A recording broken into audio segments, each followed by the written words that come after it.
Hey everyone, welcome to the Normal America Show, host robnoerr. Got a good one tonight, as always, right? Are they always good? I don't know. I'm wearing my dress for the occasion here. I got my Walter shirt from the Big Lebowski. Thank you, Gizmo, for the sub, man. I appreciate it. Love the Big Lebowski. Some of the people I work with always ask if this is me on my shirt, but no, I'll never be as cool as Walter. I will be debating Pisco tonight on NotsoErudite's channel on the Biden Burisma stuff. I'm not so sure how informed her audience are on this topic, so we'll see how it goes. She asked if we could also incorporate the impeachment inquiry, which is fine. That seems to fit right in with this sort of discussion, so we'll see how it goes. We're planning on going for about 2 hours. I don't think that she's going to take audience questions or anything like that.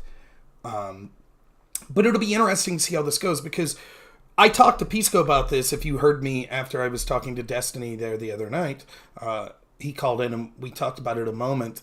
I'm not so sure what she wants the debate to be, because me and Pisco have talked about this subject so much that we could spend 4 hours talking about just one section of it. So I think that they're looking for more of an overview type debate, and so that's what I'm going to try to present, and then we will adjust as necessary. As always, all I'm looking for moderation is just about an equal amount of time to talk, and that's about it.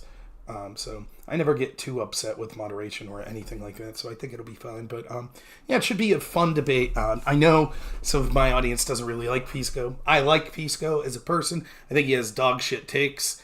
I think that he is someone who suffering from Trump derangement syndrome, and so he's willing to overlook all of the evidence of corruption from our institutions like the FBI, as long as that means taking down Trump. Obviously, that's very bad for many reasons. And I think that at least he attempts to look into the specifics of things, but most of the time he will just default to, well, prosecutors could just decide what they want, and it's just a coincidence and things like that. So my goal for tonight is there's a couple specific questions that I want to get Pisco on the record for, because one of the things that I try to keep in my mind when I'm having debates with people that I know I'll be talking to again, which I see no reason that I wouldn't be talking to Pisco again, or like someone like Dylan Burns. When I'm talking about topics that they're interested in and I know I'll be talking about in the future, I like to get them on record. That way when I debate them 2 months from now on the topic, when we know more stuff, that we have them down. Like, for example, over a year ago when I debated Dylan Burns on Ukraine, and I got him to admit Russia had already lost. It was already over. Russia didn't have a chance. Okay. How does that look today when he's talking about the need to continually support Russia? And, the same here. Oftentimes when I do these topics, particularly seeing as how we have an impeachment inquiry coming up, I think that more and more evidence will come about. Remember, Pisco is in the unenviable side of arguing that we shouldn't have an impeachment inquiry. We didn't need to investigate this anymore. So any new piece of evidence that comes up, even if it just shows an appearance of a conflict of interest, remember, that was evidence that Pisco was intentionally seeking to not look for. He wanted us to stay pat. He didn't want any other investigation. So, looking to sort of get some admissions on record today for the future. Do I expect Pisco or people that support him to massively change their mind? Of course not. So for Pisco, it's laying the groundwork for future discussions we have after we know more. And getting a couple key questions. I don't have anything new, like any stumpers or anything like that. I haven't specifically researched for this debate, but I've certainly looked into this topic a lot that I'm prepared to have this debate. But it's not the type of thing like I was around this weekend like, oh, I got to type something up. I have no notes, nothing like that. We'll just fly by the seat of our pants. So that's where we'll go. Now, with Erudite's audience, thank you so much, J-Rick. I appreciate it. I don't know Erudite's audience. This is what I know about Erudite. I think she's friends or has an association with Destiny. I know Destiny, when I talked to him on this topic, it was a little different. I'll explain that in a minute. But I was able to reach a bunch of people that otherwise would have never heard of any of the things that I'll be talking about tonight, because they probably don't follow right-wing creators. They think that they're all conspiracy theorists or racist or something like that, so they don't listen to what they say. And instead, they listen to left-wing creators that don't talk about this, or they listen to left-wing sort of establishment media, which is also going to cover up for this. So I think I have an opportunity to once more talk to an audience of people that maybe aren't familiar with the facts of this case, and hopefully I'll be able to lay out the facts, not to have a bunch of them say, oh yeah, obviously we won't vote for Biden, but to show, hopefully, some questions in their mind as to whether or not the entire system that they go to, whether it be the FBI or the mainstream media, some sort of question as to why they didn't know all of these facts. So that's, the debate's supposed to start at 8 p.m. Eastern time. So that's sort of the goal here. As such, it'll be difficult because what tends to happen is, and I'm believe me, I'll call Pisco a hack. I'll say that he's partisan beyond all hope. I'll say all this. But what I'm about to say, I don't think is necessarily something that should be criticized by Pisco. Pisco will tend to focus on a hyper-specific thing, which is good, and I'll focus on that hyper-specific thing. But oftentimes what happens is, for a general audience that hasn't looked into this, all of the names and the dates and the specifics will become very confusing. So I'm trying to, at one hand, keep this story very simple and truthful for the people that are listening as to why there should... Oh, and that's the other goal. I want people to come away from this. I know it's not going to be everyone. It probably won't even be more than 50% of a left-wing audience. But I want people to come away from this going, yeah, there should be an impeachment inquiry. Because if there should be an impeachment inquiry and they see the Democrats fighting so hard against it, I think that'll do a lot of good to perceptually show, just how corrupt and how much the establishment wants to cover up this corruption. But it should be fun. I'm looking forward to it. Now, I'm supposed to go and talk to Destiny more. Here's what's going on. I believe Destiny may have a debate coming up, or it might just be that Destiny wants to know more about the situation, the Burisma Biden situation, because with the impeachment inquiry coming up and the election coming up, it's going to be something that's going to be talked about a lot. Which, by the way, if you want to help my channel out, if you could clip parts of this or send this debate to people like Tim Pool, to people like Mike Cernovich, or to any other creator, Jimmy Dore, etc., that might be willing to hear this stuff, I would really appreciate that, because I think I'm one of the best people at debating and arguing this, probably on the entire web. So I certainly won't turn down the chance to talk to a big left-wing streamer about this. But Destiny's not trying to debate me. He wants me to outline the case, and then he's going to ask questions in a non-debate tone. That's fine. I understand he has an agenda. He's not going to believe me. He's probably never going to admit... He shouldn't believe me. He should look into things for himself as well. But he's probably never going to admit the truth that this appears very corrupt. You probably won't admit that. That's okay. I think if you look at the comments on the videos that I've done with him, that many people in his audience think that I'm doing a tremendous job of outlining that case. We have not got to debate the specific defenses. I've tried to offer what those defenses will be, but we haven't really had an opportunity to talk about that on his channel. Unfortunately, I have a life, and so it's difficult for me to stream on weekends. It's difficult for me to find time. This week is going to be, I'll explain in a second here. It's going to be a crazy week for me, and I'll explain why. So tomorrow night, I should be talking to Counterpoints around 8 p.m. Eastern, though I got to confirm that, on sort of this topic as well. Hopefully I'll get a chance to talk to Destiny at some point in the near future, but it probably won't be this week. Now, I know a lot of people might say, but Rob, as a small streamer, wouldn't you jump at the opportunity anytime you can? Sure, I don't mind, but I also have other commitments. And I'm not going to, for example, I did a good stream with a friend of the show now, Pentopole, the other day.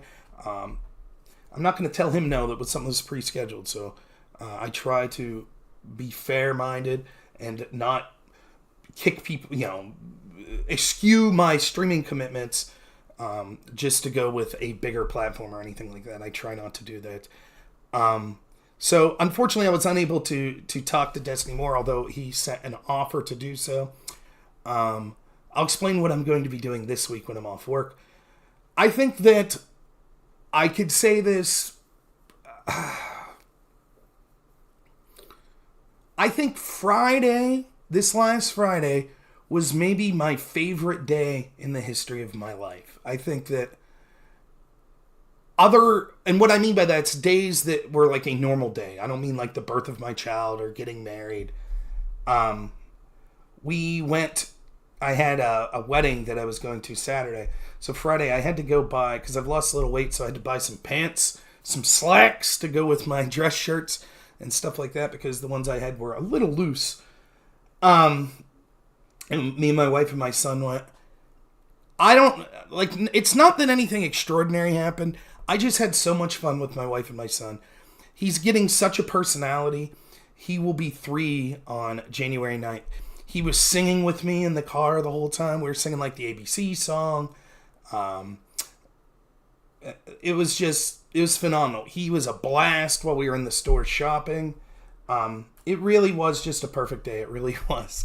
I was very excited. The wedding and stuff Saturday, all that went fine. But the reason I bring that up is my wife, once or twice a year, she meets up with some friends.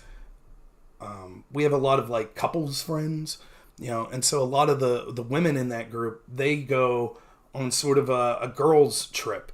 And so they're going on a girls trip this weekend.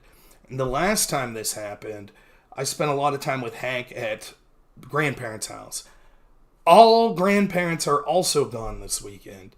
So from Thursday, Friday, Saturday until Sunday afternoon, it is me and it is my son Hank. And I can't wait. I'm so excited. I'm just so pumped. We're going to have so much fun. We're going to try to go to the zoo. We're going to try to hit up some playgrounds. Hopefully that it's not raining or anything like that. I am just on cloud 9. I can't wait. I'm so excited. I think it's going to be one of the best weekends I've had in a long, long time. So I'm really looking forward to it. As such, I'm not going to be doing any streaming or anything like that. So maybe I'll do something a little Wednesday evening. I don't know, though. It's my last night I'll get to spend with my wife for the weekend, so I might not have time. But certainly once Thursday comes, that's it. I'm not going to be streaming. So that'll be that. What do these Hunter Biden debates actually accomplish? I don't know. What's any debate actually accomplish? The goal is to wake people up to the double standards of groups like the FBI and other establishment institutions that they work with, such as the mainstream media.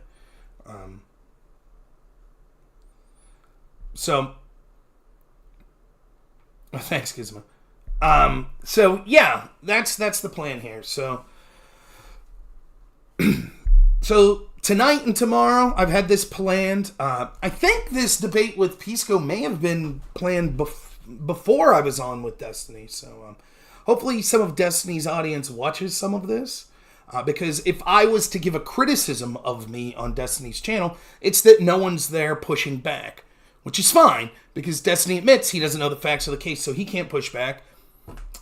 So I hope that they see that when someone who at least has looked at the situation probably as much as me in Pisco will try to push back, and I think I know what the results will be.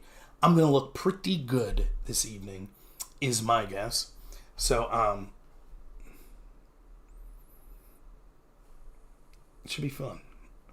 Let's see if we're ready to go.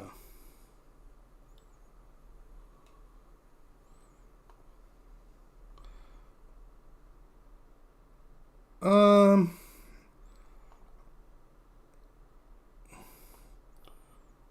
right. I'll get my headset on. No one's in there yet. Let me grab some water before we get going.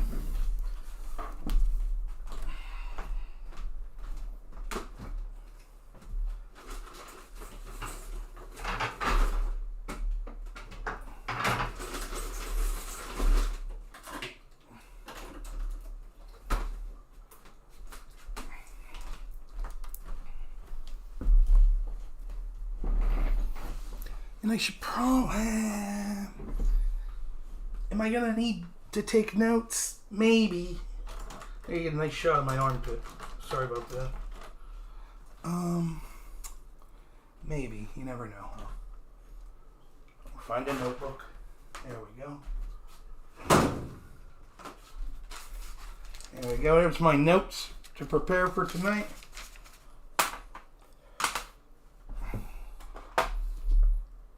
Now, I don't know about Pisco. I don't. But I have a guess. And I certainly know most of the people I debate, particularly one-on-one. I'm a fat slob. I'm trying, ogre. No Mountain Dew cans. Water only and coffee with sugar-free creamer.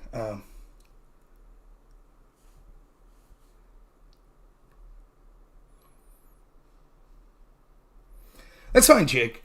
If you give up and say no one cares about this stuff, so there's no sense talking about it, you literally say the same about any topic. Perfectly fine if this content isn't for you. I understand people's ability to give up because they're incapable of arguing the narrative, and Jake, you're probably in that category. If I was you, I probably wouldn't talk about it either. I feel very confident in talking about it, and I think that I'm doing a good job convincing people of this sort of double standard. I hope to be able to convince people of that in the future. I also do other sorts of debates and do on-the-ground, real-world stuff when it comes to trying to help politics at the local level. But Jake, you clearly have it figured out. I'm sure whatever you were talking about this evening is absolutely the important thing that we need to be talking about as a country. So it sounds like you're the type of guy that has it all figured out, and this content's not right for you. So clearly you're about to go do a debate or some sort of video that everyone could go watch. I'm sure it'll be earth-shattering stuff. So Jake Lesba, thank you so much for the constant reminders that the things I talk about aren't important. Really appreciate it. Welcome to the club. You're a dime a dozen. So, what's happening? I always do, so not surprised. Pisco said he'd be in right at 8. Are you streaming now? Okay. I am live. Sorry about that. I didn't mean. I am live, just so you know. But okay. No. Until tonight, probably. It feels like a slur-heavy night, so no, it doesn't. I'm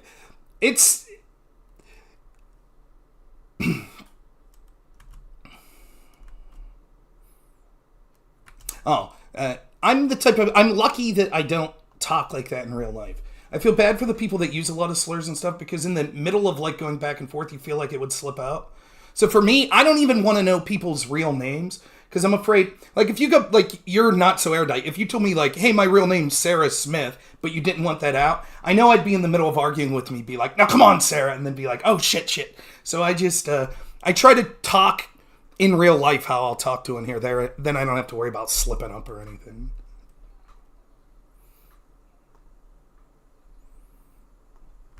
No, it looks all right, but I have you minimized, but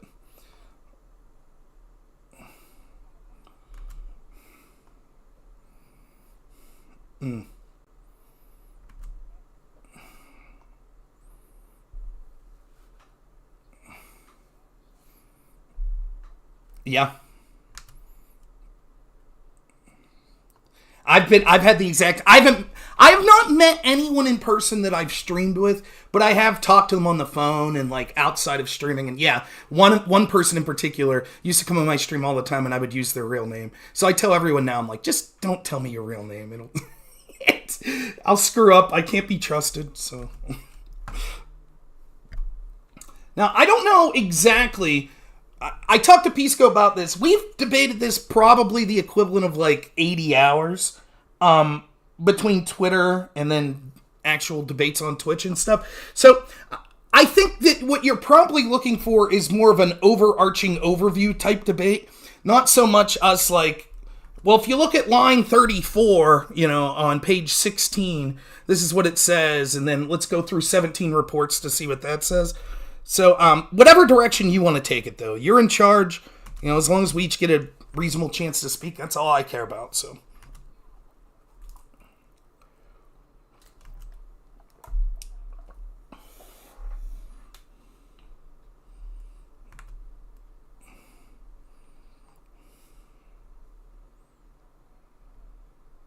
like maybe like using the same word but using it differently, I'll try to step in and be like, I think when this person's saying it, they mean this, and when this person said it, they mean this. My main goal is actually to have, I find when researching topics like this, it's really hard because even if you look at sources from the two different biases, it's hard to like hold, especially on like the Hunter Biden topic I found specifically, it's hard to hold them in juxtaposition and go like, what do I actually think about this? Because they almost never actually like engage with one another because it's like news reports and stuff like that.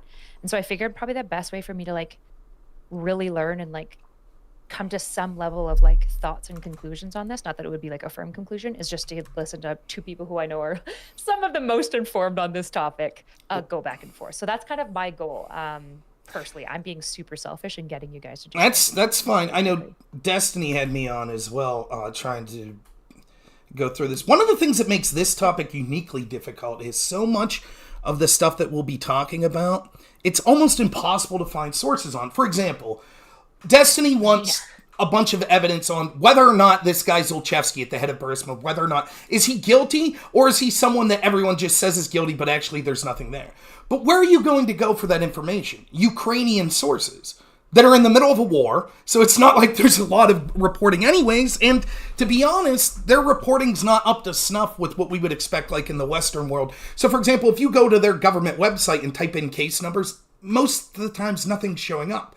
But then I'll read like from the Kyiv Post, their like main newspaper, and it'll say, here's the case number, and when you click the link, it doesn't show up. So it's very difficult, and then to use search engines and things like that, it makes it difficult to find a lot of this stuff.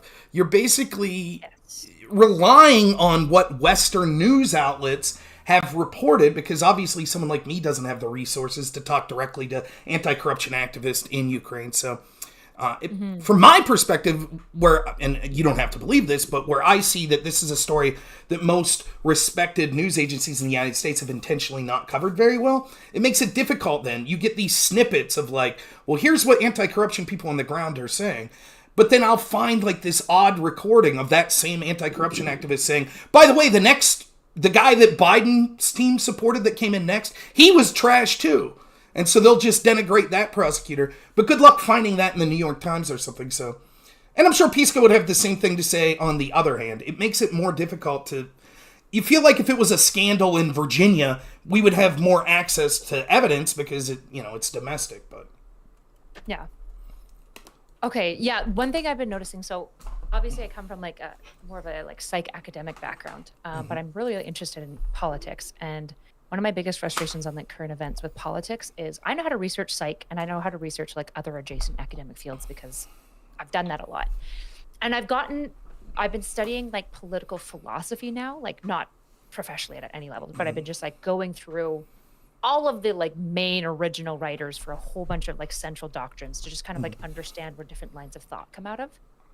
And so all of that research has been pretty direct, but I've noticed that researching current events has been like a nightmare for me to figure out because and maybe that's just like my academic bias coming in, but I'll start reading an article and I'm like, I mean, so much of this is just like speculation. Like I don't give a shit about reading most of this shit. And it's really hard to kind of like put together a cohesive framework, even though I've like gotten a pretty solid background in political philosophy now, like of just understanding where these ideas come from.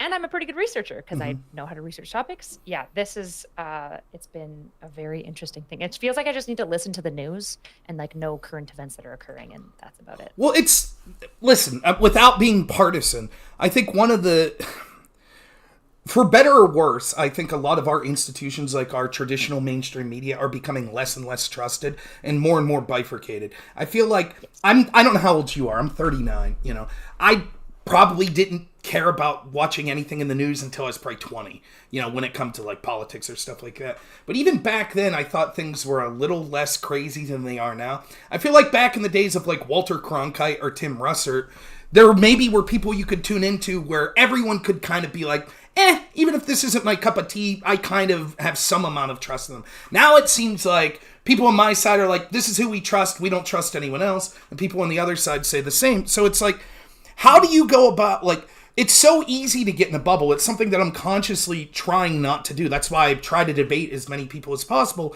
because it would be easy for me to just be like, why watch Tucker Carlson and I read Newsmax. So there you go. That's the world. But that's clearly not the case. And I think that's, even places like Twitter, it's like you see the people you follow and what they're saying. I try to follow intentionally people I know I despise, so I can at least get the other side of the argument. But it's difficult. It feels like more and more. How do you make a good faith effort to look at current events, knowing that whatever side you're looking at is going to be slanted as possible? So, speaking of slanted, how you guys doing? Can you hear me okay? Yeah. Yeah, you sound good. I might turn you up a little bit. But... 1 second. Let me try to see if... On the beach, no doubt, in Australia. Is that any better? Yes, it's much better. All right. Cool. 1 second. Yeah, no worries. Get your thing. My chat, I was using this like AI chat bot, and it's fully down. So I'm just trying to figure a different chat system out in the background. I feel like and I'm gonna get my 2 or 3 years from now, you won't have to bring me and Pisco on. You could just have 2 AIs debate. I'll just give them transcripts of your Twitter feuds and then ask me who's right. That's what I'll do. I mean, I know I need to lose It'll weight. do the but thinking for me. Yeah, I mean, won't that be interesting? You said titter. I was like, I know I got to lose weight. But yeah. I got tits on my mind, Rob. You're just looking so good. I don't know what to tell you. I'm trying. So there he is. Hey, do you see me okay? Yeah, you look good. Okay, cool. Okay. So maybe I'll outline, I already told Rob kind of my goal in this. I'll outline it, and I'll outline how I tend to moderate conversations, which is pretty hands-off, but just so you guys know what's coming at you. So for those of you who are listening, the reason why I am putting this panel together at all, is because when it comes to like current events that are really, really nuanced and complicated, you can look at articles and readings and all sorts of stuff, but I think like one of the best ways to kind of like put the pedal to the metal of like the ideas themselves is to see 2 people who are like pretty well versed in the topic kind of battle the ideas out itself, because it gives you kind of an exposure to one side's holes and the other side's holes. And so my goal in this is actually to just like get Pisco and Rob, who I know are like some of the most informed people about Hunter Biden, into my circle. I think you've had over 200 retweets of each other or something like that about these topics. I know you guys have debated on this a lot. And so I've looked into it a fair bit, but I wanted to actually just like sit down and listen to you guys fight about it so I can kind of get more information about it myself. So I'm basically making you guys educate me. So some of the questions that I'm going to ask you guys are probably going to be directed educationally, but I want you to answer it from your perspective. So I'm going to ask you some like descriptive facts, and I want you guys to also outline what you believe to be true about these descriptive facts, and it's okay if we disagree. As far as like moderation goes, I'm going to be pretty hands off. The main thing is that like I want to make sure that we address one idea at a time. Because I'm going to get lost really quickly, especially with all the names that are going on. So if we're like talking about Zelensky, I just want to talk about Zelensky and the details about that. And if you want to go on to something else, we totally can, but I want to be like one at a time. And so what I do have is a talk timer. So as you guys talk, I'm going to time between each of you just so that I get an idea of who's getting more talking time. So if you guys start interrupting or it's like a battle of like who gets to talk next, I will always defer to the person who has just had less overall talking time.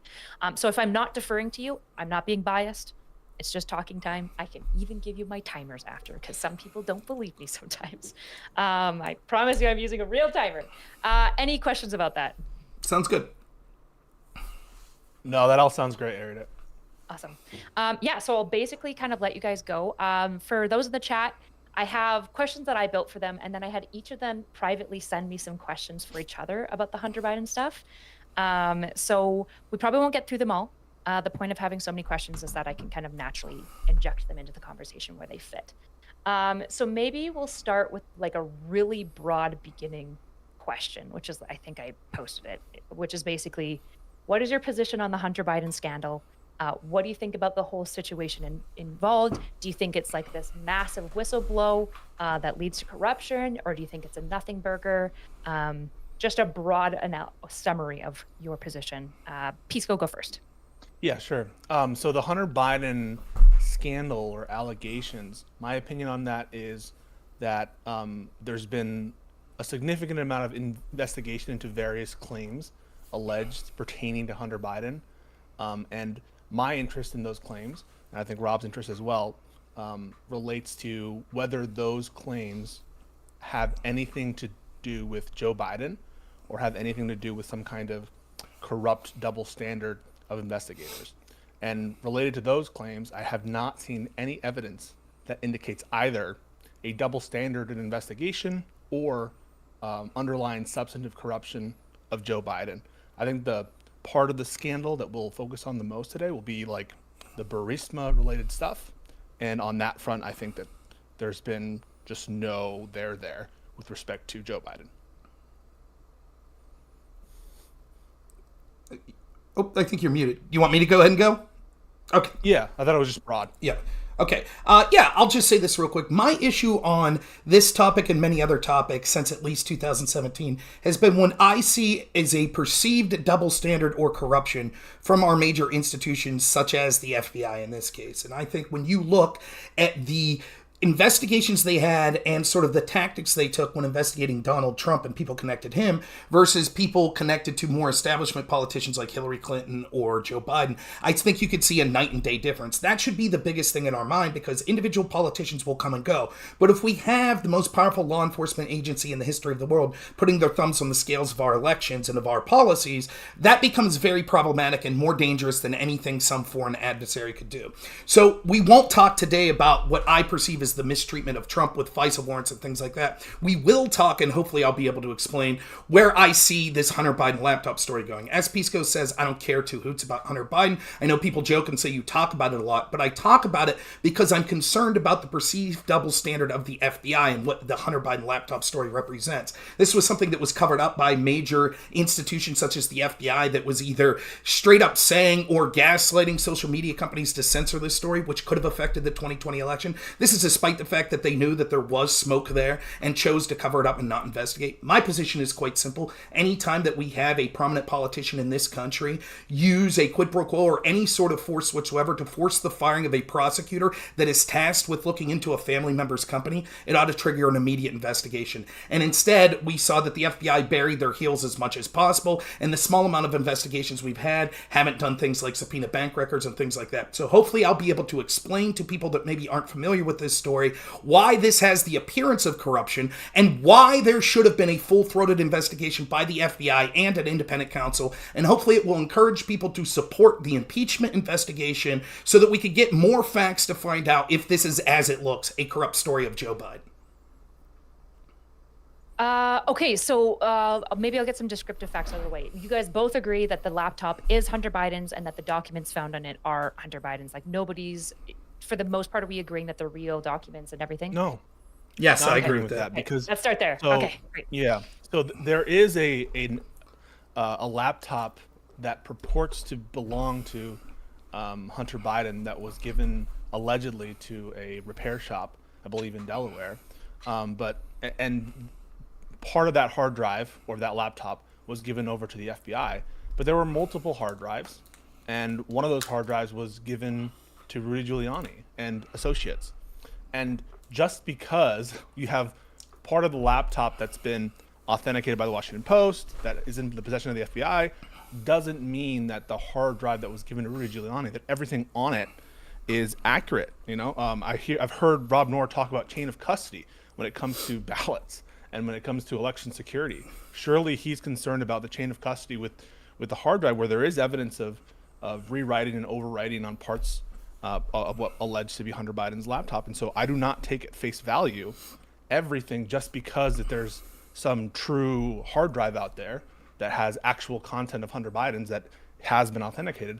That doesn't mean that everything that purports to be from the laptop is from the laptop or belongs to Hunter Biden. And there's been evidence, and there's a lawsuit right now actually from Hunter Biden's lawyers that accuse various different actors of misrepresenting and unlawfully accessing and unlawfully rewriting stuff on hard drives. There's been no proof whatsoever that anything's been rewritten. The lawsuit's laughable. It's basically Hunter Biden's team claiming on one hand that their privacy has been taken away and people had access to this so they shouldn't, but not admitting whether or not the laptop was theirs. It's nonsensical. If it wasn't theirs, then how was his privacy violated anyway? We could see from the pictures, incriminating evidence and things like that this was clearly from Hunter Biden's own laptop. There hasn't been one email or text chain from that laptop that's been proven to not be his, or even publicly disputed as not being theirs.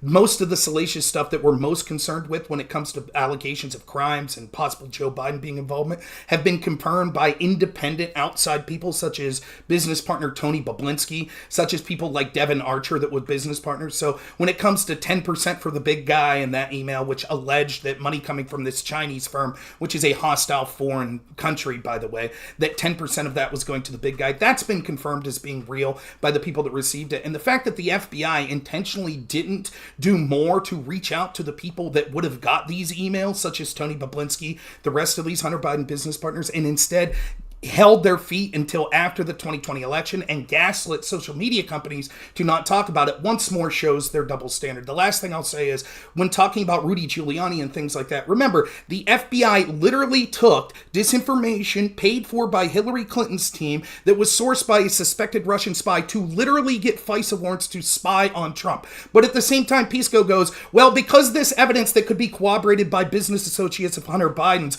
was handed off to someone who handed it to Rudy Giuliani, then we can't accept it because of chain of custody issues. Okay, so I'm going to actually force you guys to go through. So that was a little bit more than I want at once, Rob. Lots of great information, got lots of names, but it's a little overwhelming for me, like the listener. So let's start with the no proof claim. Can we start there? I wrote down Tony Bobulinski and FBI holding their feet to the election, so we can get to all of those. So, Pisco, do you have evidence that some of these, as you claim, are maybe not from Biden?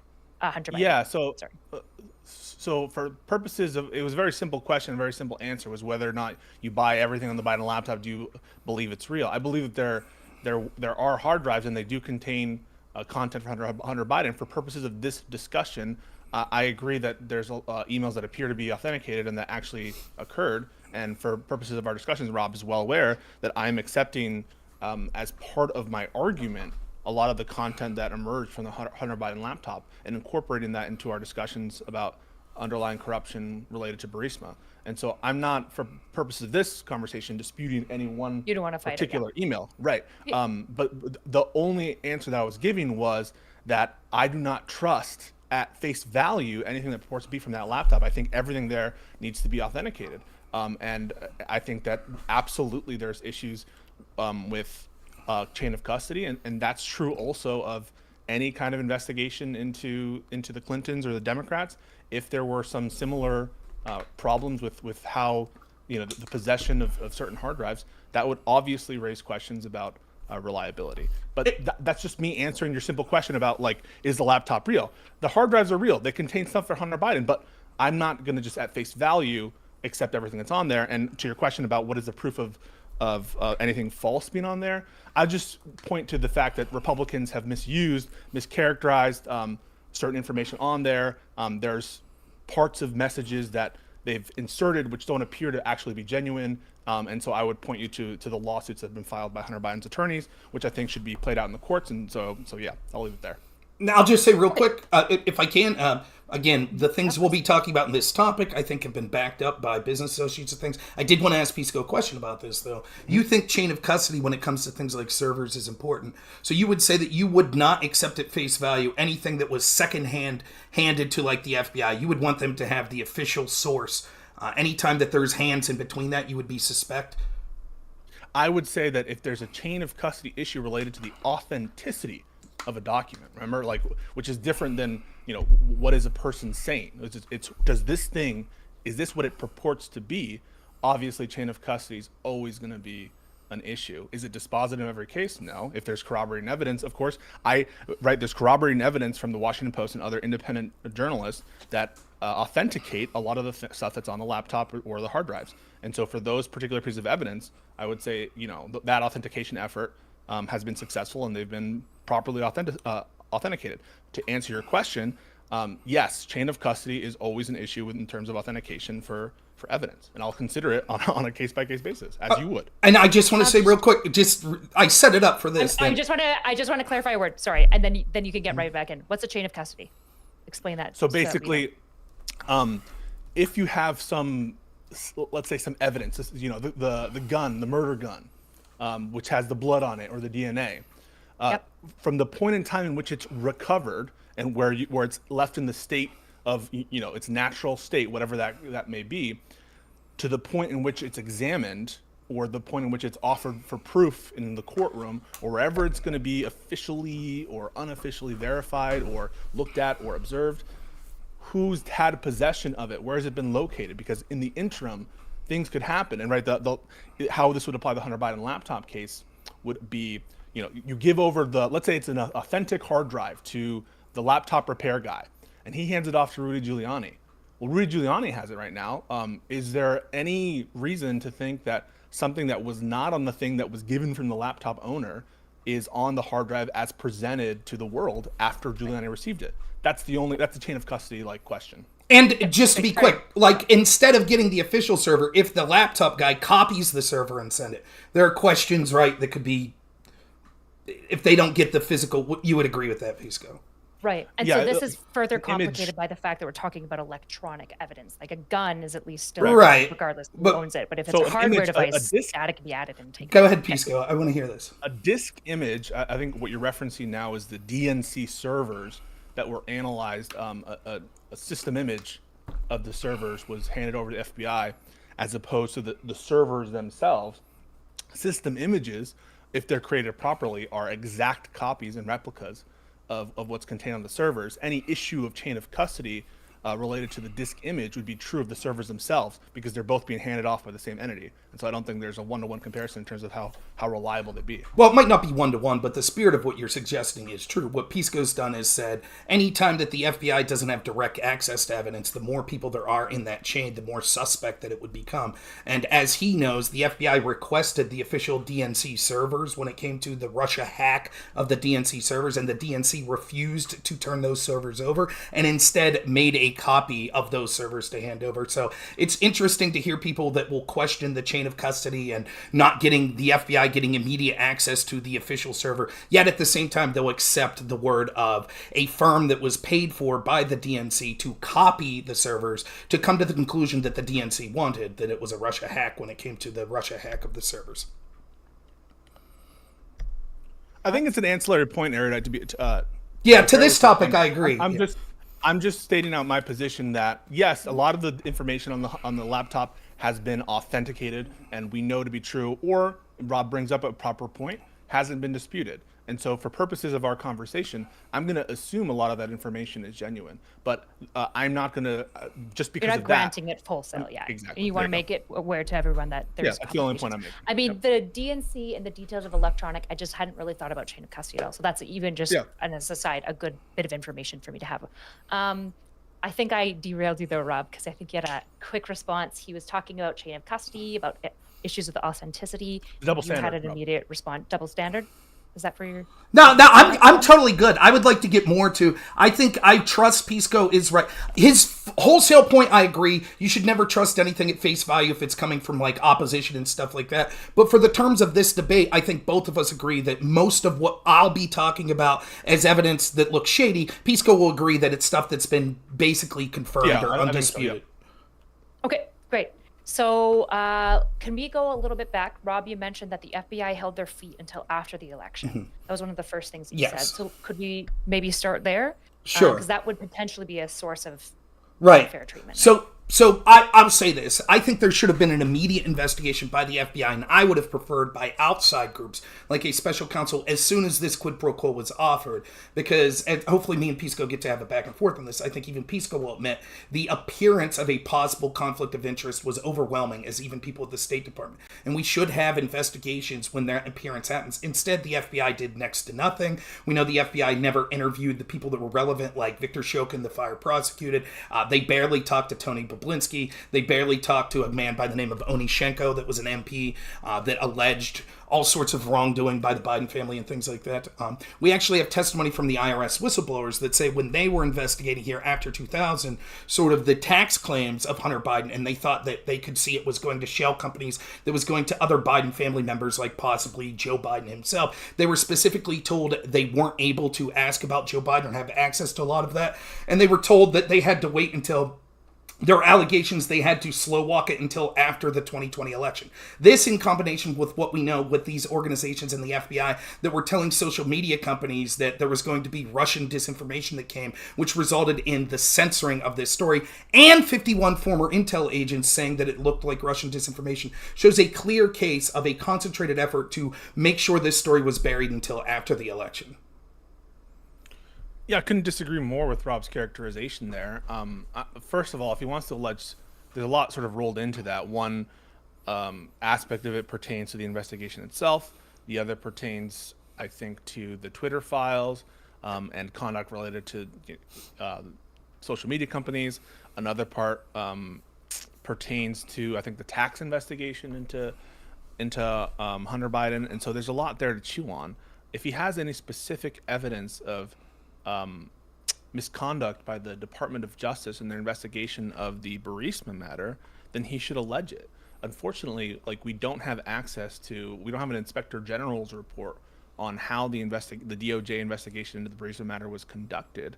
But it was conducted by Attorney General Bill Barr, who was vetting the claims brought by Giuliani, directly from Giuliani, so much that the Democrats were upset about the fact that the Department of Justice was just taking Giuliani's claims, and there was a system for funneling them to the Department of Justice and investigating them. They were calling for Bill Barr to recuse himself and therefore to be a special counsel. Eventually, Trump also asked for a special counsel, I believe, which Bill Barr rejected. And so there was an investigation of this in 2019. Rob thinks it should have been sooner. When should it have been? The investigation wasn't by the FBI that you're alleging, was it? You're talking about the House Republicans, the Senate Republicans? No, I'm talking about the Department of Justice and the FBI. They had an investigation. Oh, you're talking about Bill Barr's. So the problem is, as you've admitted before, like, let's take a step back and look at some of the things we're alleging. There's an FBI 1023, right? This is an official FBI document that they had from a confidential human source. This is a person whose name we can't know, but's trusted by the FBI as being sort of a confidential source that's out there talking to people that they're interested in getting information on. So in this case, it's Zlochevsky. That would be Hunter Biden's boss, the guy that for all intents was the owner of Burisma. And so this confidential human source is engaged in conversations with him and then reporting back to the FBI because the FBI thinks this Zlochevsky is someone who's a criminal, and so they want information on him. That person reported that Zlochevsky told him that he paid Joe and Hunter Biden $5 million apiece to get Victor Shokin, this prosecutor, fired. Do you think when the FBI was made aware of that they should have launched an investigation? Yeah, I think they should have investigated. And do you know when they were made aware of that? There's a difference in opinion, or at least our interpretation of what the FD 1023 purports to show, either in 2018 or 2019. But again, to my knowledge, there was an investigation in the Department of Justice. Do you know when they opened the investigation? Well, I don't. If you we don't know, then how can you say that they should have done it sooner or later? Well, okay, so two things. One, would you recommend then, seeing as how we have evidence of this, and we have IRS whistleblowers that are saying that they were told by people in the DOJ that they couldn't specifically look at things in the laptop, would you support an IG investigation? Would you support, but I'm asking, would you support an IG investigation to see when For my purposes, I would love to see an Inspector General report so that people can, so it can be examined, and that people, now that there's been a lot of smoke caused by the IRS whistleblowers, I think in the good faith of the public confidence, I think that there should be an investigation into that. In fact, when we were about to speak about the impeachment inquiry going forward, my opposition to the impeachment inquiry relates to its labeling and to specifically investigations into the Burisma matter. But I think that there should be further inquiry into the claims being made by the whistleblowers and this discrepancy with Weiss. All that stuff is problematic in terms of at least the appearance of conflict and problems within the government, and that needs to be investigated further. And so I would not be opposed to, now that there's been all this outcry, an Inspector General investigation. And I'm not I don't have a problem with Congress investigating more this specific issue and this specific investigation to see if there was any impropriety. That's part of Congress's role, and I'm not going to sit here and say that that's improper. Okay, so the reason... Could I go back on some dates super quickly, just because I think we got a little bit stuck there. So it sounds like there was a justice investigation launched with Bill Barr in 2018, somewhat 19. directed to At the very latest, 2019. And Giuliani's claims. And this investigation was about Giuliani claiming that there was some sus stuff going on with Hunter Biden and the relationship with Ukraine and Burisma. Okay. Burisma, which is a holding company for Ukrainian energy, other Ukrainian energy companies, especially natural gas. Okay. And so Hunter Biden was on the board of Burisma. Okay. And so, Rob, in your view, you're not aware of that one, but there's... No, I'm aware. There were 3 investigations. I'm aware. I thought he was talking about the Senate. But the problem with the DOJ investigation is it didn't occur quick enough. There should have been an investigation initially. How do you know? Was there one in 2016? Do you know? Well, hang on a second.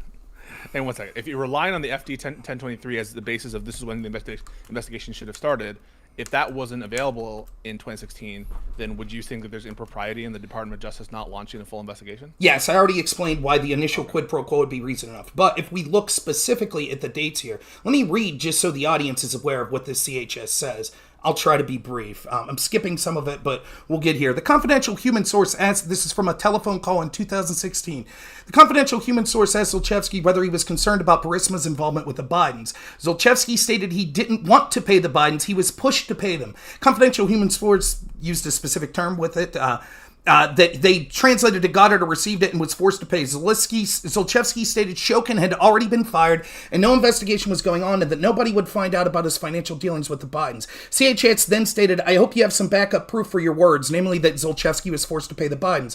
Zlochevsky replied he has many text messages and recordings that show that it was coerced to make such payment. See below, subsequent CHS reporting.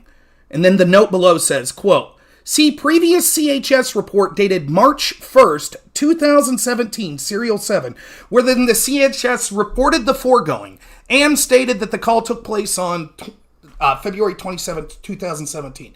So again, the FBI was aware that the vice president who did this quid pro quo, that I'll just ask you a yes or no answer. Do you think that the fact that this company was allegedly corrupt by our State Department and Hunter Biden was working there, do you think that there was an appearance of impropriety?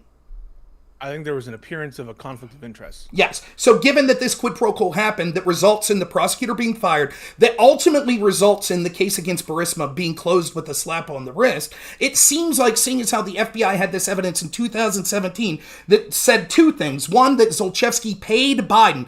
But it also says that he paid Biden to fire Shokin because Zlochevsky didn't like Shokin. Both of these were reasons to have an investigation at the time. There is zero evidence that that investigation happened. And the investigation that we later get, we know for a fact that they didn't talk to people like Viktor Shokin, the prosecutor that was fired. We know that they barely talked to Onyshchenko. They didn't subpoena bank records or things like that. So it was an investigation in name only.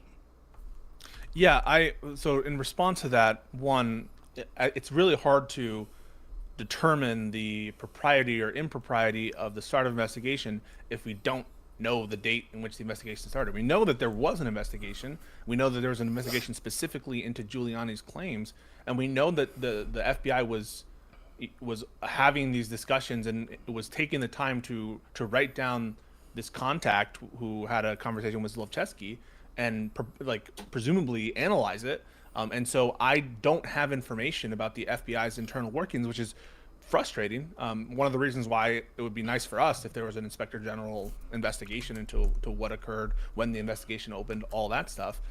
But unfortunately, the FBI just doesn't comment on ongoing, not fulfilled investigations, which I think is a policy, Rob, that you probably agree with. Do you think the FBI and the Department of Justice should be announcing every time they're opening an investigation into Joe Biden at that time?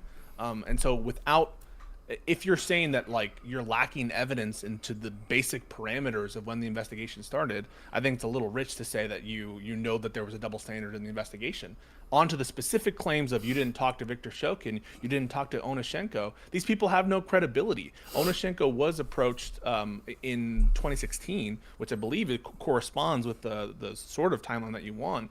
And the Department of Justice goes so far as to announce publicly that they don't want to have any further dealings with Onyshchenko. So you guys are aware, Onyshchenko is this Party of Regions, really just crony, Russian-aligned Ukrainian politician that no one who has been sanctioned by the Trump Treasury Department as being a Russian propagandist. And the Department of Justice didn't talk to him. He has no credibility. Shokin has no credibility so far as the Department of Justice is concerned. The Department of Justice was one of the institutions that was pushing for Shokin's firing because he was not working with the Department of Justice attachés and the people that they trusted in Ukraine, and they stopped funding and they stopped working with Shokin. And so these are individuals that have no credibility so far as the Department of Justice is concerned. And so you saying like the fact that they didn't talk to them fully enough shows corruption, I think is a little bit delusional. So again, it's convenient. First off, there'll be this sort of God of the gaps type defense that will say, well, for all we know, the FBI did investigate. Well, that's why I would support an IG investigation. I look forward if we have that and we have information of when the FBI first started these sorts of investigations, of Pisco commenting if it turns out that this wasn't occurring in 2017 when they had this information, because anyone would agree that this sort of allegation, given what we publicly know that Joe Biden did with this quid pro quo, would warrant an investigation, a very serious one. Second, as Pisco's admitted to me in a prior talk, it appears evident that there wouldn't have been any subpoenaing of bank records of someone like Joe Biden, because that sort of grand jury testimony wouldn't necessarily be something that would be clandestine, that wouldn't be under lock and key. So it seems evident that there hasn't been any bank records of Joe Biden's or anything like that investigating. This is incredibly problematic when you see that Zlochevsky says here that the way that he paid the Bidens was so convoluted that it would take them 10 years of investigations to be able to trace the money trail to how it came. And so what we see now is Democrats fighting tooth and nail, and the IRS whistleblowers alleging that they were specifically told that they couldn't use Joe Biden's name, look at the information on the laptop, run connections to possibilities of Biden family members and money they were getting through these sorts of business stealing. So it's evident that there was a double standard in how this was approached. Now, when it comes to the specifics here, remember what we're talking about. It's always interesting to me to see who the FBI deems as credible, the FBI and the DOJ deems as credible or not. Remember, the disinformation from the Hillary Clinton Russian national was a suspected Russian spy by the name of Igor Danchenko. When it comes to investigating or spying on Trump, there are no people that are unscrupulous enough that the FBI is not willing to hear out. The FBI shouldn't be saying when people are alleging criminal wrongdoing of Joe Biden, well, we just don't trust them, so we're not even going to talk to them. We even have interviews by Tony Bobulinski that says he had all sorts of information he gave to the FBI. They talked to him once and never contacted him again. So what happens is the FBI is able to go, we don't trust any of the people making claims against Joe Biden, even when we see that the public evidence that we have matches up with what they're suggesting. And then they say, see, there's no evidence because we didn't even talk to the people alleging the wrongdoing because we don't trust them. Yeah, I mean, just think about the other worlds that you live in if Rob is correct. The other world that you live in is Bill Barr and his Department of Justice are actively scuttling this investigation into Hunter Biden Burisma and into Joe Biden. You have to believe that. Well, I do believe that. And here's the thing. Yeah. Let's say that this new impeachment inquiry brings up evidence, even more evidence of alleged wrongdoing. Wouldn't that speak to my claim that, well, then you were wrong and it turns out that there wasn't an adequate investigation previously? Depends on what information you're talking about from the inquiry. If the inquiry relates to new claims, if the inquiry relates to claims of obstruction by the Department of Justice under Joe Biden, of course that wouldn't speak to your claims of double standards under Bill Barr. You think they're both corrupt, but they would be, Bill Barr can't investigate the Joe Biden Justice Department in 2019, obviously. So it depends on what the claims are, whether or not it speaks to your claims about double standards of the DOJ in 2018, 2019. The timelines matter, and the allegations' substantive components matter, and when they occurred matter. So obviously I'd have to, analyze that based on whatever hypothetical you want to present me and the timeline of those hypotheticals or the actual stuff. So again, do we know the length of time between when? So one thing that I want to understand is, okay, so we don't have an investigation start date. When did we become aware, though, that an investigation, because there's 3. So what was the first one that was publicly made aware? What is the earliest date we have? So in 2019, just to give you guys some background, Erudite, there start to be little whispers that occur of something going on with Giuliani in Ukraine. Lutsenko is giving these interviews to The Hill. Lutsenko is the prosecutor general that, after an interim prosecutor general that occurs after Shokin is fired, which is the one that all this whole mess is about. Lutsenko gives an interview where he seems to accuse the State Department of impropriety. And what is later revealed is there was a huge push from Giuliani and his associates to announce these kind of allegations of Burisma as against Joe Biden, and that this was occurring throughout 2019. And so there's reporting, I believe in the fall of 2019, officially by people who have sources, that the Department of Justice had opened up several pathways to vet Giuliani's claim. I can bring up that article in a second, but essentially by the end of, at the very least, I think November of 2019, there's reporting that the Department of Justice has created particular investigatory units to vet Giuliani's claims. So that would be the latest that an investigation occurred. And obviously the FD 1023 with the source, that occurred throughout the relationship with the source. And I'm assuming that the FBI and DOJ investigated that, and I think they should have. What steps? I would be. Do you agree with that, Rob? Just to make sure about the dates. Do you agree that 2019 is when, like, 2019, right? 2019, yeah. We'll go with that. And just confirming dates again. Sorry, I'm going to be the big dum-dum here, but FD 1023 was the relationship and the nature that Zlochevsky is worried about. Was that specifically occurring? Was the payments in 2017? Is that what he's claiming, or is that when he claims he reported it to the FBI? These would have been in 2015 and 2016, I believe, which is when the payments occurred, when the firing occurred. That's my understanding. Keep in mind also, and Zlochevsky denies this and says that it didn't happen at a later time. Obviously, you can say, well, are you gonna believe him then, or are you gonna believe him now? That's a question for you for y'all to have, whether or not which statement is more credible.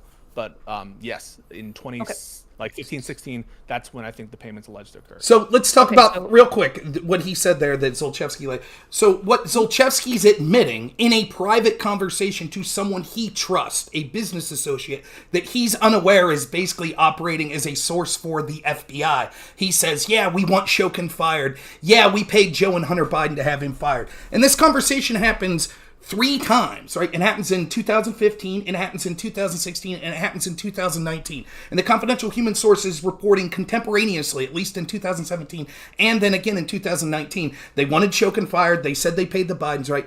That's a conversation that he's having in private with people that he thinks he's trusting, right? The conversation where he denies it is 2 reporters in public. Yes, Pisco. It is true that he denied being involved in a criminal conspiracy in public, but when he was in private talking to what he thought were friends and associates, he was telling a different story. So I put 0 credibility in his public denial.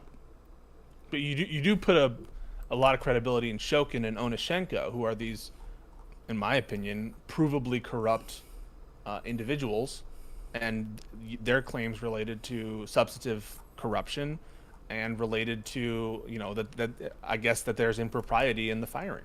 Well, Onyshchenko, at least there's a very clear interest there. That doesn't stop you from believing them. I've heard you say like in one of your streams, you think Shokin's a good guy. Mm-hmm. So I don't understand why the self-serving testimony of these individuals, people who are alleged to be Russian propagandists by the Trump administration, mm-hmm. and Shokin himself, why you credit that?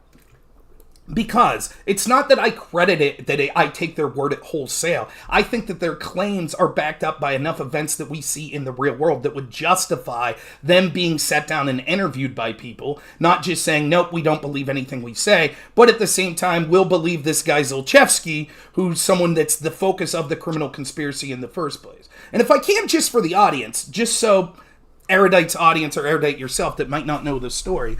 Here's the overarching story, and Pisco could dispute any parts of this that he wants, but Hunter Biden gets on the board of directors here in May 2015, I believe is the date where he comes on. There's this company, Burisma, is alleged of all sorts of wrongdoing. We could get into the specifics if you want, but basically at some point, the then prosecutor, Yerema, is ousted because there's an allegation that Zlochevsky, the owner of Burisma, Hunter Biden's boss, paid a bribe to Yermak. And then Shokin comes in February, and then Shokin is fired or forced out by a Biden quid pro quo that starts in December of 2015. And then once he's forced out, Burisma basically gets everything they want. Right? So he was forced out. Shokin was forced out because he's allegedly this corrupt prosecutor. The case of Burisma is cited by people in the West as a case that proves the corruption in the prosecutor's office. And yet everyone in the West goes silent when the new guy comes in, Lutsenko. They don't force his firing despite the fact that he's there for 3 years and basically he's corrupt. But one of the first things he does within 6 or 7 months is he buries the investigation into Hunter Biden's son's company. That's what happens. And so the idea that like, oh, well, we're just taking people at their word and things like that. The appearance of that is so bad that there should have been an open and public investigation because it looks so horrible. And the only defenses that someone like Pisco has ever given to me is, one, Shokin wasn't really investigating, and second, everyone in the world wanted Shokin fired. And he's unable to prove either of those defenses. Yeah, so that's the sort of the broad claim of the allegations, and I still think, and I'm, by the way, folks, I'm putting in the URLs to the links of the stories that show that there was an intake for the Ukraine claims, and I'm also putting another one from 2019 in there as well. Just 1 second. I couldn't disagree more with his conclusions about it, and all the evidence I have that I think, taken great pains to accumulate, to make a timeline for myself, to get literally dozens and dozens of articles, primary sources, shows that this absolutely was an effort by the West to get rid of a corrupt Ukrainian prosecutor who wasn't doing anything. And it wasn't just Burisma. This guy Shokin wasn't investigating like the murderers on Maidan, wasn't investigating people in his own office that had scuttled the investigation into Burisma prior. They wasn't investigating also people in his office who took bribes with literal diamonds, and it was a humongous scandal in Ukraine. And this was the attitude taken before Joe Biden was onboarded by the State Department, and sort of recruited into this effort to pressure the removal of Shokin. And so the timeline for me doesn't make sense, given the fact that the conclusions about Shokin's lack of action came before. The pressure related to Shokin started earlier, and the specific decision that Shokin needed to go occurred prior to any nefarious call with the Bidens or prior to the Bidens being onboarded. And so that's my response to that. However, you could still say that it's just a coincidence, and happy coincidence, that both the State Department and the U.S. and the West wanted him gone, and it helped Joe Biden.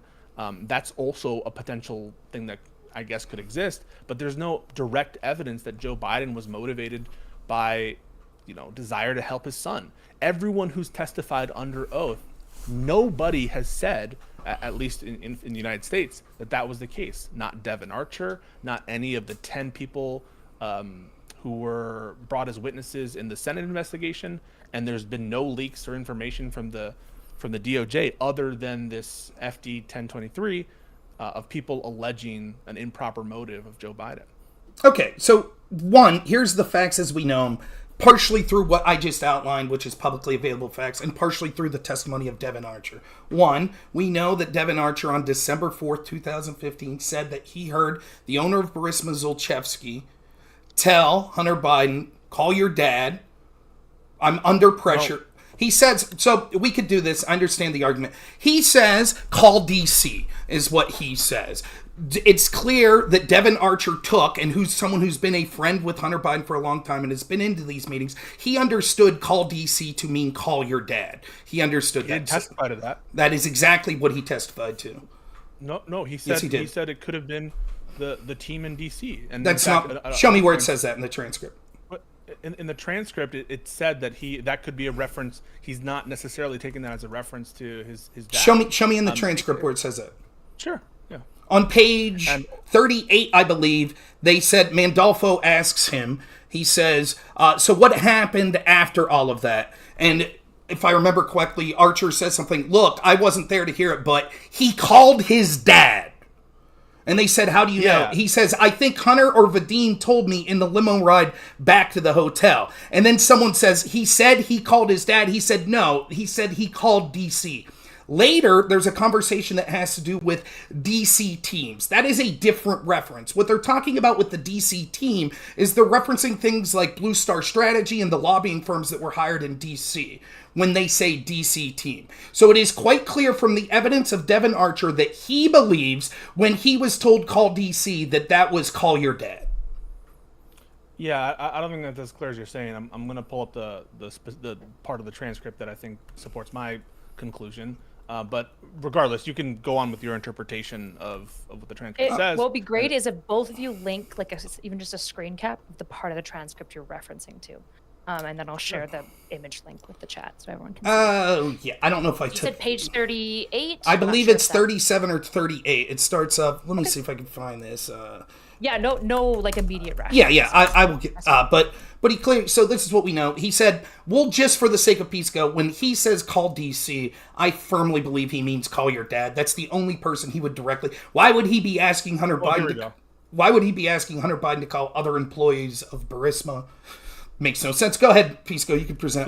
This is page 35 of the Devon Archer transcript. Okay. Mr. Archer says the request. Basically the request is like, can DC help?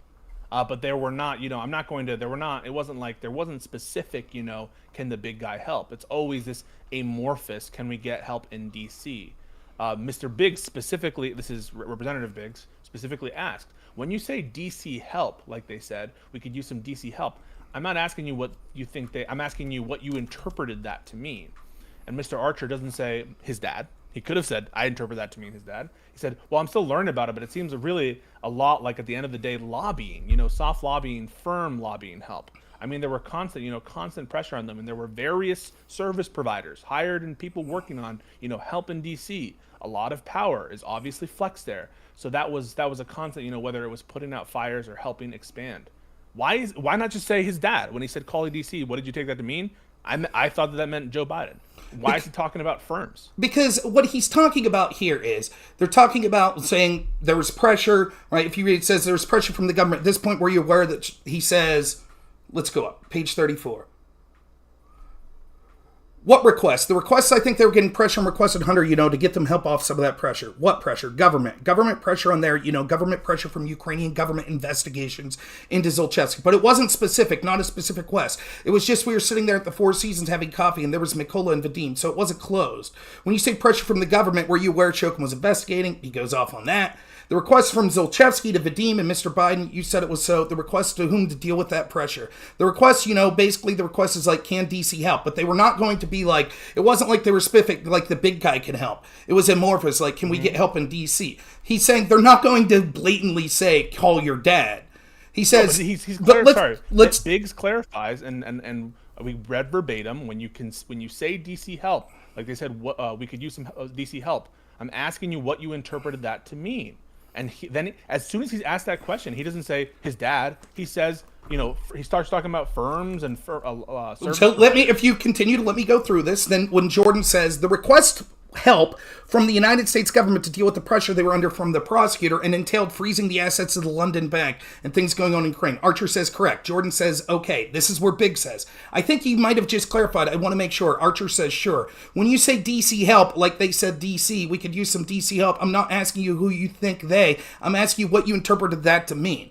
So it's clear, right? What he's saying there is, he says, well, I'm still learning about it. Seems like a lot of the lobbying help. But he talks about, Jordan says the request was from help from the United States government to deal with the pressure they were under from the prosecutor.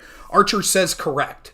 So he's clearly talking about not Blue Star. It's not clear. You can't say it's clear. Of course it is. All right, hold on. Let's get a link to it so I can throw it in chat. So that do you have? Can you give her the link, or do you want me? Yeah, I'll get the. Okay. So again, okay. Jordan says the request was help from the United States government to deal with the pressure they were under from the prosecutor. Archer says correct. Then Big says, when you say DC help, like they said we could use help in DC, Archer says, I'm still learning about it. It seems a lot like at the end of the day lobbying, firm lobbying. I mean, it was constant. So he does see, he's talking in that sense He's talking about. Is it clear he's referring to the dad? That's yes, clear that he's because referring to his dad. Well, listen, not no one buys it, Rob. No, I just think different. Right? No one buys that. That's a clear reference to his father. I understand that you could interject because what you want to do is annoy the testimony that comes further. But what I'm saying is he's clearly at this point, when he directly answers Jordan, he says it's talking about U.S. government help. So this isn't Blue Star Strategies. He specifically says correct when Jordan says U.S. government help. Rob, then we go down. What we're talking about. You could keep interrupting until I get to the actual point where he specifically makes it his dad. Mr. Mandolfo then asks on the edge of page 36. Question: what did Hunter do after he was given that request? Answer: listen, I didn't hear the phone call, but he called his dad. Yeah. Is that clear enough? Yeah, no, basically we need to be clear about what we're talking about. So we're talking about what Zlochevsky said around Devon Archer. And you said that Devon Archer heard Zlochevsky say, call your dad. And I said, that's not true. He said, according to his transcript, call DC. And then you said, okay, he may have said call DC, but Archer took that to mean a clear reference to his father. Correct. Then I show you testimony that says that's not a clear reference to his father, and that when he was asked to clarify, he doesn't talk about Joe Biden. He talks about the lobbying firms and service providers in DC. And then you say, okay, but then afterwards he actually does call his dad, and you point to part of the testimony where Devon Archer is admittedly speculating about what Hunter Biden did and saying, he might have called his dad. That's what I think that Vadim might have told me that. So all of this is not clear that what the reference was to call your dad, and none of this is clear that the call to the dad actually happened, and he wasn't there to actually hear the call. And so again, when you say it's clear, I think that you're misrepresenting the actual strength of the testimony. I don't think I'm misrepresenting. I think it's clear in three ways. One, it would only make sense that Zlochevsky was talking about U.S. government entities. He wouldn't have Hunter Biden, the person that he hired for the Biden brand, calling Blue Star Strategies and groups like that when Zlochevsky or Vadim could make that call themselves. Second, Jim Jordan gets further clarification when he says, you mean help from U.S. government? And which Archer says yes. And third, Archer later specifically says is he interpreted that to mean that Hunter called his dad. That is clear as day that that's what his interpretation is. You could say that it's possible that Devon Archer's interpretation was incorrect, but it is clear as day that Devon Archer is saying he was under the understanding that why do you answer that way then? What do you mean? When Biggs specifically asks him what call DC means, why did he talk about service providers? Because I think he's getting confused above where he's talking about what does DC mean. It's not specifically on the question of the call was made exactly to who. It's saying if you go through the chain, he's talking about they were under government pressure from Ukrainian government investigations. And then he said the request was basically like, can DC help? But there was not, they didn't specifically say the big guy. And then Jordan goes, you mean the United States government to help? Archer says, correct. Big says, you want to clarify when you say DC help, like they said, we could use some DC help. What do you mean? He says, I'm still learning about it. It seems at the end of the day like lobbying, soft lobbying help, firm lobbying help. I mean, there was constant, so he's not...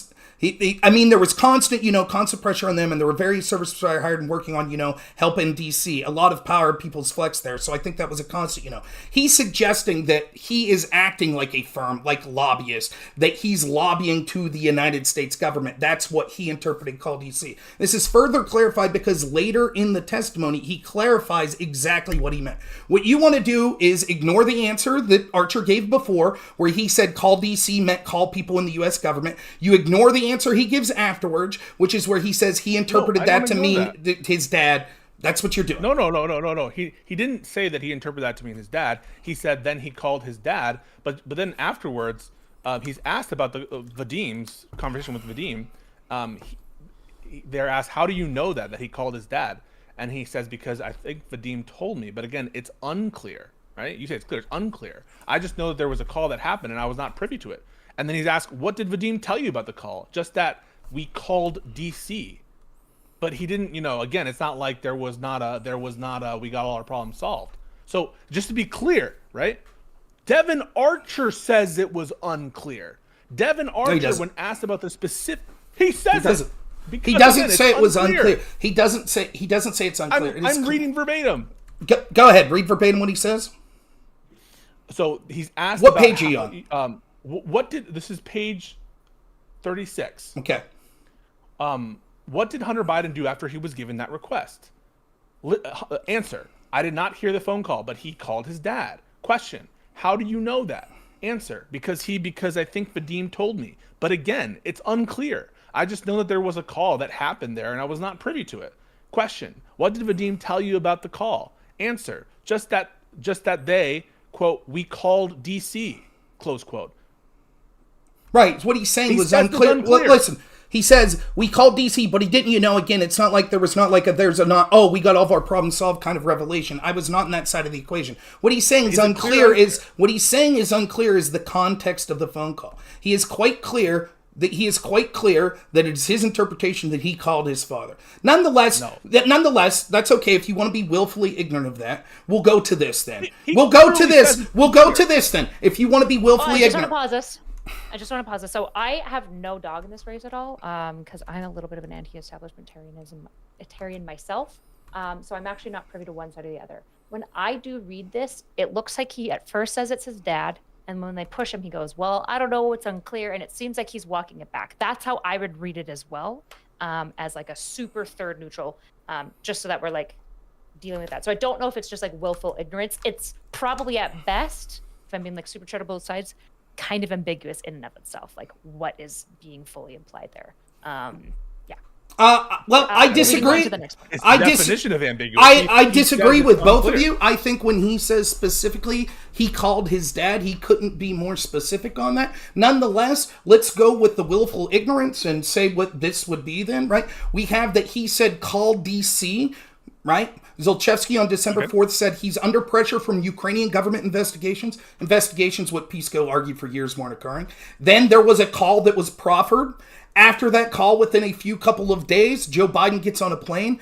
On that plane, according to witnesses that were on the plane, it is Joe Biden himself that comes up with the idea of the quid pro quo to use that $1 billion loan guarantee to force the firing of Viktor Shokin. And after the firing of Viktor Shokin, Burisma gets everything they wanted. Yeah, so again, that is a simplification of a timeline that absolutely debunks what Rob is... I just want to be clear. Was anything I said there incorrect, just to start with? Do you dispute any of that? Yeah, I do dispute it. What part? I dispute your characterization of the investigations, but that they were happening from Shokin. I obviously dispute that. I didn't say any of that. I didn't say any of that there. You did say that. I didn't. No, sorry. Did you not reference investigations and then you said investigations that Pisco said weren't occurring? Well, yes, but did he say... So you could say, I don't think those investigations were occurring. Did Devon Archer testify that Zlochevsky said he was under pressure from Ukrainian government investigations? He did, yeah. Okay. So then everything I said was accurate in that sense. No. I'm rejecting the narrative that you have, which is relying on the factual predicate that, or at least... it should rely on the predicate that there was a government investigation into Burisma and into Hunter Biden related. Well, it's not necessarily. It's maybe not. I don't think that's necessarily the case. We could get into it, but at this point, if we take the testimony of Devon Archer, the opinion that matters is the guy that's supposedly corrupt that they were investigating, Zlochevsky, felt that he was under investigation from Ukrainian government investigations. Yes or no? I think that there was pressure from Ukraine, but that pressure I don't think was related to genuine investigations by the prosecutor general's office.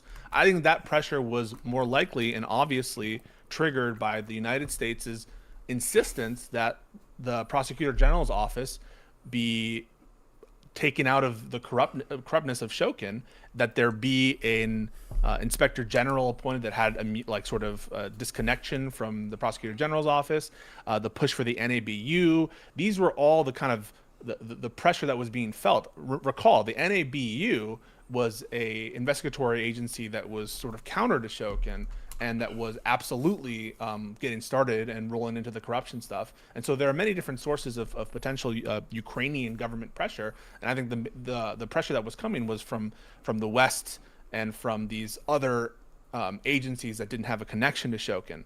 And that any pressure that was being felt by the prosecutor general's office was at most corrupt bribery Okay, distractions. so here's where we'll bifurcate here. I think that it is clear when he says Ukrainian government investigations, Zlochevsky's talking about actual investigations that are occurring from Ukrainian prosecutors. That's what Archer. or when Archer says Zlochevsky said Archer's that. talking about that, yeah. Well, but he says that's what Zlochevsky said.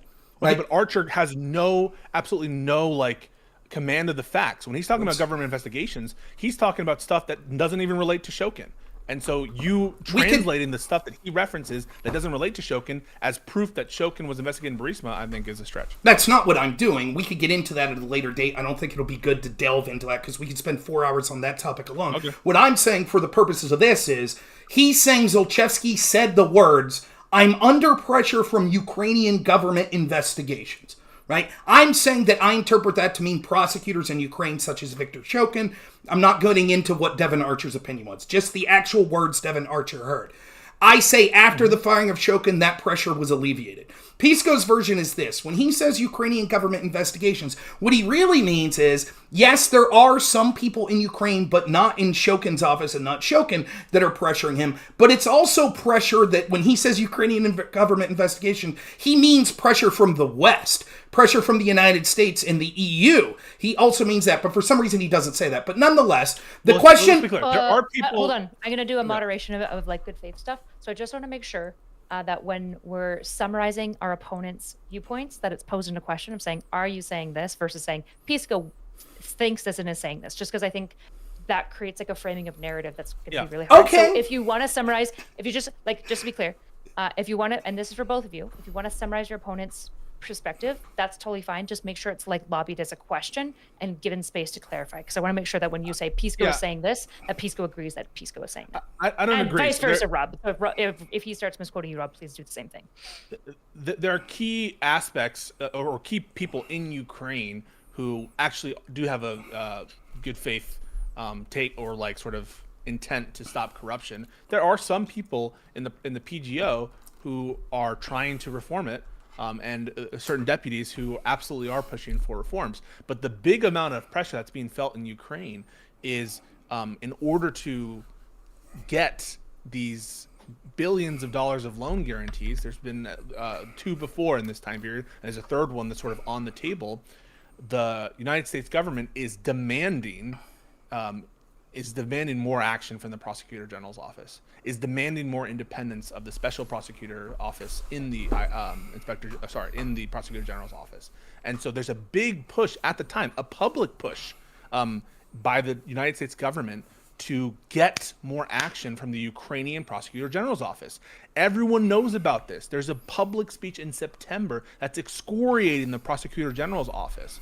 That's the pressure they're feeling. The pressure is coming from Ukraine, but it's by way of pressure from the West, who's holding these big carrots in these external loan guarantees. Okay, so to go back to I was correct when I summarized Pisco's position. He's saying that Ukrainian government investigations, that pressure really means pressure from the West. That's where the bulk of that pressure is going. Seems like an interesting choice of words to say I'm under pressure from Ukrainian government investigations when you think you're really under pressure from the West. Nonetheless, let's accept Pisco's version of events, that that's the case. Did that pressure continue? The pressure continued. It did. The pressure against Burisma continued? Yeah. Can you explain then why in December that Beretta, who was a former State Department official or something like that in the United States, that then worked as an attorney that was working for Burisma, had a glowing interview in the Kyiv Post celebrating how the case was basically closed with a slap on the wrist. They only had to pay like $4 or $7 million of taxes. Zlochevsky's assets were unfrozen. And Zlochevsky, who had fled the country because he was worried about his assets being frozen and things like that, came back. Can you tell me what kind of pressure that is? It seems like Zlochevsky's feeling the pressure there, right? He's celebrating. Yeah, so you're asking the pressure from the West. Why didn't that continue? Correct. Pressure from the West did continue. Against Burisma? If you yeah, specifically as well. Yeah. Okay, can you show me examples of that? 100%. Yeah. So in email correspondence between the NABU or people purporting to work for the NABU and the State Department, there are requests for an update by George Kent into the Burisma investigation and what's being done about that. So that's an incident that clearly the State Department is keeping up to date on the investigation into Burisma and Zlochevsky. To be clear, When was the date the of that? reason Just why curious. I have it somewhere. I can. I don't need the specific, but just general. It was after Shokin's firing, during Lutsenko's. Before Lutsenko closes the.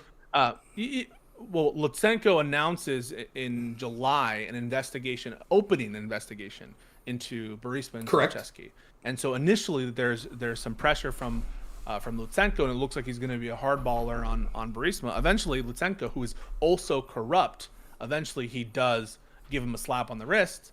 But the United States is not happy with Lutsenko. The United States Department starts feuding with Lutsenko. The United States Department starts cutting funding to Lutsenko, stops working with Lutsenko, stops liaisoning with Lutsenko. Lutsenko, it gets so bad he starts his own private feud with the ambassador to Ukraine under the Trump administration now. And there's continuing problems with Lutsenko. Lutsenko is out in the Hill, trying to tar Ambassador Yovanovitch, and so there's big bad blood in the build-up to this period between Lutsenko and the State Department. For you to characterize that as no pressure, I think is ridiculous. There was clearly no pressure, and you know how I know there was no pressure? Because the case was eventually dropped with a slap on the wrist. The assets of Zlochevsky were unfrozen. He celebrates. He comes back to the country. So the idea that, yes, Lutsenko sort of opens this investigation, what he did was he took a lot of the criminal things that would incur actual, prison sentences and things like that, and he eroded those cases and instead made it sort of a tax evasion case and said, well, if you just pay this small amount in taxes. Now, there's allegations, even you would believe, that there were millions of dollars of bribes that Zlochevsky was sending, right? Isn't the allegation from George Kent or Pyatt, one of the two, that under Yerema, that Zlochevsky paid $3.5 million to get this closed? $7 million, I think. Okay, so then paying a $5 million tax fine is nothing if you're already paying allegedly $7 million in bribes. So he's basically let go with a slap on the wrist. The pressure stopped. Burisma got what they wanted. And this is backed up by reporting we saw with Kenneth Vogel in 2019 from the New York Times that said that he talked to people familiar with this in Burisma, and they said they were happy to see Shokin go because they thought that Shokin was bribing them. And they were also happy to see his replacement was Lutsenko because they knew that they would be able to work with Lutsenko to get this investigation closed. So Burisma, at the end of the day, basically gets exactly what they want. And we don't see massive amounts of pressure from the West saying, what's going on with this Burisma case? Instead, we see two things. One, they shifted money around from Lutsenko. Pisco could talk until he's blue in the face about that stuff, but they still kept sending money to Ukraine, and never once did they force the firing of Lutsenko or even suggest it in 3 years. And secondly, here's the question I have to you, Pisco. Were they still allies with the NABU after Shokin was fired? The Biden State Department? Who? Yeah, of course they support him. Then why didn't the NABU bring any charges against? The NABU cannot bring charges. So then what we see... They're not allowed to. Okay. Wait. Whoa. Pause. Did you know that, Rob? That's not exactly what I'm reading from... Did you know that? No, I don't. I think that you're mischaracterizing it. No, I'm not mischaracterizing it. So are you saying that it's possible the NABU can bring charges? I believe so.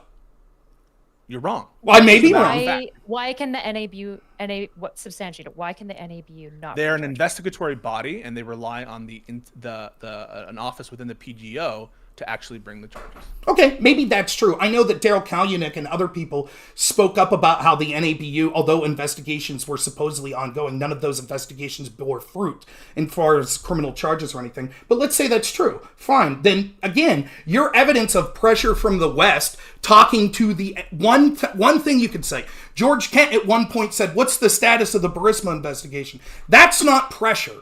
Especially if the NABU can't do anything. If they were really... pressure? Not if the defunding... No, the defunding... Is it pressure? It's not pressure against Burisma. It's not? No. Why would Burisma give a shit? Lutsenko. So? Burisma doesn't give a shit. Funding is not pressure against Lutsenko. That's not what I said. I said it's not pressure against Burisma. Okay, do you think... Let me ask you this. The State Department policy is not based on just the Burisma investigation. The State Department and U.S. policy, I know this is difficult for you to comprehend, is not based on any one investigation. It's based on the policy against corruption by the Ukrainian Prosecutor General's office. And the problems with Lutsenko don't start and end at Burisma. They're beyond that. Okay, so again, let's go back to what we're talking about. I think you're confused here. Is it your claim that Zlochevsky gives a shit at all about, is he upset that other oligarchs aren't being prosecuted? Or is he solely concerned about his name, his company being able to go? I don't know about solely.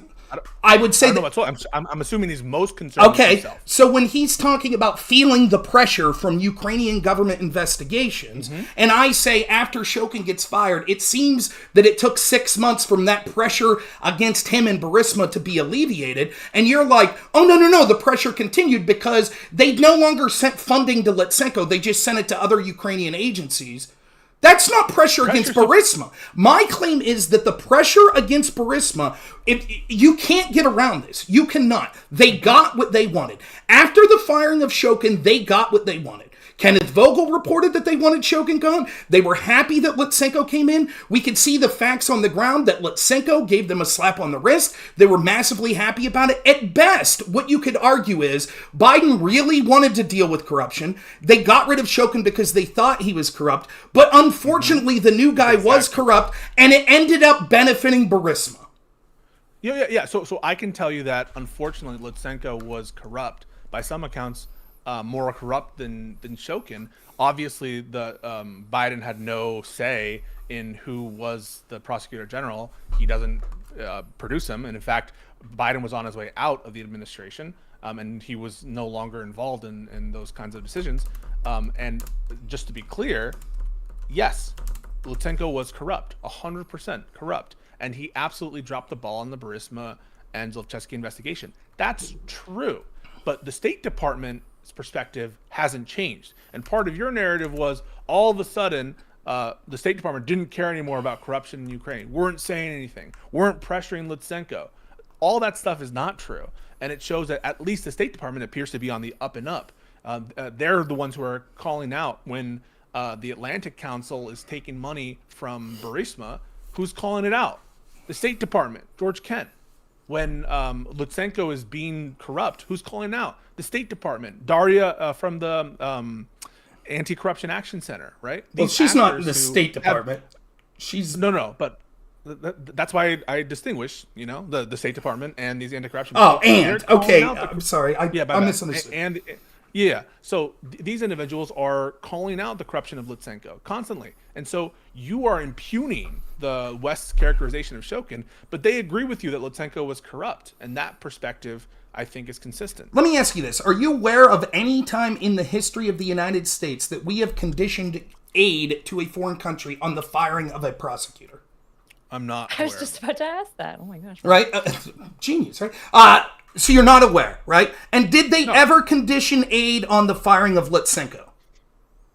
No. So only one time in history that we're aware of did the United States condition aid on the firing of a prosecutor. And it just so happened to be a prosecutor that, at least on paper, was looking into the vice president's son's company that he was on the board of directors. And then once that prosecutor was fired, it just so happened the next guy was equally corrupt. The only difference is he went really easy on...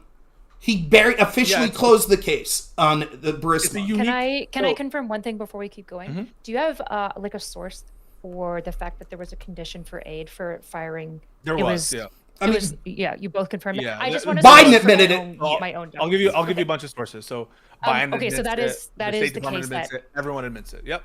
Okay. It absolutely is. It's true. Can I back up one more time, Rob? There was a question I've been wanting to ask you for a little while, just to clarify. You talked about how in December, basically Zelensky's or Zlochevsky. Not Zelensky, very different guy. different guy. You said that his assets were unfrozen and he came back. How many months was that after Shenko? Not Lutsenko. Lutsenko. Okay. How long after he was fired did he come back to Ukraine and get his assets unfrozen? Shokin was officially let go. Pisco, you'll back me up on this. I think we both agree with this. It's very convoluted how Shokin went out. He put in a letter of resignation, but then didn't resign in February, and then basically in mid-March, he's removed. Right? So March 2019? Am I in the right? No. March 2016. March 2016. 2016. Oh, right. So in March 2016, Shokin is relieved. He's fired, In May of 2016, Lutsenko comes in. And then by December of 2016, Lutsenko is closing the investigation into Burisma with a slap on the wrist. So it took roughly 7 months for Lutsenko. Now remember, right, we were told that they were considering, with Shokin, they demanded his firing after he came in February of 2015, right? And there's calls, the first public call we have of his firing, or one that we could see publicly available, is in November, the end of November. So he was only there from February to November, and that prompted them to call for his firing, right? But 3 years of Lutsenko, never a call for his firing from the West. Easy to explain. Go ahead. Because I was just about to ask you, I mean, like, that seems really odd that if they had a lot of pressure from the West, that it was included in the aid for Shokin, and then Zlochevsky, you agree, did a shit job on the investigation. Where did all of that pressure go for being like, can you guys do a good job on Burisma? 100%. So one is the specific aid that was being leveraged was the third in a series of, I think only three total, billion-dollar loan guarantees that the United States Congress had approved.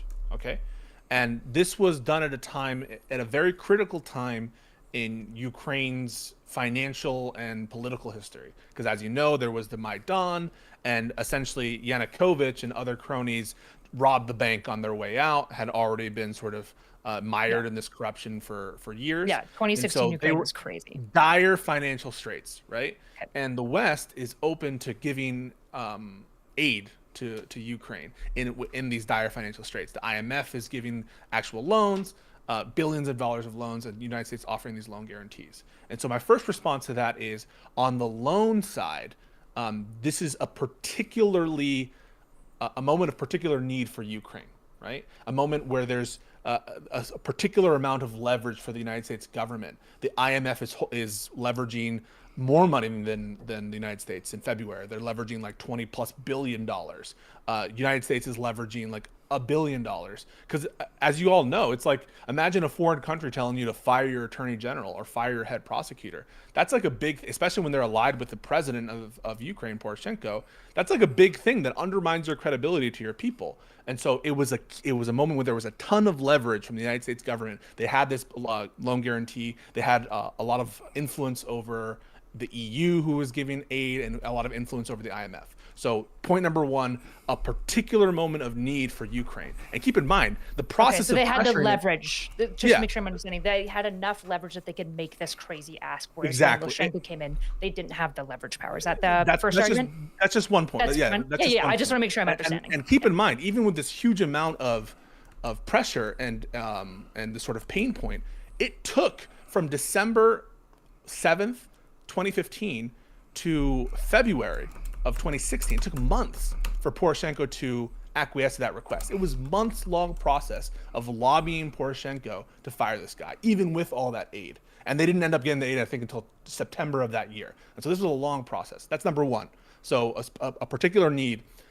Point number two is the kind of corruption that you saw from Shokin at that time was so blatant, so public, so awful, that it presented a particular need to fire above and beyond Lutsenko in that moment.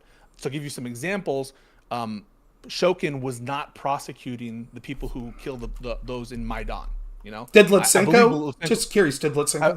I believe Lutsenko did initiate those prosecutions, or at least did investigate those at the start. You know, Shokin did not. If you could send evidence of that, I'd love it. But go ahead. Sure, I will. Yeah. I think I've sent evidence for everything so far, and I'll look for that. I have a ton of documents in my OneDrive. That's going to be one of my questions that I've saved. Is like, if you're saying Shokin is so corrupt, we need some evidence for that. Yeah. Shokin was not prosecuting or not investigating members of his own prosecutor general's office who had taken bribes from Zlochevsky in the previous year to drop an investigation that the UK and the DOJ were liaisoning on. And so that was a very prominent example of corruption that was, the DOJ was absolutely pissed about that. And so that was sort of prominent to mind. And then sometime in July, several of Shokin's deputies are caught with like literal diamonds and crazy bribes, and it's a humongous scandal in Ukraine called the Diamond Prosecutor Affair. Poroshenko's approval rating just plummets Shokin's approval rating plummets. And so there's a huge outcry in Ukraine about this corruption at that moment. And Shokin is not investigating those people. And finally, Shokin is fighting the West on key reforms that they wanted, namely of the NABU and the independent special prosecutor office that was needed. And so he's fighting on those reforms. And the deputies who are reform-minded are complaining to the DOJ that he's not acquiescing to those reforms. And so all of that is this kind of confluence of pressure and particularized corruption that caught the the State Department's attention, and that required his removal. Okay, so there's a couple things to say about this. One, none of that would matter when it comes to why they wouldn't pressure the firing of Lutsenko. For example, if you were Biden and the State Department and you thought this corrupt prosecutor was so important to get rid of, wouldn't you have some sort of say in who the person coming in was? Now, they knew who Lutsenko was because Lutsenko had been imprisoned in Ukraine for priorly being in the government and exploiting his position in the government to enrich himself. So he was actually in prison for that. He also didn't have a law degree. An anti-corruption activist that complained about Shokin knew from the get-go Lutsenko would be garbage because he was just another friend of Poroshenko, who they viewed Poroshenko, the president of Ukraine, as corrupt. So there is no reason that they would have went ahead with giving this $1 billion if they knew that the following prosecutor was corrupt. There's no reason that they would have been they would have been unwilling to say, no, we want someone that we trust. Secondly, just because these specific cases that he's talking about may have occurred, that Shokin may have been corrupt, Lutsenko was corrupt as well and was corrupt for 3 years. Just because this wasn't a unique situation, all of that would just suggest whether or not the quid pro quo or the pressure would be effective. But we're in a working relationship with Ukraine. Why wouldn't the State Department in the United States at least make the ask? Why wouldn't they say, look, we're still sending you millions upon millions of dollars to the government of Ukraine. We're going to stop sending that money until you get rid of this corrupt guy, Lutsenko. This is particularly true after they realized that he closed down the Burisma investigation. This was obviously a corrupt act that Lutsenko closed it down, so there's no reason that the West wouldn't have then used the aid that they were sending as further pressure. Third, the idea that this was a unique time is nonsensical. You could look up articles right now easily that talks about how 2017, 2018 were also unique times in trying to turn the threshold in Ukraine's economy, and they still were requiring aid. Fourth, we could see that there was another IMF loan given in 2017. So why would that IMF loan, this isn't just, they initially thought Lutsenko would be a good guy. This is after Lutsenko's been in office for over a year. So they know he's corrupt. They know he's not doing anything. And yet still, they gave that IMF loan and didn't condition it on firing Shokin to get someone that wasn't prosecuted. Lastly, it's difficult to find this because it's hard to find news sources in Ukraine because I don't speak the language. But I could show you video of people that have done investigative reports that have screenshots from articles, which admittedly I'm unable to find the article, but that article shows that there was an opening of the investigation into the two prosecutors in the Yerema time. When Pisco says he refused to prosecute investigators on his own team that tipped off Zlochevsky. Not according to the data I'm looking at. Those people were named during the tenure of Shokin. There was an active investigation where those people were named. I don't know what the courts ultimately did with those people, but there was an investigation, and the people that tipped off Zlochevsky were named and outed. Nonetheless, so Daria's lying. So the deputies are lying. So the State Department is lying. Where did they say that they never... lying about that then. So you're claiming that you have evidence that they specifically said that they never outed the names of those... under oath. Okay. Well, not out of the names, and prosecuted the individual prosecutors who had taken bribes. That's the allegation from the State Department, from the deputies of Shokin, and from many other actors in Ukraine, and you're saying that they're wrong. I'm saying that if it is accurate that there was an investigation that named those people, then the characterization of that he wasn't investigating any of this would seem nonsensical. Okay, so just to be clear, a screenshot of a video that you saw that alleges that there was an investigation on paper that was opened, that's proof that they were prosecuting these prosecutors that took... Well, if they named those people... Right? And we do know the names of those prosecutors, correct? When did we find their names?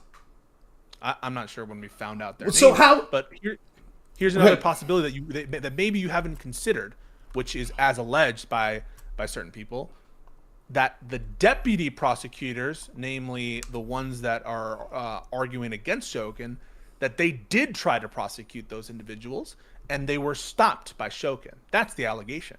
Well, it could that could be. I'll be totally honest. I don't know what the prosecutorial status was, but there was an initial investigation that named those people. I will do my best to try to find out if those people were ever prosecuted. Now, there's a separate... Because that's what those deputies say. So just to be clear who the deputies are that I'm talking about, there are two reform-minded deputies. One last name is Casco. The other one is Savard or something. I can't pronounce Sackler Divides or something like that. Yes. Those two prosecutors, they allege that Shokin, one, was not investigating Burisma. They allege that they tried to investigate corruption and that Shokin stopped them.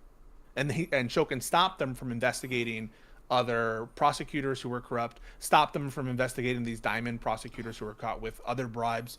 And those are those claims. And I think it would be rich for Shokin to take credit for investigations that allegedly he scuttled. And my basis for believing the deputies over Shokin is, well, our own agencies believe them. It aligns with what anti-corruption people are saying. They seem to have credibility among those people. I don't believe Shokin at all. Okay, so just to back us up and ask a clarifying question for Pisco. Sorry. I'm going to grab a drink, but go ahead. Yeah. Shoot, Rob might actually have the date for me, so it was a Rob's I might have the date too. Okay, do you remember the loan that we talked about that was used to leverage, right? Loan guarantee. And you gave me the 2 points, and I wrote them down. So the issue is that Rob brought up that there was another loan, an IMF loan agreement afterwards, and that didn't attach a Lutsenko threat at all. So my question is, do you know why? Were there not these 2 standards established? Was Ukraine not in a high need? So why were they willing to attach the clause for Shokin with the loan agreement thing, but not with Lutsenko with the IMF? Lutsenko. Lutsenko is, believe it or not, Lutsenko is another person in Ukraine. No, stop. But forget about him. He's not pertinent to this story. They need to be Billy, Jim, and okay. Yeah. Lutsenko. L-U-T, Lutsenko is the name. I say Lutsenko because I'm a fanatic. One of you has a lisp, or both of you have a lisp, and I've heard Lutsenko. I have a little bit of a lisp. Yeah. So. Okay. So what's different with this IMF loan? The State Department answered this question in their testimony. You can choose to believe them or not. They cited, number one, that there was a particular need. And that's their determination as to what Ukraine needed at the time, based on all the circumstances that they took into consideration. Obviously, Ukraine needs aid now. Ukraine hasn't stopped needing aid with respect to military aid. But in terms of financial stability and imminent fiscal collapse, they cite the particular need. They also cite the fact that this was a Herculean effort to get Poroshenko to fire Shokin, and that they didn't think they were going to be able to get him to do that again. They cite the fact that initially they thought that they could work with Lutsenko initially, and that they did not come to the conclusion that he was sort of incapable to be worked with until well into 2017. Okay? And at that point, they stopped giving him aid. They cite the fact that there's an imminent election coming up within a year and change for the next president of Ukraine, who, as we know, Poroshenko lost and Zelensky won, and that this would all be obviated because Lutsenko would probably be eliminated in the course of events, which he ended up being eliminated in the course of events and removed by Zelensky. And so all of these factors, the fact that it was extremely hard to do initially, the fact that there was a particular need, the fact that Lutsenko initially looked like they were going to be able to work with him, but then it later turned out that he was corrupt. And the fact that there was imminent elections and all that sort of coming up, and where it was very possible that he was going to be gone anyway, all of that is what the State Department answered. I believe them. I think that's a credible answer. And then other ways they did pressure Lutsenko, as mentioned, they stopped funding Lutsenko, and they stopped working with Lutsenko, and they started feuding with him. So I don't think that, however you want to spin this, it's not that they like Lutsenko. They're fighting with him. The point is this. It has nothing to do with whether or not they like Lutsenko. This is entirely possible. It's entirely possible that people at the State Department were frustrated that Ukraine, that's famously one of the most corrupt, Eastern European countries that we've seen since the fall of the Soviets, they constantly were very low when it came to measures of outing corruption and things like that. So it's not surprising that people in the State Department would actually want corruption to be solved, at least in ways that benefited them, right? And which was targeting Russia and things like that. That's what they wanted. So they could have been frustrated at Shokin. They could have been frustrated at Lutsenko. The question is, why did they, Biden's team, who was the point person, who himself was the person, as admitted, was the person that came up with this quid pro quo, why in the first time in the history of this country did they decide to condition aid on firing a prosecutor who just so happened to be on paper looking into Joe Biden's son's company? Why did they do it? And why, when the following prosecutor, when they knew initially, if they would have looked and seen that he was jailed and he was friends with Poroshenko, etc., and didn't have a law degree, why wouldn't they continue to use the pressure at that key time to get someone in there that they trusted instead of an obvious corrupt guy like this? And why wouldn't they then, once they realized he was corrupt for 3 years, issue that same sort of pressure? Even if it wasn't exactly the same, we were still giving money to Ukraine. Why wouldn't they have further tried to pressure Poroshenko? Or why wouldn't they have at least asked Poroshenko to remove him? There's no evidence of any of that. Instead, we're taking the word of the very people that are on Biden's team saying, well, we had reasons to not do it. One of the reasons that's cited there by Pisco is laughable. They couldn't pressure Lutsenko to be fired because over a year later, there was going to be a presidential election.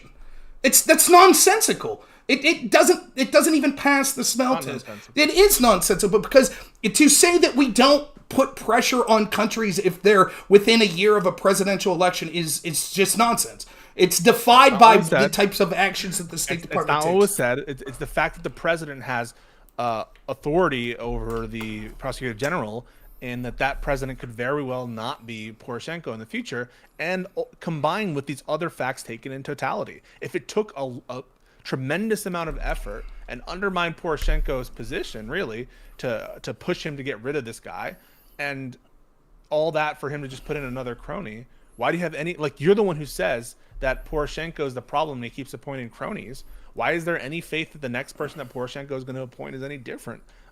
We've seen this dance before, and another reason cited by the State Department is that there's less high-level engagement on Ukraine because Trump's in office. At the time they make the determination that Lutsenko is not to be worked with again, Trump is in office. Let me ask you this, because also maybe I misheard you there, but you're acknowledging that Poroshenko's the problem and that he's going to put cronies. You're acknowledging that? I'm acknowledging that Poroshenko absolutely put in his own cronies into the prosecutor general's office. So then the narrative that you're telling us is this, that the U.S. State Department, they're like, look, we know Poroshenko's this corrupt dude, and we know he's just going to put cronies in. But for the first time in history, we're going to condition aid to fire a prosecutor that we know is just going to be replaced with a crony anyways? No, that's first of all, that's not known at the time. That you knew it. You said you knew. No. You don't know that Poroshenko was corrupt and was going to put a crony? You don't know in 2015, in December 2015, that Poroshenko was going to put in a crony. No. In fact, the determination that you can't work with Lutsenko isn't made until 2017 by the state, according to the State Department. You can choose to believe or not. And second of all, Poroshenko is seen in, it's a complicated situation in terms of everything, right? In terms of the prosecutor general's office, no doubt he's putting in his friends or people that he's close to, people he can use, people that are controllable by him. That's just true.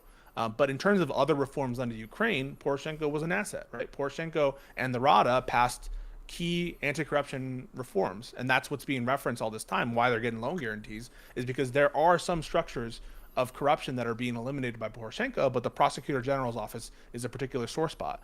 That said, I do agree with you that Poroshenko ultimately disappoints and puts in people that he could control and that don't solve the corruption issue. But that doesn't at all prove your point that what was motivating the State Department was not genuine.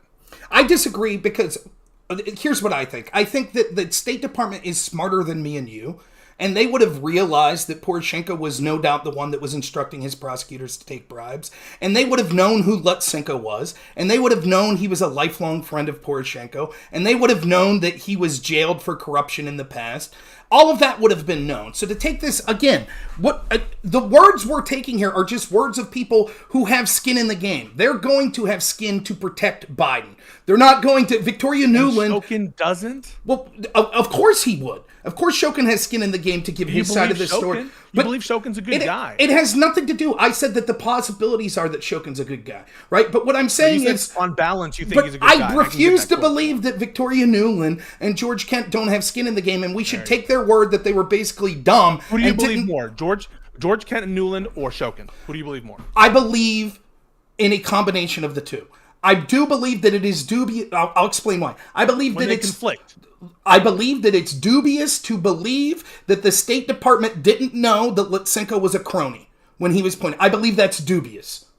That somehow me and you would know, but they don't. I refuse to believe disagree on everything. Nuland, Kent, and Shokin disagree on everything. Namely, most importantly, the level of Shokin's corruption. Right? You say that Shokin maybe he's a little corrupt, but Nuland and Kent and other members of the United States government are saying that Shokin is corrupt. His own deputies are saying that he's corrupt. Daria from the Anti-Corruption Action Center says he's corrupt. So let me elaborate on this. So there, as you know, because we've had this conversation, there are two possible scenarios that I'll give with Viktor Shokin. One being that he's corrupt and one being that he's not. Neither of them would seem to be defense for Joe Biden's actions, and I'll explain why. First, will you concede that pretty much everyone agrees that the tapes, and for the erudite in your audience that might not know this, there was an MP, a member of parliament named Onyshchenko, that apparently secretly recorded Poroshenko admitting to previously taking bribes from Zlochevsky and considering taking a big fat bribe. And that was what, in December of 2015, correct? I don't know. But you agree it's most likely he was taking bribes. Most of the people agree that tape is accurate. The leader of Ukraine, Poroshenko. Correct. Poroshenko, the president of Ukraine. Yeah. I don't dispute the right now the authenticity of those tapes, and I have no reason to believe that they're not real. Although some have been highly edited, as has been noted in I think the Biden call was released. But that's not the Onyshchenko tape. That's different. I'm not even talking about that. Okay. Right. But so here's what happened. It seems beyond dispute, according to even anti-corruption people in Ukraine that Pisco cites quite oftenly, that this call was real, or that this conversation was real. So Poroshenko was taking bribes. Now, Onyshchenko later says, and this isn't recorded, that he was told that by Poroshenko that Zlochevsky was also bribing the Bidens. But nonetheless, let's leave that part out of it. So we know that Poroshenko was giving this bribe. So it is entirely possible that one of these two scenarios occurred. One, that Viktor Shokin is working for Poroshenko, and he's actually doing his due diligence and investigating. That's why we see things like assets frozen. That's why we see other things that look like that there's possibilities of an investigation. But there could be an investigation going on into Burisma, and that's why Zlochevsky is pissed, and that's why he's going to Poroshenko and offering a big bribe in December of 2015, which we have on tape, because he wants the investigation closed. Or it could be that Shokin's corrupt. And this is what Ken Vogel is saying in the New York Times in 2019. Shokin's corrupt, and what he's doing is he's directed by Poroshenko. That the MO of Poroshenko is this. He has his prosecutors go to these wealthy oligarchs in Ukraine, and he says, looks like there's some potential crimes here. Our team's going to start investigating it. Unless you want to kick me some money. Then these people kick money to either Shokin or to Poroshenko, right? They kick the money to them, and then it never closes. It's just this ongoing, well, you better send us money next month. It'd be a shame if we start filing indictments and things like that. That would explain. Pisco needs to explain why in December of 2015, if he doesn't think, because Pisco will admit, Poroshenko basically had control over the prosecutor general's office and over Viktor Shokin. Mm-hmm. So why is Zlochevsky going to offer a big bribe in December of 2015 if there is no pressure or investigation from the prosecutor general's office? Yeah, he's working, Zlochevsky, if that's true, right, is working counter to what the desires of the United States government and the State Department, right? So Zlochevsky wants to stop investigations into himself and his company. Clear as day, right? The United States is lobbying and pressuring Poroshenko to implement less corrupt prosecutors and to make corruption less of a problem in Ukraine. And Zlochevsky operating in opposition to that desire from the United States government and State Department. There's no contradiction there. There absolutely is a contradiction. The contradiction is this. If he had already been paying these bribes to Poroshenko, right, why would he then go to pay this big bribe? Because it's clear what they're saying in this conversation is there's this constant pressure from the prosecutor general's office because they potentially will solicit bribes. And so when I say I think Shokin's a good guy, what I ultimately think is Shokin's just like a good soldier. He's listening to what the president tells him. The president says, I want you to look into this stuff. He's looking into it. Or it could be that he was in on the game too and he was corrupt. Either way, it would be indifferent. And this would explain why people at the State Department, I know this sounds confusing, but how could it be that George Kent at the State Department really says, but we think Shokin's corrupt. We want him gone. They could have honestly believed that, right? But Zlochevsky also wanted Shokin gone. And the reason Isn't that the most likely thing that they actually believe that he's corrupt? Well, I Isn't that don't. the most likely. No, I'll tell you what I think. You have no opinion on it? No, the most likely thing is they don't give a shit about corruption. They give a shit about cooperation with the United States. So they would be fine if there were corrupt actors that were benefiting the United States, right? But were harming Russia. They would be fine with that. They'd be like, we don't care if you prosecute those corrupt people. Why go through all this effort with the NABU to establish that? Why go through all this effort about the independent prosecutor general's office? Why? I happen to notice. Well, we're getting sidetracked here, but it's something, a bone I had to pick with you anyways. I happened to notice previously when I brought up the fact that George Kent lied under oath, you told me to put up or shut up. I could send you that evidence where George Kent, it was accused that people at the State Department gave a do not prosecute list. And George Kent was very specific under oath that they never told the NABU or other prosecutors not to prosecute. That's not true. Yeah. They sent a letter. No, it is true. That letter that you are citing, right? Again, that's the fifth in a series of letters and communications that you mischaracterize as a do not prosecute list. I didn't say it was a do not prosecute list. I said that it was evidence of them telling the NABU not to prosecute someone. It is that. So no, it was them justifying. It was them justifying in response to the corruption that Donald Trump and others were promoting with Lutsenko. Because keep in mind, throughout this whole process, and something that colors why I'm against an impeachment inquiry into all of this is throughout all this process, Donald Trump is trying to solicit Lutsenko, this prosecutor that Rob admits is a corrupt prosecutor. He is trying to solicit Lutsenko into announcing an investigation into the Bidens throughout this entire time. And Giuliani is pressuring Lutsenko, that is Donald Trump's personal attorney, is pressuring Lutsenko and Poroshenko to announce an investigation into the Bidens throughout that entire time. So this letter from George Kent, you're, again, mischaracterizing, right? The letter I'm talking about from George Kent was previous to Donald Trump being elected. This was from April 4th, 2016, right? You're factually incorrect when you said that the reason George Kent's saying this stuff, it's because Giuliani's doing stuff. All of the stuff you're talking about is 2019. The George Kent letter saying don't prosecute the Anti-Corruption Action Center was from 2016. He lied under oath. Cut and dry. To be clear, a do not prosecute list is not what this letter purports to be. I did not say it did. This letter, we can read it just like the Newland letter, where you mischaracterize that as praise for Shokin. You do not read these letters correctly. You're interpreting, just like you're incorrectly reading the Devon Archer testimony to see that it's very clear that the reference is to Joe Biden. Your reading and an interpretation of these documents is highly suspect. And again, it's an ancillary issue, as you admitted. And so I don't know if you want to go down this train. We can if you want, but I'm just saying it's one of the quotes are, as voiced by the European Union Ambassador Jan Tobinski, we are gravely concerned about this investigation, for which we see no basis, which appears to be an attempt to intimidate those in the Prosecutor General's office most committed to combating corruption. So what they're saying is, we think that these investigations are misplaced. George Kent testified not only was there not a do not prosecute list, but they never weighed in to prosecutors about who or who not they should prosecute. That's not true. George Kent was wrong.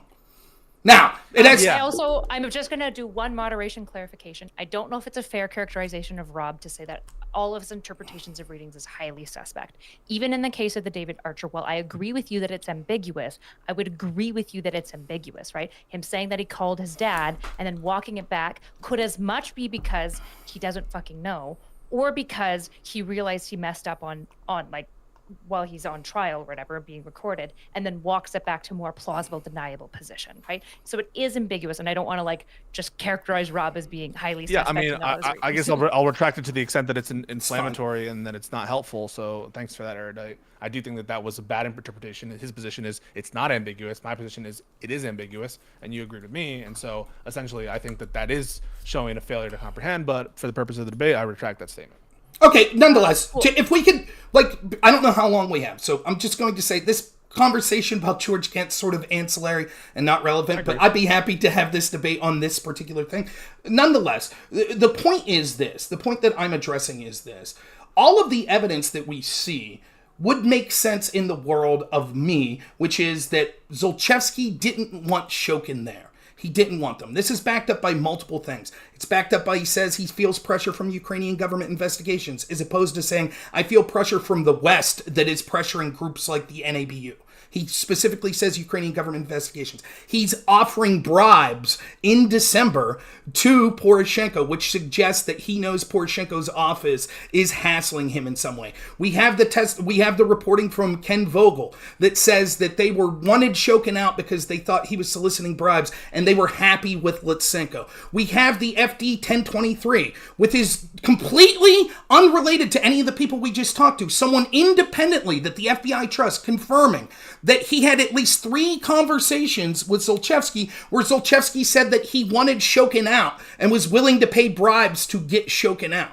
All of that, and Pisco's defense would be like, but I trust George Kent. I trust Victoria Nuland. I trust the people at the State Department. It could be true that Victor Shokin was corrupt. It could be true that George Kent wanted them out. The question is, did the firing of Shokin help Burisma? Yes, it did. Let me finish. That is not the question. Let me finish. So that is the question. It did. And so we then have to look at, was the actions of Joe Biden forcing the firing of Shokin done purely out of the motivation of, well, he's corrupt, so for the first time in history, we're going to force the firing of a corrupt prosecutor conditioned on this aid, which Joe Biden himself came up with? Or is it possible that those calls from D.C., or calls to D.C. that Zlochevsky was suggesting was actually directed to Hunter Biden, or to Joe Biden, so that he would fire Shokin and do exactly what Burisma wanted? Yeah. So the kind of analysis that Rob is employing here is cui bono, who benefits. That's the analysis that's ultimately being offered, which is that because you can show down the line, yes, Lutsenko did give Burisma and Zlochevsky a slap on the wrist. I do not deny that. But because that occurred, you should read into that a motive or desire by the U.S. government or Joe Biden in particular to have that outcome because it occurred. The cui bono, the who benefits analysis can lead you all sorts of crazy places if you employ it, right? In 9/11, who benefits from 9/11? Never let a good crisis go to waste. The defense industry certainly benefited, right? If they're selling their Tomahawk missiles and their Bradleys and all that stuff, right? Who else benefited? George Bush got to go and have enough public support to invade Iraq and Saddam Hussein, even though there's not a necessary connection there. All of the oil companies all are going to benefit from access to, maybe if they want to privatize a lot of these oil fields and take ownership of them. So they benefit from the invasion into Iraq, or to say nothing of maybe other actors who benefit in Afghanistan. So this kind of analysis of cui bono based on it sounds good to the mind because ultimately there was some benefit done to some company. But of course, that's not what we're looking at. We're looking at not ultimately did Burisma benefit from Lutsenko, who only emerged after Shokin. The inquiry is what was actually motivating Joe Biden? And what was motivating the State Department when they asked for the firing of Shokin? That is what we're looking at. And there's no evidence whatsoever that directly ties the motivation of helping Hunter Biden for what, $5 million or $10 million, or helping him with some, the threat of prosecution. There's no indication that Hunter Biden was under threat of any prosecution at all. There's, that's been repeated by multiple prosecutor generals. Shokin was not willing to say so. There's no evidence whatsoever that Joe Biden was at all motivated by helping out his son. That's been, said by Vogel and others, and also said by Devon Archer that he has absolutely no evidence that Joe Biden was motivated by anything other than U.S. legitimate foreign policy interests. And that's it. The timeline doesn't match Rob's story, because he says that after this phone call with Joe Biden, all of a sudden there's just a reversal in policy. That's not the truth. The United States government was escalating in terms of its approach towards Shokin. And prior to the alleged call with Joe Biden in December, you already have talking points being laid out by the State Department that are specifically pressuring the removal of Shokin and saying that the loan guarantee would not happen without getting rid of Shokin. And so everything he's saying about the timeline, it sounds nice if you do it in a nice little lilt and if you get the end result, which is Lutsenko, but ultimately that's not what was actually motivated, and there's no evidence to show it. Okay. Yeah, one question that I was going to ask you, because I agree that the Quay Bono, I'm not super compelled by those because, you can. Well, I would like to respond to that because I think he's mischaracterizing. So. Sure. I just wanted to actually ask him one follow-up question, which, to be honest, it's actually going to be somewhat in your favor. So I hope you'll appreciate it at least. The issue for me is essentially, like, if there was some element of Biden wanting to pressure Shokin, in part because of maybe a number of factors, but also this situation arising with his son, which would look bad when he's trying to get elected because his son is already known as a degen loser, right? Wouldn't this type of character, a career politician, like absolutely lay in the lap of plausible deniability to do these things? And it seems like one of my issues that I run into with your argumentation is there's some evidence, I would say, that goes against Rob's position, but then a lot of evidence also requires basically a heavy leaning on plausible deniability. Being like, well, nobody's really like saying this thing. It's like, if they're all like invested interest together, that doesn't mean that they necessarily will or won't. And so I guess my question would be, what evidence would be required? How would we even find evidence that Joe Biden was doing this unless Joe Biden's really stupid? It's a good point, because my position can't be unfalsifiable. Right. And essentially you're asking what would convince you that there was improper behavior, and do you need a formal conspiracy when interests align? That's the kind of take that Rob has given in the alternative, which is even if Shokin was corrupt and even if the State Department had a legitimate motive to get rid of Shokin, it's not necessarily a case that clears Joe Biden. Absolutely true, right? And even I don't even think I would accept a mixed motive approach by Joe Biden, where he's 50% motivated by genuine interest and 50% motivated by his son. I think that would be a basis for him to recuse himself, and if he didn't recuse himself, I think that would be problematic. In other words, if there was any evidence that or strong, I should say, if there's strong evidence, convincing evidence that I don't think there's any evidence, really, direct evidence, that Joe Biden was considering like the status of his son, the finances, even 5%, even 2%, even 1% at all, right? I would be like, that's a problem, and that's corruption, right? That's corruption. Okay, and so right. And so to answer your question, the kinds of evidence that I would want is like someone says, yeah, he had a conversation about Burisma and the finances, right? Evidence of money from this bribe, right? This bribe going to Joe Biden. That's some evidence. Subpoenaing right? bank records. Hang on a second. They have bank records. They subpoenaed Joe Biden's bank records? Do you know which bank records they have and don't have? Well, I don't. But at least all the bank records. But wait. But what you just said, that would imply that when they first found out about this, they should have been subpoenaing bank records of Joe Biden. Not necessarily. Correct? Not necessarily, no.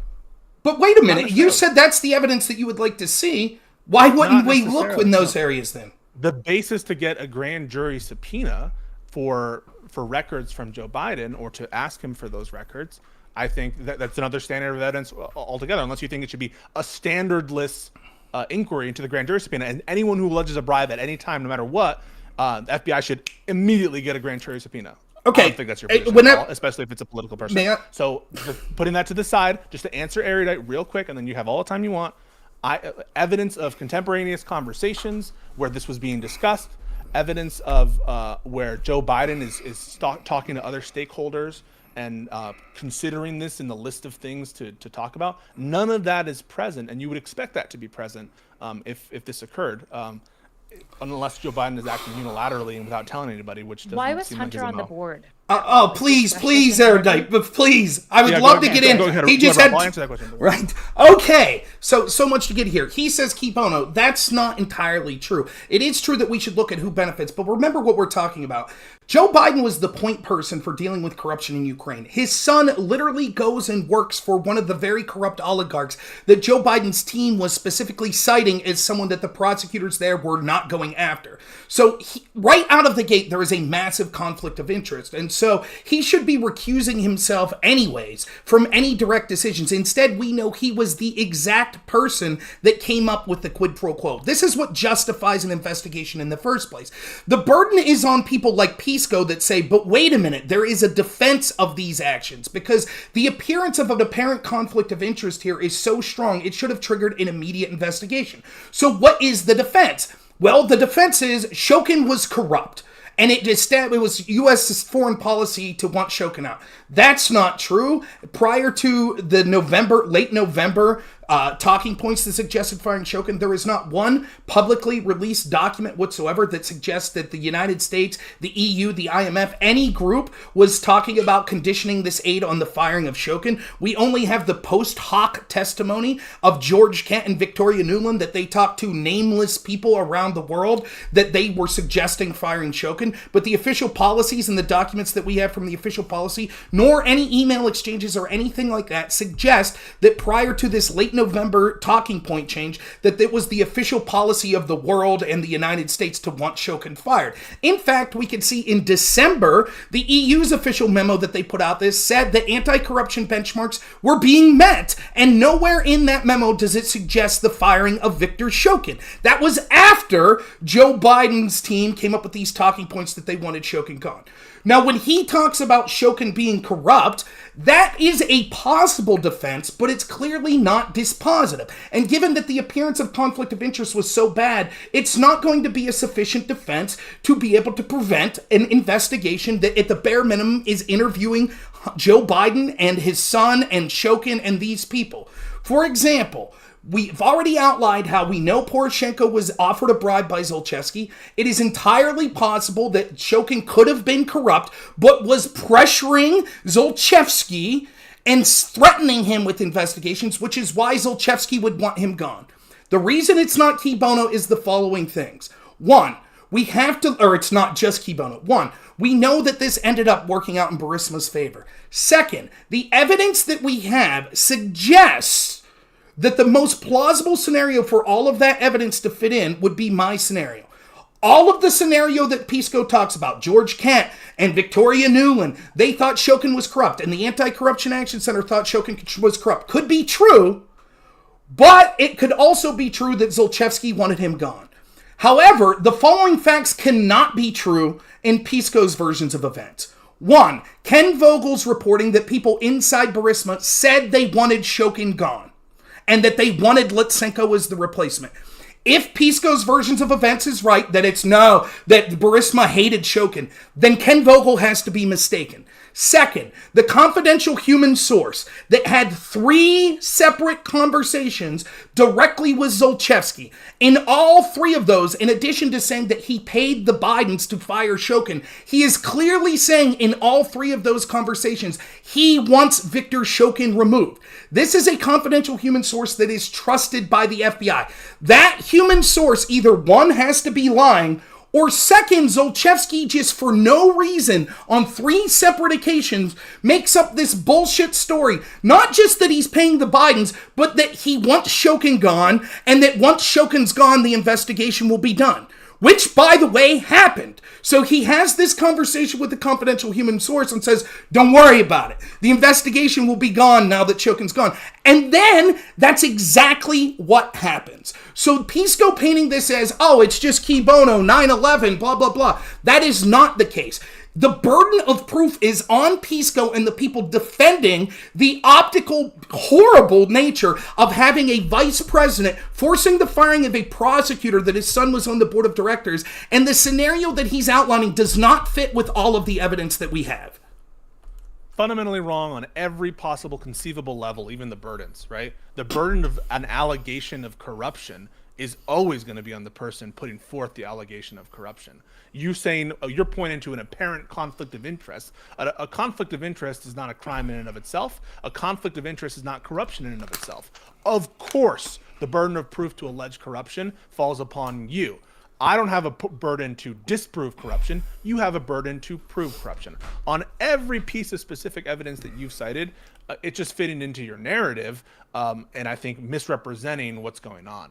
With respect to the official EU memorandums policies, again, you're misreading them. None of that is in conflict. Does with, that real quick? I'll be brief. Like, do you recognize the EU memorandum was in 2015 after Joe Biden issued his quid pro quo? Correct. And does that memorandum suggest firing Shokin? It does not suggest firing Shokin. Okay, yeah. So that memorandum is not in conflict with firing Shokin. That memorandum cites which was well known in advance because there's articles saying what the objectives and what the benchmarks are for visa-free travel with the EU. Everyone knew what these benchmarks were. It was the establishment of the NABU and the implementation of and nomination of a special prosecutor, inspector general kind of guy or independent prosecutor's office, which Shokin was resisting, right? Shokin was resisting the NABU. Shokin was resisting the implementation of this special prosecutor's unit. And robnoerr cites those achievements of benchmarks in spite of Shokin as evidence that Shokin wasn't corrupt or somehow in conflict or contradiction with the desire that the prosecutor general be removed. None of that is in contradiction. The meeting of those benchmarks in spite of Shokin is not evidence that they didn't want Shokin gone, and we have multiple people testifying under oath that that's what they were having conversations with. On that, I promise to leave, but on this specific thing, right? Because we're both guilty of talking in long chunks. So just on this specific thing, I think what you're doing here is very clever. There's a sleight of hand. We have this obvious conflict of interest with Biden and his son being on this board. And part of the defense is all of these agencies, the EU, the UK, the IMF, the United States, all of them were suggesting firing Shokin well before Biden's team did. All of them. They were. And then when we cite evidence, which you acknowledge, from the EU, after Biden's team said they wanted Shokin fired, when we cite that evidence, you then switch the burden of proof. You say, well, you have to prove that this memo doesn't say that Shokin was a good guy. That memo is their official. Let me finish. That memo, what it says that yes, there's work to be done, but the benchmarks are being met. It's in December, and it is not suggesting firing Shokin. What Pisco would have you believe is that it was the official EU policy to want Shokin fired. And yet they put together this memo of their official stance on this and forgot to include in that memo, oh, by the way, we want Shokin fired. Instead, they put that benchmarks were being met, but that's not, they could have met benchmarks were being met, but in secret, they wanted Shokin fired. But Pisco can't provide any evidence from anywhere in the EU, the UK, the IMF, putting in any form of like memo or anything like that they wanted Shokin fired. He just says, well, they could have and just weren't saying it. No, there's no burden shifting happening here. There's no absolutely zero burden shifting happening with this policy memo. It just doesn't say what robnoerr purports it to say. That's the burden shift. Excuse me, and it shouldn't. You shouldn't expect it to say that we want Shokin fired. This is a public-facing memo that's talking about specific benchmarks for visa-free travel. These benchmarks were known in ahead of time, and they were known to be the implementation of the NABU and the appointment of a special prosecutor. These are organizations and bodies and a special prosecutor office that Shokin was fighting against and was resisting that specific change.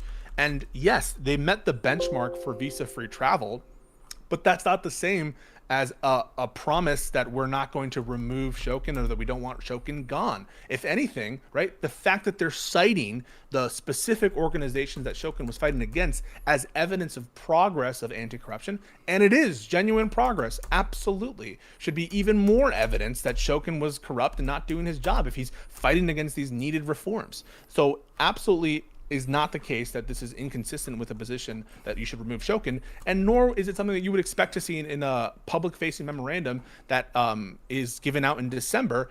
By the way, the United States does not announce a quid pro quo or the pressure of removal of Shokin in December of 2015. They just don't. It's a very song and dance, this statecraft stuff. A lot of this is classified information. So when Rob points like, why don't we have this particular email between the EU people and the State Department people? I hope that comes out in this impeachment inquiry. If we're going to find anything in this impeachment inquiry, impeachment inquiry, which I'm against, by the way, but I'm sure that those emails actually do exist, referencing specific conversations with particular EU people. I'm just guessing that they're classified, and that the people who are getting these FOIA requests aren't releasing us all the information, just to be clear. But no public statement is given in December 2015 that we want to get Shokin removed.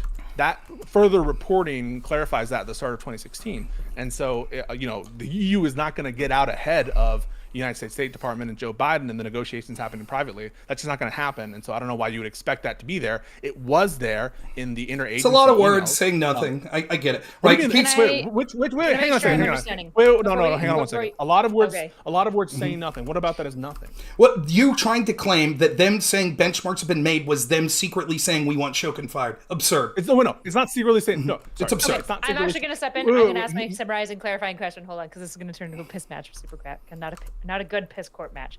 I just want to clarify. The evidence that I feel like I need from Pisco is that there was a genuine sentiment of Shokin being pushed to be fired before any of the Burisma stuff popped off. Your evidence for that, from my understanding, is that even though it wasn't in the EU memorandum, which it wouldn't be because it's public facing, that there are multiple people that testified under oath that this was a sentiment amongst the DOJ and in the Biden cabinet, and it was just a general sentiment. So my question, so that's the evidence. So my question, Rob, then is that insufficient evidence? No, there's more. Of course it's insufficient because it's post hoc. Testifying afterwards to protect the guy. Yes, George Kemp testified after that, right? Victoria Nuland testified after that. You have four pieces. We have from who? Herbst? That's who you're going to say?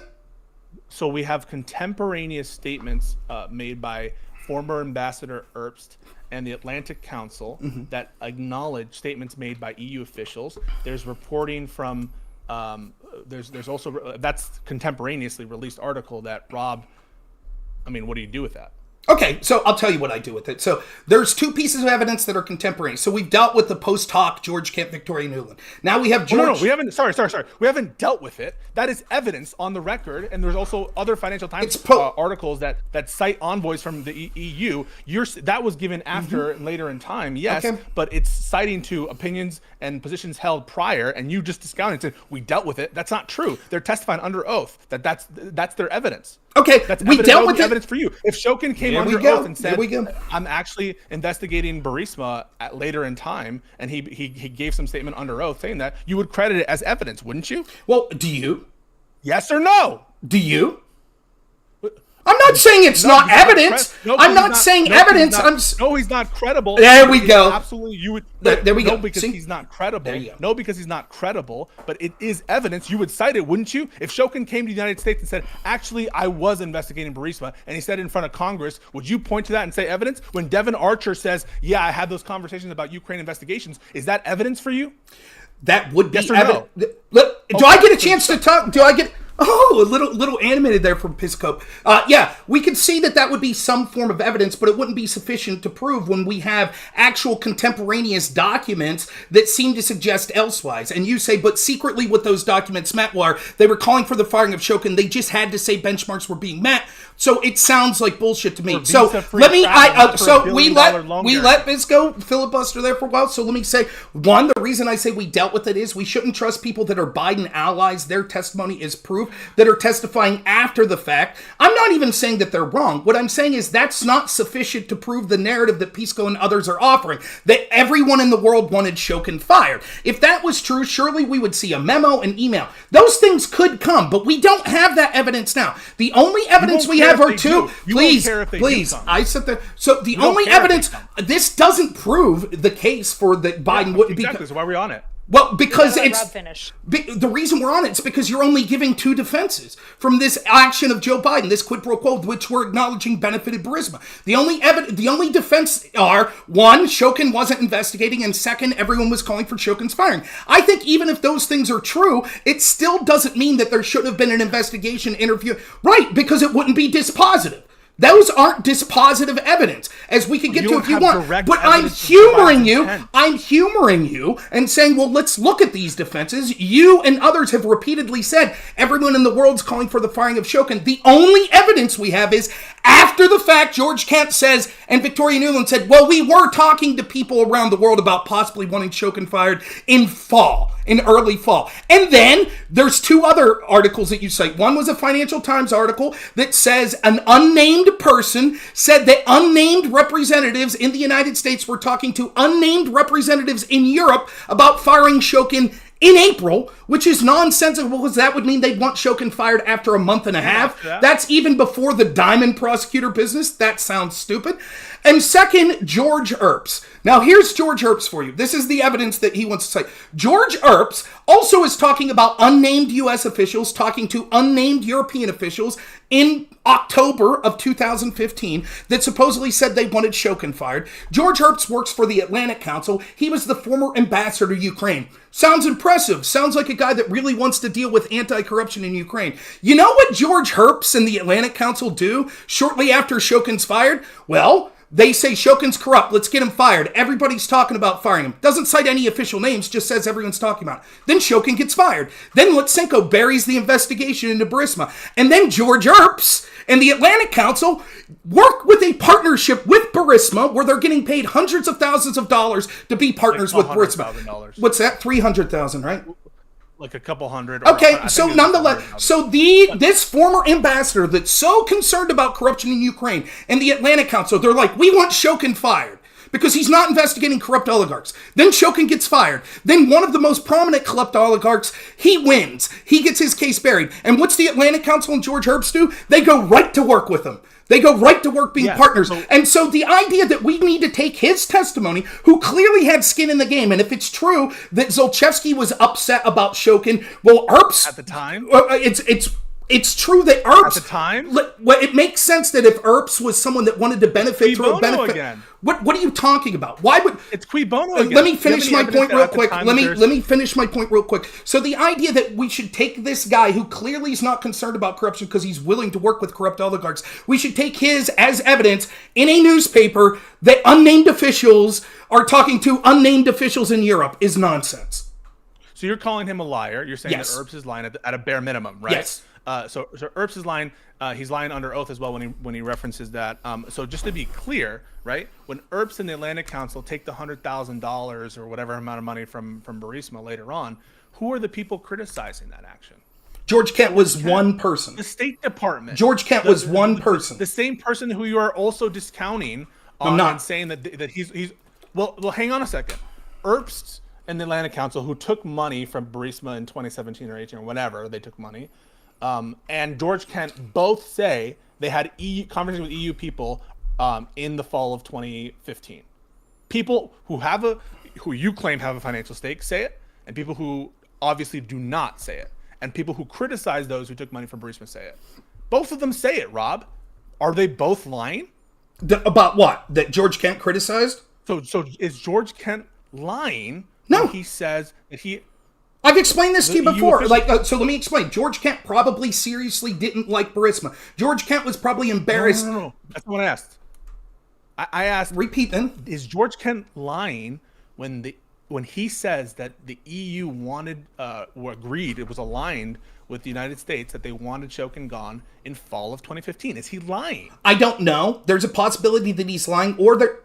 Let me finish. Or there's a possibility that, there could have been specific individuals, right? For example, let's say I go to work for the State Department and you're working for the UK's, whatever their version of the State Department is. Me and you could be talking and be like, we don't like this prosecutor. We think he should be fired. That's different than the official policy of the UK, of the EU, of the United States suggesting that. So it could be entirely possible that he did talk to a handful of people that said, we don't like Shokin, he should be fired. But you yourself admit this is an unprecedented action by the United States. So the fact that this would be the official policy of the UK, the EU, the IMF, would seem to suggest that we would need some sort of physical evidence to suggest. So Kent says that the EU actors were aligned.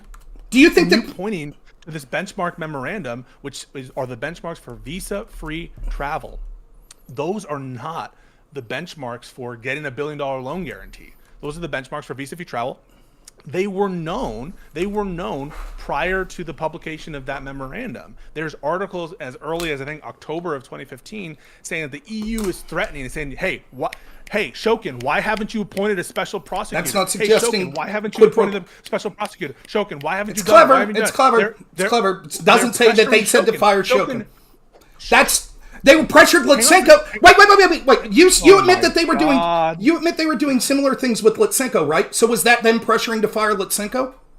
So it's not inconsistent. Right. If there was a memorandum that said that Lutsenko should be fired, or some ask that Lutsenko be fired, that would not be inconsistent with other demands on Lutsenko. And by the way, all of the cited anti-corruption efforts from the benchmarks for anti-corruption for the visa-free travel, all of those were things that Shokin was fighting against. And yet you're citing that as, well, they must have, if it was true that they wanted him removed, it would be in this memo. That's the robnoerr position. If it's not in this memo, then it's proof they didn't want him gone. That's really your position. I would say that it's good. Just want to clarify. You said George Kent lied under oath. Yes. Which is why you're calling into question anything that George Kent. No, that is not why. Okay. No. Okay. Could you maybe then explain, because that was my assumption, because that would make me question any witness if they lied under oath. Well, that could be part of the reason to suggest that we don't always believe him, or that he might have a memory that was flawed, seeing as how he was dishonest under oath. But in addition, why criticize the taking of money from Atlantic Council from Burisma? But in addition, we could see that he also could have been having, as I said, discussions with individuals, but that doesn't mean that it was the official policy of those countries that those individuals were from to recommend the firing of Shokin. That it was their policy. He testifies that they were all aligned, and so he's either lying or telling the truth. Okay, so then if that's the case, then surely if there's an inability for those countries to present documentation showing that that was their official policy, then you'll admit George Kent is a liar, and you'll be suspect of everything he said? Well, the thing is, you were looking for evidence prior to December of 2015. Correct. That's what you're looking. You're looking for those specific email chains. So there are EU people who come out and say after this time that this was our policy. But again, you only are considering for some reason evidence before December 2015. I'm sure that there are cables. I'm sure there are emails that say this, and I bet you that those things exist. Okay. And I bet you that they exist somewhere. We'll and see. when they come out, you're not going to give a shit. You're not going to give a shit. No, it's not that I don't. It's not that I don't give a shit. It's that I'm make your conspiracy theory less likely. Yeah, it would be more defense against it. Sure. Absolutely. Let's talk about what's happening here. My standard was quite clear. The mere fact that Joe Biden was the point person with dealing with corruption, and his son was on the board of one of the most corrupt oligarchs, and he forced the firing of a prosecutor that ended up benefiting his son's company, ought to have triggered an investigation. It should have at the minimum. No, it should have. When I say investigation, I don't mean the bullshit that did they ever interview Joe Biden? Did they interview Hunter Biden? Why would they need to? Right, that's exactly what I mean. That's the bare minimum of what you would do. If there's an accusation of corruption of Joe Biden and Hunter Biden, those are the people that should be interviewed under oath. So you can see what Pisco means when this is how bullshit these investigations were. Wait, I want to take serious? it. Wait, yes, I'm. So okay. We have, just to be clear, we have an entire, just everyone knows, there have been 3 investigations into these matters. There's been a dedicated Senate investigation into this matter, which found no wrongdoing for Joe Biden. Had no subpoenas whatsoever. Didn't have any bank records. You don't think the Senate investigation had an incentive to get shit on Joe Biden? You think they were just? You want me to respond to each? You want me to respond? All right, go for it. Do you think they're going through the motions? Do you think they're lying? No, I think part of it's going through the motions, but more importantly, to the extent that they would have been looking into, if you read that Senate investigation, they didn't have subpoena power, they didn't have the power to indict people, and what you see over and over is, and I want to talk about this person, Amos Hochstein, they talk to him and they're like, oh, so you talked to Joe Biden, and you mentioned Burisma and Hunter Biden to him, and he's like, yeah, and then you took a phone call with Hunter Biden, and you talked to Hunter Biden and told him you talked to your dad. Yeah, well, what were the context of those conversations? I can't remember. I don't want to tell. That's how the Senate investigation goes all through the place. We constantly see people saying, I don't remember the context of those calls. There's no subpoena power, nothing like that. They didn't get bank records or anything like that. They didn't interview Hunter Biden. They didn't interview Joe Biden. That's just not true. Wait, hang on. That's just not true. The Senate committee reports to get over tens of thousands of documents that they reviewed. Right. Yeah, so I have no idea like what your reference. Like they also have the ability to sit in classified and review classified documents as well. Why would the Senate investigation go through the motions? I just told you. That Why? the things that... The motivation. Okay, so let me ask you this. Did that Senate investigation look into the bank accounts of Hunter Biden? I'm not sure. Well, I would say probably not, seeing as how the new investigation is, and they're coming up with this evidence contemporaneously now. Right? So the idea, it's not just a matter of going through the motions. It's a matter of they interviewed the people that they were able to interview because they didn't have subpoena power. Many of those people clammed up. And I want to ask you specifically about this because in that Senate investigation, so we had the climate envoy or whatever, Amos Hochstein. You said one of your standards would be if Joe Biden was having conversations about this. Now, let me explain to everyone what happened. Joe Biden's defense, we've heard Pisco's defense. Shokin wasn't investigating and everyone wanted Shokin fired anyways. Joe Biden's defense was over and over again, I never talked to my son about business dealings. He lied. His defense was a lie. Not only that, we know that he talked to official government representatives like Amos Hochstein. Wait, prove that part first before you go to the next one. October 2nd. I'm going to back you guys up because we've gone like 10 miles ahead of where I was tracking. Because I don't know, I've never heard the name Amos Hochstein. So we're talking about the Senate investigation. Is this the second or third investigation into the Hunter Biden This is laptop the and most Burisma? latest, most recent investigation that happened on the eve of the 2020 election. The Senate is entirely dedicated to this one Burisma issue. They bring forward, they have the power to call people whoever they want, and they call 10 or 11 witnesses, and they go through extensive hearings with them, multiple hundreds and hundreds of pages long transcripts with each of them, and all of them universally don't have any evidence that Joe Biden was motivated by anything other than genuine foreign policy interest in the United States. So that's not true. What we see is it might be that they didn't present evidence, but many of those witnesses refused to testify, refused to hand over documents and things that they were never able to get. So Amos Hochstein, who is a special, he says prove it. Amos Hochstein is a U.S. Special Envoy and Coordinator for the International Energy and Affairs at the Obama State Department. He, in October of 2015, he testified in front of that Senate hearing that while at a meeting with then Vice President Biden, he testified that he, quote, brought up the issue of Burisma to him. He wanted to make sure that the vice president was aware that there was an increase in chatter on media outlets close to Russians and corrupt oligarchs and media outlets about undermining his message, including Hunter Biden being part of the board of Burisma. So now we're deciding whether or not we should interview Joe Biden. Well, we know that Joe Biden's public statements are a lie. That he lied when he said he never had any details or conversations about his son being on a business. Not only did he have those conversations, he was actually having them with this special envoy, Amos Hochstein. Is this what you're citing? Wait. Is this what you're citing for Joe Biden lying about having interactions with Hunter Biden's business dealings? Well, it's just one part of it. Are you silly? That's your interpret. Wait, let's just deal with this one thing. Okay. Let's just deal with this one thing.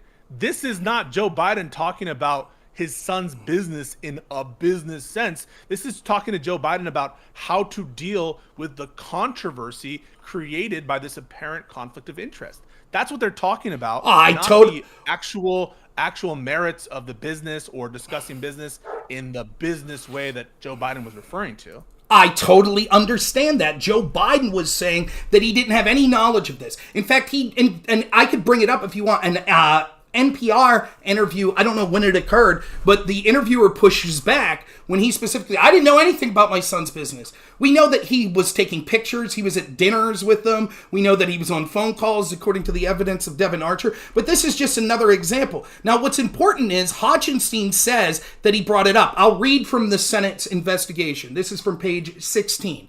Quote, Hochstein spoke to Vice President Biden about concerns relating to Hunter Biden's role in Burisma's board because, according to Hochstein, Russians were using it to advance disinformation. According to testimony and public reports, Hochstein, then U.S. Special Envoy and Coordinator for International Affairs, raised concerns about Hunter Biden's role in Burisma directly to Vice President Biden. Nuland told the committees, Hochstein had a conversation with the Vice President and his staff about this, and he also had another conversation on the plane ride. That's right, he was also on the plane ride from Ukraine that December 2015. Public reporting also confirms Hochstein's discussion with the vice president. According to one report, Hochstein, the Obama administration's special envoy for energy policy, raised the matter with Biden, but did not go so far as to recommend Hunter leave the board. When Hochstein testified before the committees, he declined on advice of his counsel to testify about his substance of the conversation with Vice President Biden. Based on privilege-related privileges, which Donald Trump has invoked, and his associates. What aboutism? I don't know how many times. So just to be clear about the invocation of executive privilege and related stuff, and also yes, they had planned talking points for what would happen if someone brings up Burisma. The conversations they were having were like, what do I say if a reporter asks me about Zlochevsky and Burisma? And you are fucking skewing that to be. So let me. Biden was like. Let me continue to make my case. So in an NPR interview, the reporter asked Joe Biden specifically on video. I can provide this if you want. What about all the people that were warning you? They were warning you about the conflict of interest of your son. And he said, no one did that. Well, we know George Kent did. We know Amos Hochstein did. So Biden is lying. Correct? If he's saying that no one warned me about the conflict of interest with Burisma and that stuff, that's not true. So he's either lying or misremembering. Okay. But that's not what you said before you were analyzing the statement, whether or not he was involved in Hunter Biden's businesses. That's different. That's not what I said. I said that he was different than the statement we're evaluating right now, which is, were you warned? You acknowledge those are different statements. Those are different statements. That was not my intent to. Okay, so let me continue. So Hochstein in October. He meets with Joe Biden. He doesn't tell us what they were talking about. All we know is they were talking about Burisma. And that's how, but he won't give the details of what was discussed. Then November 4th, 2015, Hunter Biden reaches out to U.S. official Amos Hochstein. Now this November 4th, that date might sound like it's around something because on November 2nd is when we get the email from Burisma to Hunter Biden saying, hey, we want you to reach out to prominent U.S. officials so that we could sway their opinion on Ukrainian officials like the prosecutor general, with the ultimate goal of closing down investigations into Burisma. Then 2 days after that, he reaches out to Amos Hochstein. Yes, I can provide that to you. Yeah, there's November 2nd email from the Deem to Devon Archer, Hunter Biden, and I think Hunter Biden's financial guy or something. Yes. Explicitly saying, reach out to officials to try to shut down the investigation into Burisma. Like that's explicit in the email. Hang on a second. Hang on. Basically, he's asking for lobbying efforts to help remove the pressure and shut down investigation, or I forget the exact phrases used, into Burisma. It's something to, like, I'll pull up the email here in a minute, but it's something like shut down active investigations and cases into Mykola and Burisma. So yes, on November 2nd, basically they're telling Hunter Biden, like, dude, reach out to your contacts in the U.S. and get them to either publicly or privately deal with people in Ukraine to get these cases and investigations shut down. 2 days later, he reaches out to the very guy that was talking to his dad, Amos Hochstein, on November 4th, 2015. According to Hochstein's testimony, investigators, the vice president told his son that he had met with Hochstein and discussed the younger Biden's work for Burisma. So there's Biden told, Hochstein testified that Joe Biden told Hunter Biden, hey, I met with Amos Hochstein and we were discussing you working for Burisma. So 2 days after the email that Hunter gets, he reaches out to Amos Hochstein and says, can we go out for coffee? Which they did. There are other phone calls I could bring up that Hochstein testified. Now, he doesn't say what he talked about. He refuses to say what he talked about. He just says, yes, I had lunch with, or a phone call with Hunter Biden. Then, at the end of the day, on that famous plane ride, so on December 4th, there's the phone call to D.C., which Devon Archer says he interpreted it as a call to Joe Biden. Then Joe Biden... He literally doesn't say that. I don't know why you keep saying that. He doesn't say he called his dad? No, sorry. He didn't say that he interpreted DC as his dad. He doesn't use the words I interpreted. He says they said call DC, and he says he called his dad. Nonetheless, it's unclear actually. Nonetheless, he says he called his dad. People could read the transcript from themselves. After that, there's a plane, and Pisco will acknowledge this. It was like December 7th, December 8th. Joe Biden had a scheduled meeting in Ukraine, correct? So he gets on an airplane and flies to Kyiv, right? On that plane is Amos Hochstein. And it is on that plane ride itself where Joe Biden himself comes up with the idea, we're going to have a quid pro quo to fire Shokin. That's not true. The talking points specifically say that Shokin in November 22 at the very latest, that Shokin will need to be removed. And so for you to pretend that out of the head of Zeus, Joe Biden might be the person who like pulls the trigger on how to exactly engage him, according to one of his advisors, I think the last name of Cole, doesn't mean that this came out of Joe Biden's mind. The decision to pressure for the removal of Shokin was made prior to being on the plane. That was made as been testified under oath in late fall. As to your statement about Amos Hutchinson, Amos also states that not only Hunter Biden Burisma played zero role in the decision to fire or to pressure the removal of Shokin. And of course he's going to say that. What's he going to say? He's palling around with Joe and Hunter talking about Burisma. Do you think he's refusing to testify what the details of his conversation were? So does the State Department. So does everyone. The DOJ's against this guy.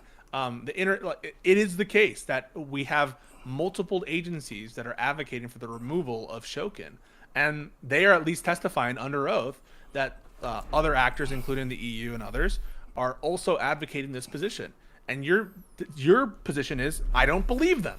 That's your position. Again, so what you're doing, now you're disputing another advisor, right? Colin Call, right? Who said, you're disputing. Of course, there was this late November memo that we now know that suggested firing Shokin, but that memo didn't say use a quid pro quo or condition the aid to fire Shokin. It didn't say that. So I'll read so I don't have to play the audio for you, but here's the interview. Here's what Colin Call says. Fast forward to December, Vice President's traveling on a plane. So we're flying over Kyiv and we're talking about the trip and we're talking about this loan guarantee. The Vice President's getting briefed also by his assistants and Secretary Newland. I'm trying to do this. Is this an under oath quote that you're reading? Just so I have. No, this is a report to the like AP. And then when we land by Ambassador Pyatt, right? And the vice president basically says, look, I'm just going to tell Poroshenko that you're not getting the money unless you fire Shokin. And the reason why the vice president decided to make that claim was he believed that they were never going to have the kind of leverage that we have now. So he's saying that it was the vice president look at that. A different question. Yeah. Okay, right. So it was a different question, right? A different question that was asked before by Erudite, which is it true that this was the only time in leverage? And we have statements made by advisors that, in fact, Biden said at the time that we would never have this leverage again.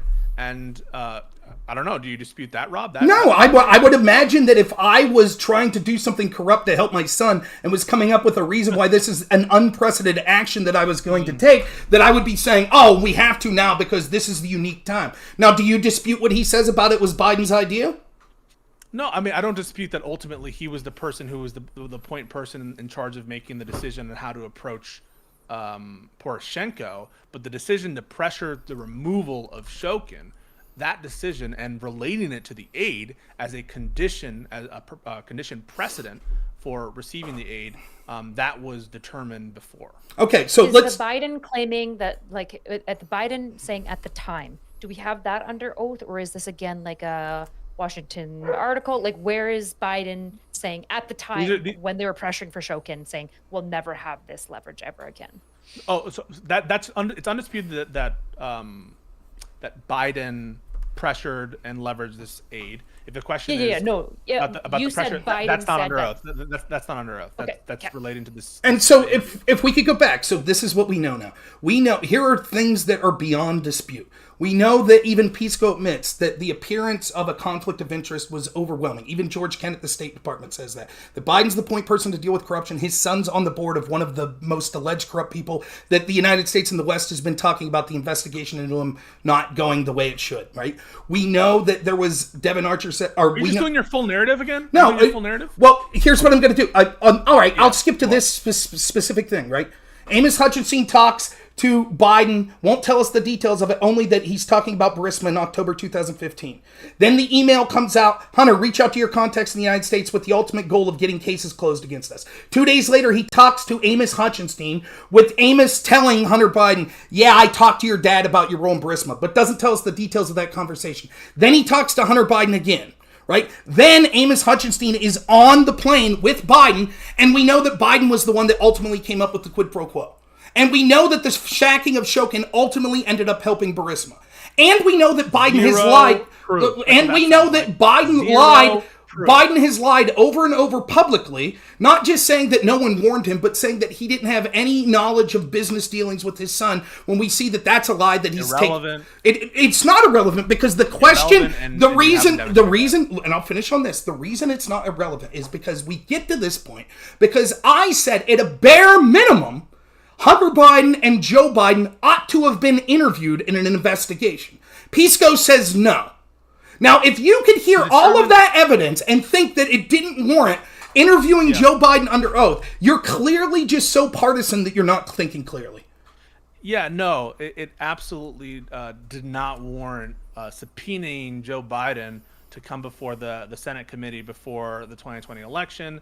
As for Hunter Biden, it's just obvious that, you know, any well-advised Hunter Biden is going to plead the fifth. And so I don't know what utility you're going to get out of dragging his ass into a Senate rip just for him to plead the fifth, and when he's already under criminal investigation by the Department of Justice and ultimately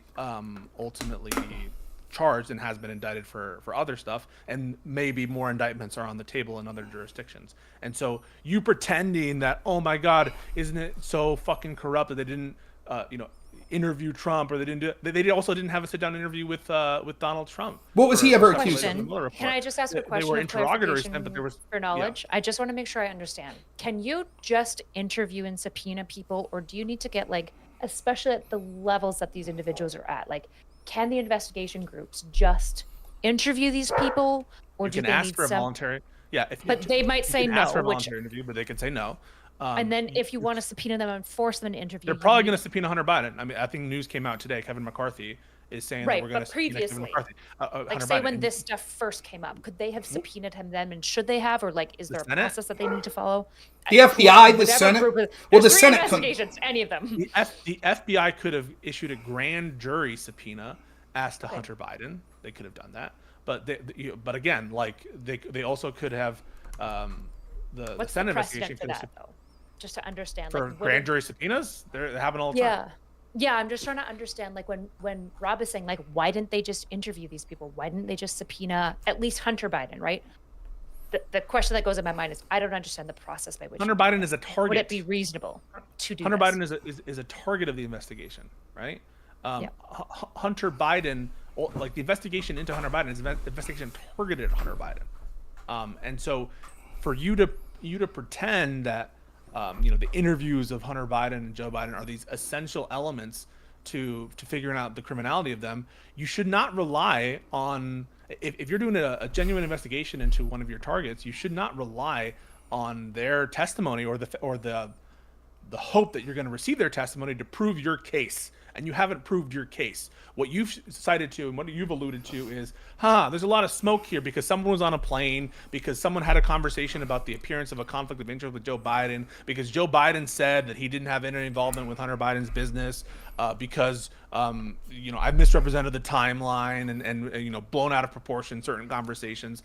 None of that is direct evidence that Joe Biden considered his son and Burisma and the state of Burisma when coming to that conclusion. And it belies and contradicts the evidence that this decision was made before Joe Biden was even in the picture. And so I just think that you haven't shown your case. Even you have admitted that if you were on a criminal trial, you would not vote to convict Joe Biden on the basis of the evidence that you've presented. And so my question for you, I guess the only question left is, should there be an impeachment inquiry? That's what I think this should be about, because I think we've all admittedly shown that there's no proof, certainly not enough to, like, convict him or remove him from office based on what you've just said. Okay, so the clever sort of deflection, and if I was getting blown out this bad, I would want to deflect to a different conversation. Wait, what do you think you blow me out on? Like the idea of the timeline of the evidence of corruption that I've pointed out. Yeah, no, it's bullshit. Everything is bullshit. Right. So I get that that's your take on it. People can see. So I'm going to finish my point. Yeah. Okay.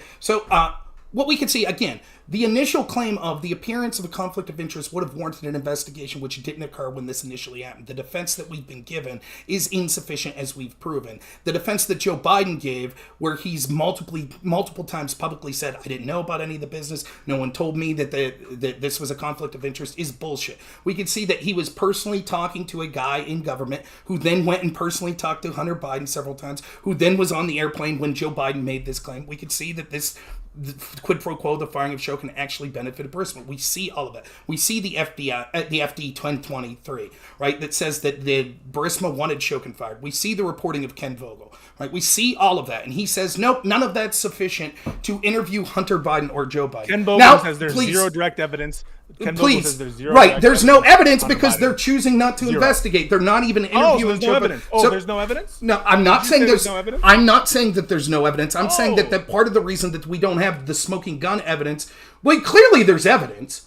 Like, this is evidence. You're just saying it's not proof. Are you saying there's no smoking gun that proves that Joe Biden was corrupt in this? That's correct. That is what I'm saying. Okay. I'm saying so again. I'll leave you. I'm not going to answer anything you say here. I'm not going to answer anything you say. You can ask the question after, right? Like, that's fine, right? Again, the question I have is there a double standard at the FBI? Now, you heard Pisco say in one of his soliloquies that he had a while ago that the burden is on the accuser when doing these sorts of investigations. I'll remind you of the sit-down interviews and investigations that they had against people connected to Donald Trump. George Papadopoulos, who was accused of no wrongdoing, just that he heard Russians say something, they decided to send spies after him in the form of Stefan Halper and Azra Turk and had a sit-down interview with him. Mike Flynn, they decided to sit down and under possible dubious Logan Act claims, they decided to sit down. The target of the investigation, they decided to sit down and interview him.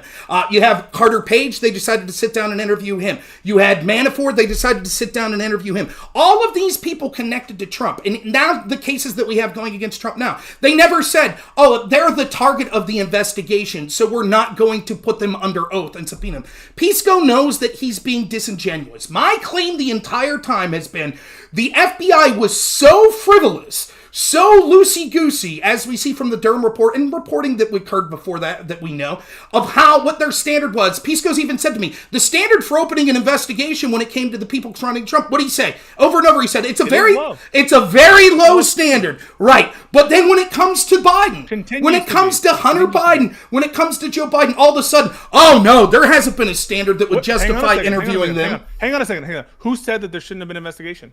You said that you shouldn't interview them. Should the investigation be commissioned? Hang on. I just want to be clear. Is an interview the same as an investigation?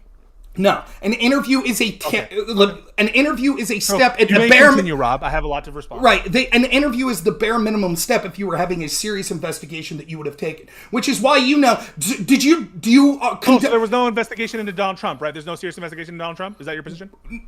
There is now. Is that your position? Is it your position that there was a serious investigation into Donald Trump? There was an investigation into his team. Was there a serious investigation into Donald Trump? Yes or no? Well, you could keep repeating yourself, right? Or do you want me to finish? You want me to respond? I'm looking for a yes or no. Okay, the yes or no would be sort of, right? Because instead of going... Well, let me explain. Okay.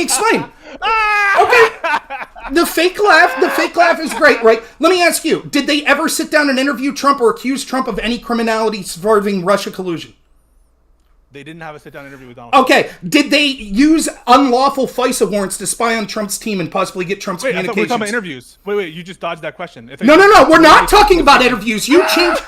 We're not talking about interviews. You changed. I'm going to pause this because I know this is going to be an epic dunk, but it's such a derail from like the main conversation. I'm so sorry. But then tell him to stop being, I guess, flippant with his comments and saying you can only have a serious investigation if you interview the target, which is clearly not true because he thinks that there's a serious investigation of Donald Trump, and there were no sit-down interviews with Donald Trump. I understand. That's just clear. I understand. No, you don't. You'll give me a chance to respond.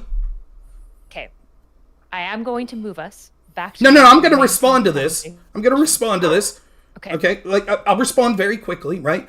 They didn't have any accusation of wrongdoing by Trump like they do Joe Biden or like they do Hunter Biden. What they had was this nebulous bullshit that Russians may have hacked and someone in Trump's team heard about it. So they decided to interview that person. They decided, in your words, to get unlawful FISA warrants against this other guy, Carter Page, based on opposition research paid for by Hillary Clinton's team, sourced by a suspected Russian spy. So it was not a serious investigation in the sense that they interviewed Trump, but they were unlawfully trying to get evidence so that they could charge Trump, and they were unable to meet that burden. But they still went after Trump in unlawful ways as hard as possible, trying to get people connected to him to flip. They're doing the exact opposite with Biden, just like they did the exact opposite with Hillary.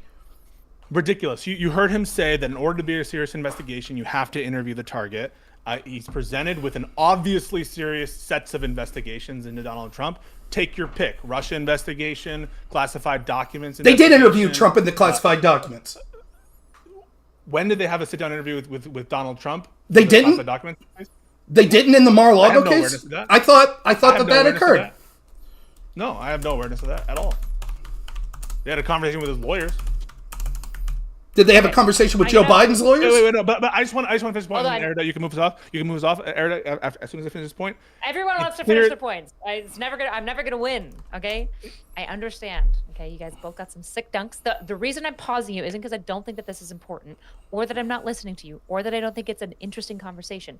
It's just it's such a rabbit trail away from the Hunter Biden laptop, and I've been taking notes from you guys for like 2 hours straight, and my brain is going to explode if we open up a new can of worms, because the Trump impeachment and the Trump investigations are also very interesting, but they're a whole let me tell you why I'm against it. Other conversation. Yeah, I want to tell you why I'm against it, if that's okay. Why you're against Trump's impeachment? I'm sorry. Trump's charges? I misheard you, Erudite. Please continue. Okay, that's what I thought. I thought you were talking about Biden's impeachment. My bad. Yeah, that's what I thought. We're going to get to the Biden impeachment theoretically, although you guys I've had you for 3 hours, so if you guys need to get going, that's also totally okay. We can do impeachment later. I want to back us up because I want to make sure that me and all of chat are understanding a couple of really key points to the Hunter Biden laptop case that I haven't had clearly answered. There are 3 investigations into Burisma. Are all of these investigations also directly implicating Hunter Biden, or are they 3 investigations into Hunter Biden himself with Burisma? Into this matter, right? And there's 3 investigations where these matters are highly investigated. The first one is the first impeachment of Trump, where you have multiple witnesses and documents related, because one of the defenses to Donald Trump's impeachment is that there was actual corruption with Hunter Biden and Joe Biden as a defense, as a legitimate reason to ask this of Zelensky. And so one of the investigations in which this matter is developed is the first impeachment of Trump, where there's hundreds of pages of documents and a lot of stuff on the Burisma related things. Then there's a dedicated DOJ investigation into the Giuliani claims, which are the Burisma claims. And then there's this Senate investigation purely focused on the Burisma Hunter Biden related matters. Okay, none of those investigations. Go ahead. I just want to make sure. So the third one is the main one where Hunter Biden is directly and the main focus of the investigation. Okay, so there's been 2. And has he been interviewed yet? That's what all I want to understand. I know he hasn't been subpoenaed, but it sounds like he's going to be or will be. Was he interviewed in any of these 3 investigations? I doubt it. No, he wasn't. Neither was Joe Biden. Neither was his bank. Do we have any evidence that his bank records were subpoenaed? What these interviews basically did was relied on documents that were willfully handed over and testimony from people that were connected to the State Department. And you heard Pisco. Now imagine this, Erudite, right? There's accusations. There's one side of people that are defending someone and another side of people that are accusing them of something. And Pisco's already admitted the people that are alleging the wrongdoing weren't interviewed by the FBI. Their evidence wasn't accepted by the FBI. They're like, we don't trust any of these people. They're all bad faith. We don't trust them. So instead, and they didn't interview the subjects. They didn't interview Joe Biden. They didn't interview Hunter Biden. So instead, what they did was they interviewed people like George Kent. And George Kent says, yeah, Shokin was corrupt. I wanted him gone. We wanted him gone. Yeah, he's gone. But then he has no way of knowing. More than that. Oh, and Victoria Nuland. Who else? They all say that Joe Biden. They all say that Joe Biden was not motivated by that, and they say, how would they know that he wasn't motivated by that? Because they're the ones who had the decision. They were the one who onboarded him. They onboarded him, and so they're obviously they can't read his mind. We can't read his mind either. But there's no right. The burden is there any evidence that shows that Joe Biden was motivated for that? That's sort of the burden that you have. And these are people that clearly have skin in the game, right? They clearly are people that have an affinity for Biden. And they don't, as Pisco admitted, they won't be able to speak to the mindset of Joe Biden. And let me give you an example, right? Everyone... They can't read his mind. Sorry, they can't read his mind. Right. So, like, for example, when Trump fired Comey, right? Rosenstein wrote a memo to say firing him. Democrats were furious at Comey. Republicans were furious at Comey. Trump fires Comey. People like Pisco weren't saying, oh, well, Democrats hated him and Republicans hated him, and so Trump fired him, no big deal. No, people like Pisco were saying, well, despite that, despite the fact that a bunch of people might have wanted him fired, we think that it was possibly Trump firing him to benefit himself. And so, therefore, it is not sufficient. It was. You believe that too. See, there we go. Right.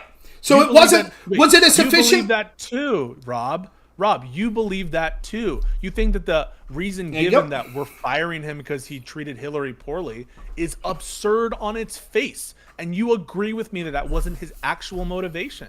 So why are you pretending there's an equivalence? So right, here you go. The equivalence is it is not a sufficient defense to fire a prosecutor that would personally benefit you or benefit your family to say, but everyone else wanted him fired. They're still triggered a special counsel investigation because of that.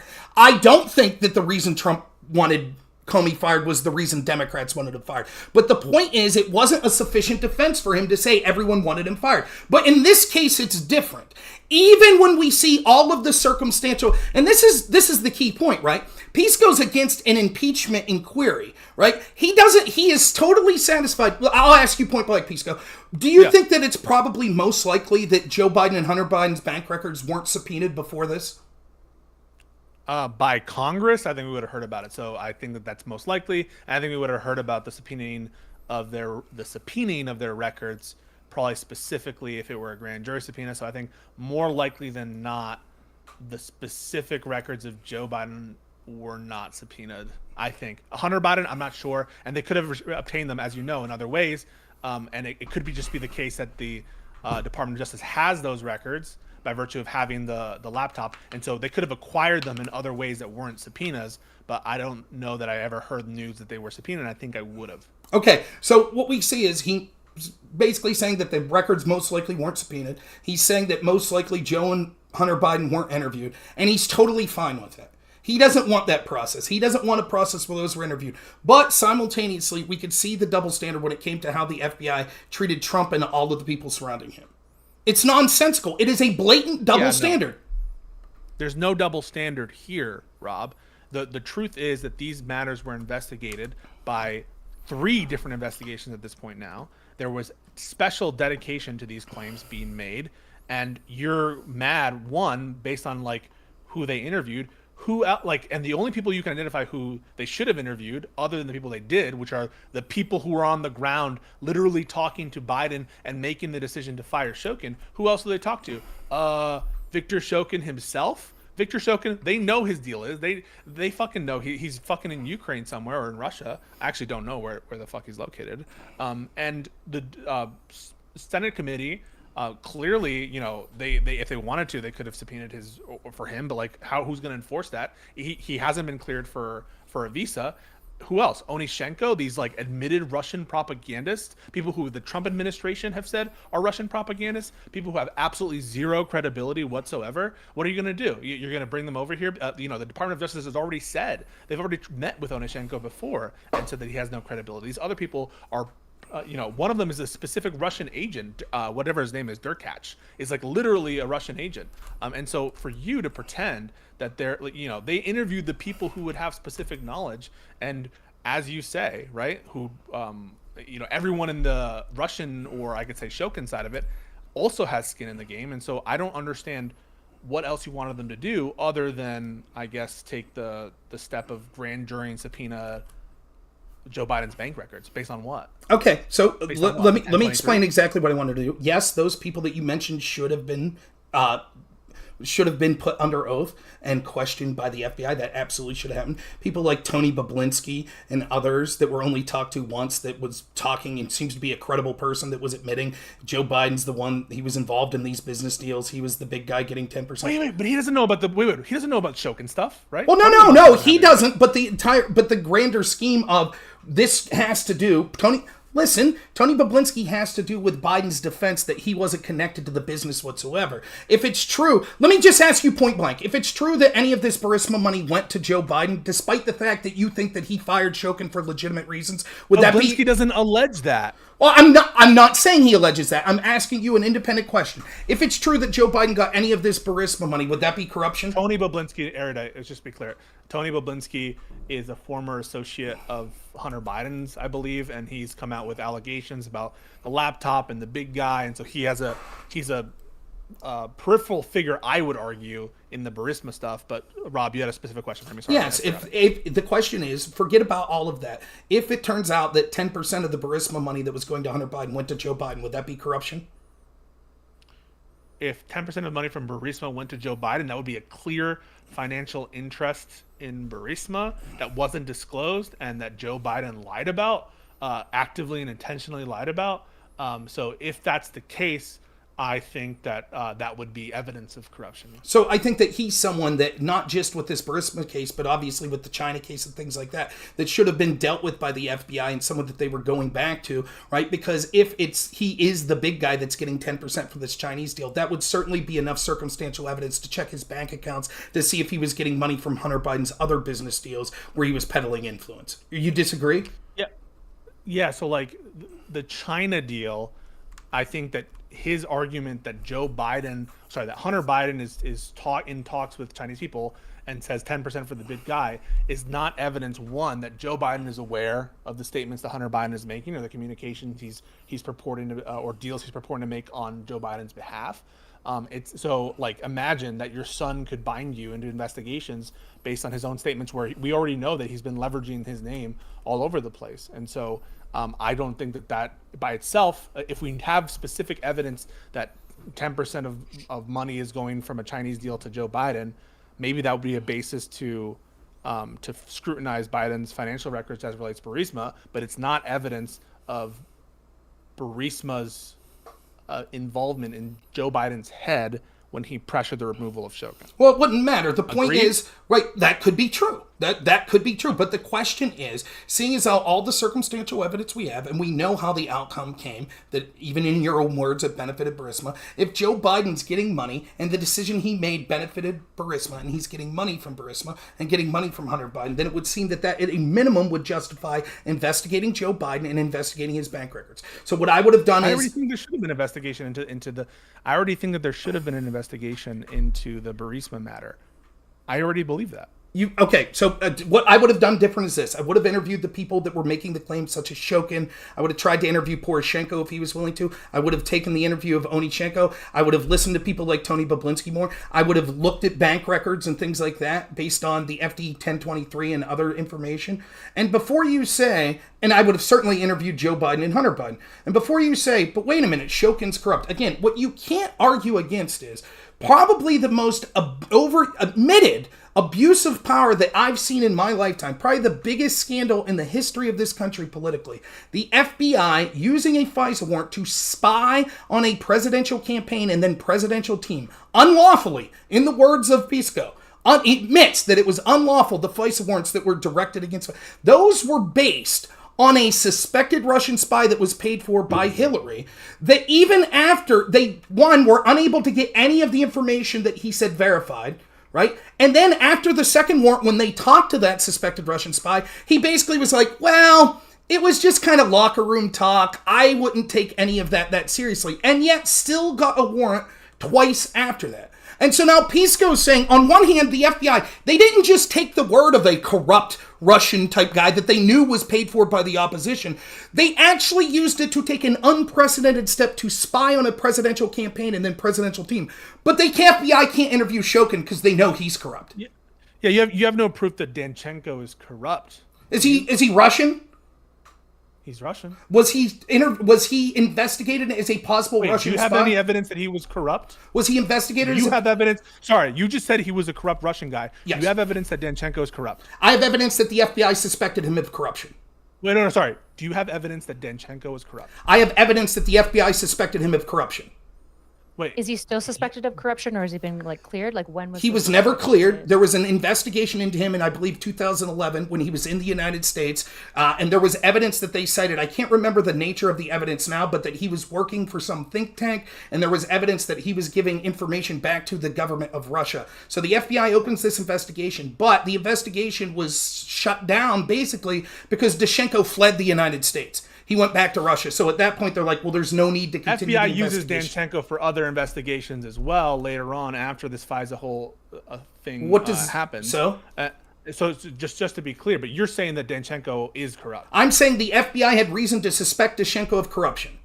So are you saying that you don't know if he's corrupt? I'm saying the FBI had reason to suspect Danchenko of corruption. Do you know or do you not know that he's corrupt or not? I'll answer your question, and then you'll answer one of mine. I do not have 100% proof that he's corrupt. Do you have 100% proof that Shokin's corrupt? No, I'm not asking. Sorry, I'm not asking. That's what I thought. You can't answer. I asked the question. I answered the question. I'm not. Sorry. I'm not asking if you're beyond a reasonable doubt certain. I'm asking, on balance, do you have evidence that he was corrupt? Yes, I have the suspected FBI investigation that he was taking information that he was getting while he was working at think tanks and giving that information to the government of Russia. Okay, and that's been proven. That it was being investigated, and the investigation only dropped because he fled the country. What happened to the investigation? The investigation was he just fled and they right. just gave up. Is that typical though? Doesn't the FBI continue to So an FBI investigation is proof of guilt for Rob. I'm saying that it's proof of the FBI. I'll repeat what I said. The FBI had reason to suspect him of being corrupt, of being a Russian spy. And yet they didn't say, oh, then we're not going to listen to what he says. We're not going to take his evidence. They not only didn't say that, they took it and then unlawfully used it to spy on Trump's team without verifying any of the information. So then they can, real quick, then they continued to use it after they finally talked to him after the second war, and he was unable to prove any of it. So to respond to everything, that Rob has just said, one is you see this backtracking from Rob on Danchenko specifically. No backtracking. And you can go back to 2020 and you can see how he characterizes Danchenko before. Before I started talking to him, he said a Russian spy. Then he said an alleged Russian spy. Now he's saying an alleged corrupt Russian spy. But now all that is based on the FBI, who wants to discount anyway. It's a collateral issue, regardless. I just want to be clear about the terminology with Danchenko has been changing and de-escalating over the 2 years or 2 or 3 years that I've been talking to Rob. But to be 100% clear on the FISA stuff, the FISA process was absolutely 100% flawed, and I would say unlawful to do the kind of omissions that were being undone, because it undermines the probable cause determinations which are required for a lawful warrant to execute those FISA warrants. And to tie in, and just make sure I'm understanding, the FISA warrants were used against Trump to, what Rob would say, spy, or what were the FISAs for? It was to spy on Trump? The FISA warrants were against Carter Page, who was alleged to be an agent of a foreign power. And based on disinformation from a Russian national that was paid for by Hillary's. FISA is about Trump, right? Just want to make sure. It's Trump's. Carter Page was a foreign policy advisor on the Trump campaign. Okay, yeah, perfect. Okay. And they were able to spy on Trump's communications from his team because they have a two-hop rule, which means they're able to look at all of Carter Page's communications and everyone he talked to and then everyone they talked to. So it would have made it to the highest levels of the Trump campaign. It's not as extensive as Rob. It is. I'm understanding Rob's position. I just want to make sure that I'm understanding what Rob is saying. Your argument is basically based on Danchenko, who there was at least enough suspicion that the FBI investigated him for corruption. Based on his testimony alone, it made them justify doing kind of, even in Pisco's words, a somewhat unlawful process. Not somewhat. The biggest scandal in the history of this country. The FBI spied on the president. Sorry. I didn't get really the gravity. I'm sorry. No. I just want to make sure I'm understanding you. Hold on. Okay, so they, based on Danchenko's statement, they got FISA warrants to be able to spy on Trump. However, it's a double standard. Specifically, this is your point, right? It's a double standard because unlike that, they didn't get FISA warrants on. They weren't unlawful with Hunter Biden. They should have been unlawful. No. That's not my claim. That's not. Yeah. You see I acknowledge it's unlawful. Right. I gotta make. I acknowledge it's unlawful. And what Rob says is, it's my turn. I'll mute you. Okay. I want to make sure I'm understanding Rob's double standard argument specifically. I just want to make sure I'm understanding it, Rob. So I'm understanding you about the Danchenko stuff, right? And why that's important for the double standard specifically is because even though they had like way better witnesses to suggest that there was corruption and problems going on with Biden and his son, they didn't really seriously investigate it until like 1 to 2 years later. Is that, I just want to make sure that that's the double standard argument that you're making. Just they didn't, I'm not real trying to quick, put you in a bad position. they didn't really investigate even 1 to 2 years later. There wasn't a real serious investigation. Pisco's making an argument that is just, I don't want to use the word bad faith. Pisco's making a dumb argument, and the argument is this. If the FBI is doing an investigation... Can I pause you? I'm going to be so rude.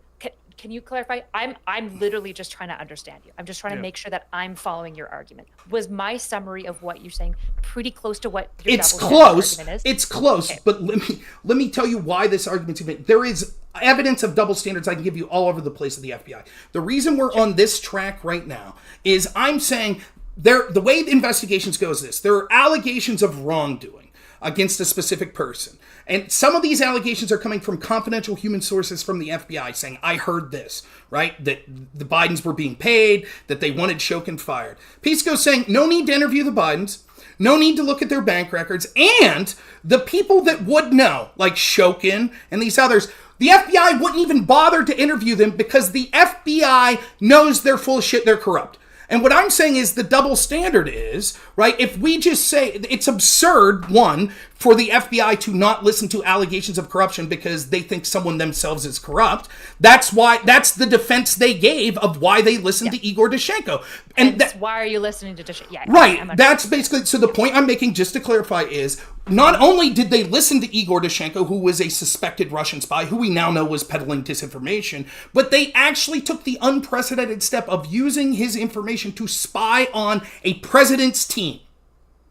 And Pisco's saying, I'm not saying, oh, okay, then they should have used Shokin to spy on Biden. Pisco's saying, oh, it was unlawful what they did with the FISA, therefore Rob won't. That's not what I'm suggesting. I'm saying if the Barr was meant to not only listen to Danchenko, but to take his information unverified, knowing he was paid for by Hillary's team, so he had skin in the game, and still use it to spy on Trump's team, why wouldn't they at least interview Shokin? Which is happening around the same time in 2016, by the way. Apples to oranges. Right. So on the one hand, we have the FISA process, which I've admitted was flawed. It's unlawful. The Inspector General said as much. There's been at least one person who's been convicted. I think only one person has been convicted for lying related to intentional lying, illegal lying on one of those FISA warrant applications, or some of the evidence that underlies it. And so that process was bad. It was a bad process. And we don't agree with that process. I don't agree with that process. That process should not be used as a justification for a similar process on Joe Biden or Hunter Biden. He's trying to, I guess, now mutate it and say, well, if you were willing to have an unlawful process, you should be willing to talk to Shokin. Why? The difference in like the credibility of Shokin and Danchenko is night and day in terms of like their possible corruption or possible undermining of their testimony.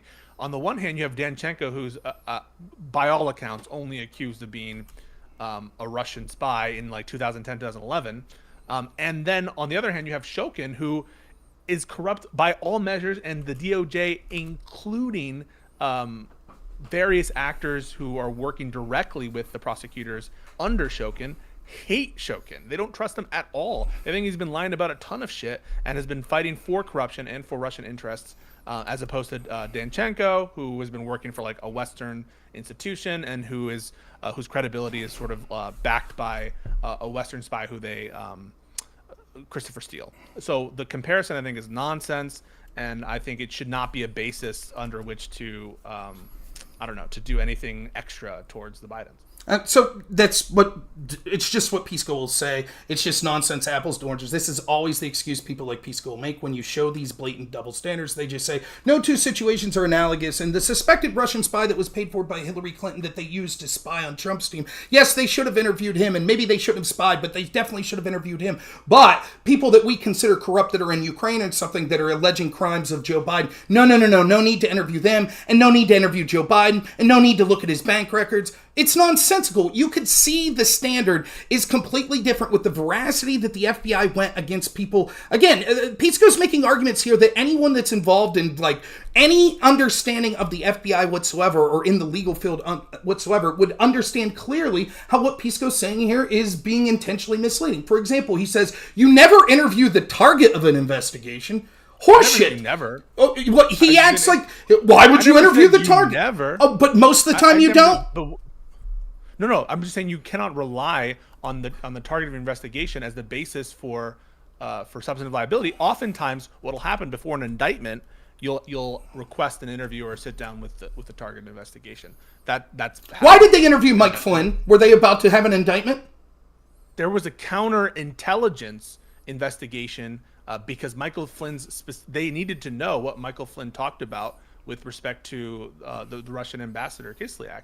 And by the way, during that investigation, the target, was in some sense the Russian government. They needed to know who among the Russian actors was trying to influence the United States and the election, and who among Trump's campaign was liable. I don't say never go after or interview targets or try to get them in a perjury trap. That's not my position. But in this case, it just seems like weird that you're taking some without even an inspector general's report out or any kind of document or knowledge really about how the investigation was conducted. You are already prejudging that investigation and saying Bill Barr was trying to cover up the corruption of the Bidens, Bill Barr, and that the Senate Republicans were trying to cover up the corruption of the Bidens. Why would they do that?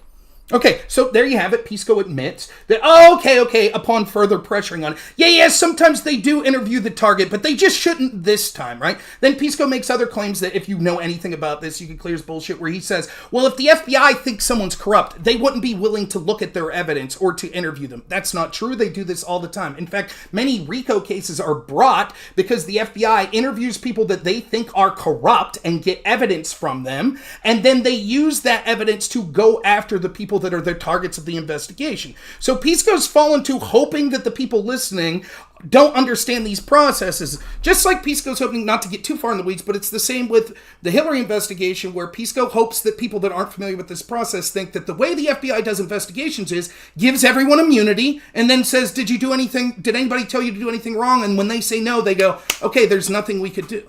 The way in which the FBI handled the way in which the FBI handled these investigations is so duplicitous, duplicitous is the right. It's such a double standard to how they went out in every case with people connected to Trump. They went as hard as possible, and we could see again they didn't look at the bank records. They didn't interview Joe Biden. They didn't interview Shokin. They didn't interview Poroshenko. All they did was interview the people that were Biden allies. And many of those people, as I've already shown to everyone that's listening, many of those people with knowledge, when they testified, said, I'm pleading the fifth. I'm not going to tell you what my conversation with Biden was. Wait, hang on a second. So just to be clear, right? Just to be 100% clear, what information does Shokin have that would speak to Biden's intent? The people who have knowledge of Joe Biden's intent are the people who we worked with in the State Department and the Vice President's office. The knowledge of one of the defenses of Joe Biden is that Victor Shokin wasn't doing this investigation. Shokin claims to have evidence and has testified under oath that yes, provided zero. Where? Shokin has provided zero evidence of an investigation during his tenure of Burisma. Zero. He testified under oath that he was investigating. Is that evidence? Oh, but hang on a second. So I'm using your standard. Shokin is corrupt. There we go. Is not corrupt. Mm-hmm. Wait, this is bedrock for us. You trust corrupt as fuck Ukrainian prosecutors over our State Department officials who have absolutely no evidence of corruption or no evidence of lying about this particular matter at all. No, Shokin, who has zero credibility, you trust Shokin. That's the bedrock for us. That's really not bedrock. that is not what I'm saying. I'm saying your standard was that it is evidence if someone testifies under oath. That is a form of evidence, correct? Yes or no? Did you say that? It is a form of evidence. Thank you. I give zero credibility. Right. Okay. So the point is, he's claiming that he had zero credibility to George Kent. No, I don't give zero credibility to George Kent. You give credibility to George Kent. But I don't give zero credibility to Shokin, just because your personal interpretation is when it protects the side that you want. No, that again, your interpretation is no one that criticizes Joe Biden should ever be listened to. They shouldn't be investigated. Joe Biden shouldn't be interviewed. His bank accounts shouldn't be. That's literally your statement here. Do you think that? Do you give credit? Real quick, do you give credibility to the confidential human source that said that Zlochevsky told him 3 times he wanted Shokin fired? Yes, I don't give credibility to Zlochevsky. Oh, so you think Zlochevsky? Can you explain to me why? You are the one who says Zlochevsky is a corrupt Ukrainian oligarch. So can you explain to me? You're the one who says that. So can you explain to me why Zlochevsky in private would be asking someone for help if it's all a rib? Why would he be asking this guy that he thinks is his ally, who ends up being a confidential human source for the FBI? He's just pulling his leg 3 separate times.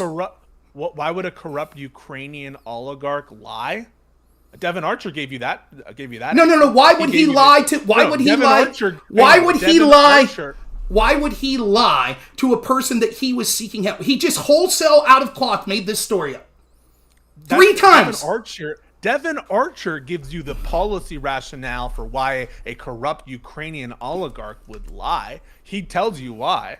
Because that's the way that the clout is worked in Ukrainian circles. And there's zero proof that any of these bribes were made. The Freedom Caucus guy, what the fuck's this representative's name? He says so as much. Is he trying to save the Bidens? Is this all one big conspiracy? I mean, you didn't answer this question, which is the reason why the Senate Republicans and Bill Barr and the Department of Justice under Trump, the reason that they didn't look into these matters sufficiently, they were trying to cover up Hunter Biden and Joe Biden's corruption. Yes, I believe that the reason they didn't. I get it. I get the laughs, right? Why didn't Bill Barr recommend charges to the people that unlawfully spied on Donald Trump with the FISA warrants? Because there was no criminality. Yes, there was criminality. Where? Why wouldn't he expose? There was certainly criminality. Kevin Kleinsman. Where? Well, that he was charged. Right, and given a slap on the wrist, but he wasn't charged by Barr at the time. He was convicted. He was charged. What did he get? 48 hours or something like that? Is what he ended up getting? Wait, hang on. Isn't your basis, well, the criminality for his related conduct was not what you thought it should be? Well, I think that the criminality... He was charged. But nonetheless... Hang on a second. Wait. You just made a point. Right. And now you want to move off of it because you know you sound like an idiot. No, I don't sound like an idiot. The person that's an idiot's the person that's claiming that Bill Barr, that stayed there while the FBI had this 4-year investigation into Trump that literally did nothing until after the election. Clearly, he had it was impossible to think that he was having a non-full-throated investigation. Why didn't he interview... Why if he are was the Senate Republicans and Bill Barr, why are they trying to protect Joe Biden? Let me finish. It's not like you just asked a question. You said the one guy in the Freedom Council admits they have no evidence. This is again the same argument that you used with the Hillary Clinton thing, which is you say that they don't have access to the bank records, and they shouldn't be allowed to interview Shokin, and they shouldn't be allowed to interview Poroshenko, and they shouldn't be allowed to interview Joe Biden, and they shouldn't. Low probative. Oh, they shouldn't interview. Oh, and now look, there's no evidence. There's no evidence. They don't have access to Joe Biden's bank accounts. Therefore, they haven't given you evidence that Joe Biden's bank account. Protect Joe Biden. Bill Barr wants to protect Joe Biden. Because Bill Barr is part of the swamp. Okay, why do the Senate Republicans want to protect Joe Biden? The Senate Republicans weren't exclusively trying to protect Joe Biden. They didn't have subpoena power. They interviewed people that stalled them, the people that were relevant, and they didn't have the power to subpoena people like Shokin and others like that. They didn't have the power to subpoena Joe Biden. They didn't have the power. Subpoena power? I don't believe so. I don't believe it was granted to them. My reading of that Senate report wasn't that they subpoenaed any bank records, that they could compel the testimony of anyone. That's news to me that Senate can't subpoena people. Well, maybe they can, but I believe the type of investigation that they were having, I don't believe that investigation was subpoenaed. So they're corrupt, right? They don't want to go after Joe Biden. That's what you're saying. I don't know if it's because they're corrupt or because they're inept, but it's clear that they didn't do these things. Well, I just gave you 2 reasons, didn't I? 1946. Since 1946, the Senate has had the power to subpoena people for investigations. It was granted in the Legislative Reorganization Of course Act. they do. It's I'm just saying that obvious. And Mitch McConnell was in the majority. The Republicans were in the majority. They controlled the Senate at the time. And so the answer, Rob just told you, any serious investigation would have subpoenaed Shokin. That's correct. Then it wasn't serious. Any serious investigation would would have, if you were actually looking for corruption, you would have done these steps. And so the answer, the obvious answer, since it's so obvious you would have taken these investigatory steps, is the Senate Republicans who are on this committee are corrupt. Ron Johnson. And that Bill Barr is corrupt. They have to be. I'm telling you, I don't know if it's because they're corrupt or inept, which was the reason I gave. By the way, this was a similar reason. Can you explain why the FBI took the actions they did with the FISA? What did the IG say? It was either because they were corrupt or inept. You agree with that, right? I think that they were both inept and flagrant. I'm gonna corrupt. pause Right. us after you finish that. Okay, hold on. Because we're about to run down another trail of thought, which is fine. I just want to make sure that I get 2 questions clarified for this realm of thought that we are at right now. Okay, so I have a question for each of you. So my first question for Pisco is, I understand that the reason that they gave for not interviewing Shokin is because he's corrupt. They didn't give a reason. I'm just speculating. That's your speculation. Okay. Yeah. They didn't give a reason. So the question me, so if your reasoning is maybe because he's corrupt, do you think that even if you interview somebody corrupt, couldn't that create a situation where you catch him in lies? Like, my understanding is that even if you're suspicious of corruption, interviewing them can still just glean you information that you can like later use to just like nail them if you find like blatant lies in their statement. The truth is, these actors that Rob wants to bring in are outside the jurisdiction of the United States. At least the ones, Onyshchenko. So they couldn't subpoena them. You could still issue a subpoena, but like they would have to voluntarily come to the Which they wanted to. Enforceable. So say them. Onyshchenko was given an opportunity. Onyshchenko was talked to by the Department of Justice, and the Department of Justice went out, because Onyshchenko kept saying, they're not talking to me, and the Department of Justice released a statement saying, we did talk to him, and we have no interest in further collaboration with this guy Onyshchenko. By the way, this guy was later tagged by the Trump Treasury Department under Mnuchin as a Russian propagandist, and was sanctioned for being a Russian propagandist trying to influence the 2020 election. Just to give you a kind of insight into who this character is: unsavory, untrustworthy, spoken to before by the DOJ. And robnoerr says if they don't interview Onyshchenko, it's corruption. That's ridiculous. Right. I'm just trying to clarify for you. They didn't interview Shokin. It's possible because of corruption. He's a liar. He's not credible. I don't even know where he is. He might be in Russia, and when he says that he wants to come to the United States to I don't care what anyone talk, says publicly. I don't really believe that he would be willing to do that. He wasn't even. He doesn't have a visa anyway. That was rejected. Okay, and then a question for Rob. This is going pretty far back. I just want to get this question answered before we kind of jump into a slightly different direction. Which is you said we were talking about Danchenko and Shokin and about the kind of double standards that you were outlining. Pisco's response to you was basically that Danchenko is not comparable to Shokin, because in the case of Danchenko's witness, he was suspected of being corrupt, but it sounds like no serious allegations were laid, nothing was charged against him. Whereas in the case of Shokin, he is demonstrably, indisputably, no questions corrupt, which is why they might have been more dismissive of. Show me. Okay, if that's the do you think that they are analogous, or this missing? Well, you just said it. I'll ask you, Erudite or Pisco. Can you show me what Shokin's been charged with? What crime has he been charged with of corruption? Where? In the United States? I don't know why. Anywhere. Ukraine. There's no jurisdictional. Wait, there's no jurisdictional. How about in United Ukraine? States for him to be How about charged. Ukraine? I don't know that his that he's been prosecuted in Ukraine. Right. So I don't then, know where he is. So then, what Erudite just said, if she's either she's not correct in translating what Pisco's saying, or she is, was this. Well, the difference is, Danchenko they investigated him, but they didn't charge him with corruption or anything, so that's one thing. But with Shokin, it's indisputable. Well, they didn't investigate him and charge him with corruption. They didn't do anything of the nature. So the idea that it's one guy, because the investigation closed, then clearly he's not corrupt because there wasn't a finding of. But with Shokin, I just want to be clear to everyone listening, there was no evidence of Shokin being charged with a crime or anything like that. The only evidence that they're having is that Shokin, like every prosecutor that we've talked about in Ukraine, is alleged to have been corrupt. It is nonsense. Do you think that? Sorry, I'm just a bit confused. My understanding of your former arguments is that you believe that Shokin is quite corrupt, Rob. I don't know. No, I don't know that. I haven't said that, and there's not been evidence. It's more likely that he was not corrupt, and that all these people in the West are lying.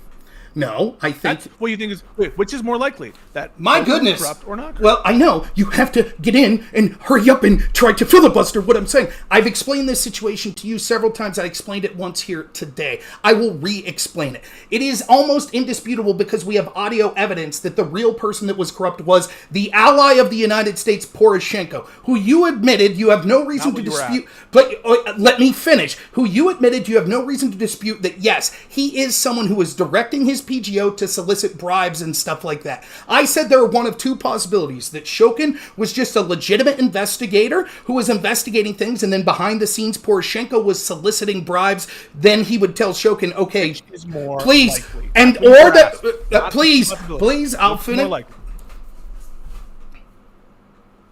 When Pisco agrees to stop interrupting me and let me finish, I'll go. Until then, I'll mute myself.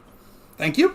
Right? The second scenario is that it's likely that Shokin actually knew that Poroshenko was soliciting bribes and was part of it. Either way, I don't know which scenario is more likely. I would say that they're probably about a 50-50 chance. This would look the same to the West. So someone like George Kent would say, it looks like Shokin's corrupt because we know bribes are being paid to the government. No, by the way, no one's ever alleged, and I'll leave Pisco dispute this if you want, no one's ever alleged that Viktor Shokin had a bribe or provided any proof that Viktor Shokin got bribes. No one. Not when he was in office. That he's directly taking a right. bribe. I don't know that. So the question becomes is he corrupt, or are his bosses that ultimately are the ones that will allow him to bring charges or something corrupt? I don't know what the answer is. However, it is absurd to think that somehow because he's allegedly corrupt that they're not going to take, the FBI is not going to take his testimony when it's backed up by all of this other circumstantial and actual reporting evidence like the confidential human source. It is absurd to suggest that. It's just Pisco making excuses for why people that he wants to label as obviously corrupt shouldn't even be interviewed by the FBI, but people like Igor Danchenko that was a suspected spy, they absolutely should be interviewed by the FBI. Just so happens that one's attacking Trump and the other's attacking Biden. Okay, so if I'm understanding you correctly, hold on. I want to make sure I'm understanding Rob correctly. Cause I feel like Rob is starting to feel like maybe I'm like Pisco's side, which I'm genuinely. I just want to make sure I'm not making any argument any way at all. I'm asking questions to make sure I understand both of you. That's it.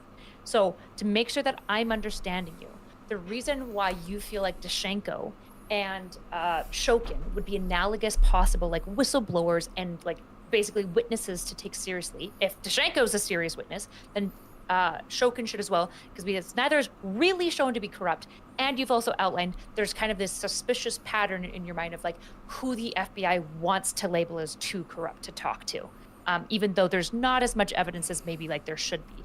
Am I understanding you correctly? So that they're analogous to you because they're both not clearly corrupt, or maybe they are. Yes, with two caveats. The first is their alleged corruption should be irrelevant if there is evidence or testimony that they're willing to provide about a criminal matter. FBI does this all the time, talks to people they think are shady or corrupt, and they talk to them and see what their evidence is. And second, it would be actually worse in the case of Danchenko in this suggestion because they knew that Danchenko was paid for by Trump's opposition. There is no evidence that Viktor Shokin was paid for by the opposition of Joe Biden. So that makes it even worse that they would not only interview Danchenko, right, but then take his word, unverified, and use it for investigations. They did the exact opposite with Shokin, with Onyshchenko, etc. Okay. And I just want to check with both of you because you guys have been talking for 3.5 hours. Should we wrap up in like 10 to 20 minutes? I know you guys will. Should we like wrap in like 10 to 20 minutes? 10 to 20 minutes is fine. Can I leave Pisco talk here for a minute while I take a restroom break and Pisco can talk? Is that cool? Yeah. I'll be right back.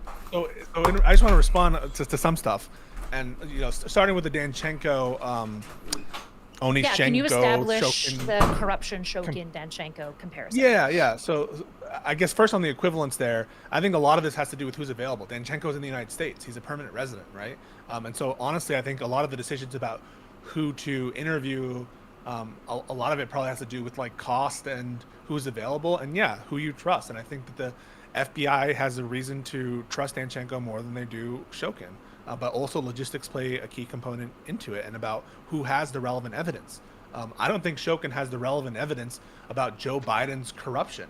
That would be like contained by people in the United States who were talking to him about what was going through their minds in the removal of Shokin. And so that's exactly who the Senate talked to, is the people who were in the room, the people who talked to Joe Biden, the people who it makes sense to talk to.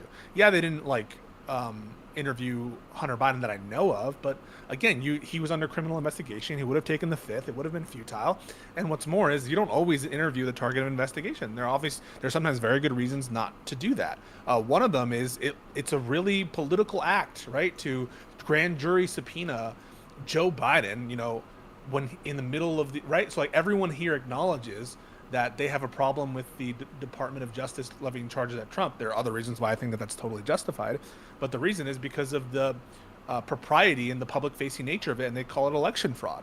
But yet they want a grand jury subpoena Joe Biden over what? Over some nonsense, which is totally uncorroborated. And so those factors all might play into why he wasn't either interviewed or grand jury subpoenaed or any of that stuff.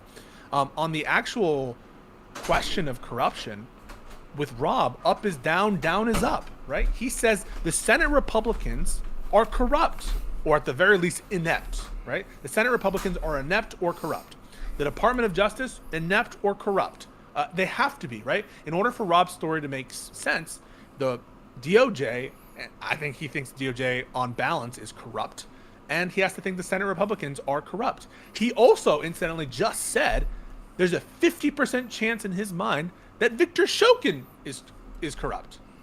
A 50% chance that both Victor Shokin, the DOJ, and Senate Republicans and all these people are corrupt, and the State Department's corrupt too. This, to me, just seems like ad hoc reasoning to count evidence when it helps you, discount evidence when it hurts you, and to cut and paste aspects from different testimonies to paint your narrative. They're corrupt when you need them to be. They're not corrupt when you don't need them to be. With respect to like what's going on here, I think it's beyond a shadow of a doubt that Victor Shokin was corrupt. And if there's a 50% chance that Victor Shokin was corrupt, I think that Rob should say there's a 50% chance that the State Department and all these officials are 100% correct in their estimation of who Victor Shokin is, and that estimation. You might say that still doesn't clear Joe Biden, but at the very least, it adds and bolsters credibility to the State Department and all these actors who you want to discount when they're talking about the conversation with the EU. You say, I don't trust them on those conversations because they have skin in the game. But there's a 50% chance they're correct about Shokin. If they're correct about Shokin, why don't you buy that the EU was having conversations with the State Department and other people prior to Joe Biden's onboarding? It's just this game of what's the Schrodinger's corruption. It's always there's not one narrative here that robnoerr is clinging to. He keeps it ambiguous. The evidence for you that Shokin is clearly more corrupt than Danchenko would be, I think you listed things like he didn't investigate certain murders, he didn't investigate serious bribery claims. Murders. He didn't investigate. I thought you said murders in somewhere. I can't remember. Oh, I'm sorry. You're right. You're absolutely correct. Yeah, he didn't investigate. You're absolutely correct. He did not prosecute the Maidan massacre people, right? And there was a huge push to do that. Remember the snipers and all that stuff, allegations? There was a huge push to have that investigated, and he did not do that. There was a huge push to investigate the prosecutors who had taken a bribe in favor of Zlochevsky. Remember, Zlochevsky had bribed prosecutors before. In the late 2014, the State Department goes into the Prosecutor General's office, which at this point is not being run by Shokin, walks into one of the deputies' room and says, who took the bribe? Because there's already a record of Burisma and Zlochevsky bribing the Prosecutor General's office. He was not prosecuting those people, the people who had taken the bribe from this Prosecutor General's office. And then this diamond prosecutor scandal comes out, and he's not prosecuting those people. And he's resisting the institutional anti-corruption changes that are being lauded in the West. He's resisting that. So all of that is showing, right, that he is corrupt. And Rob's court kind of refrain here, which is there any evidence that Eddie Wood took a direct bribe or that Shokin took a direct bribe?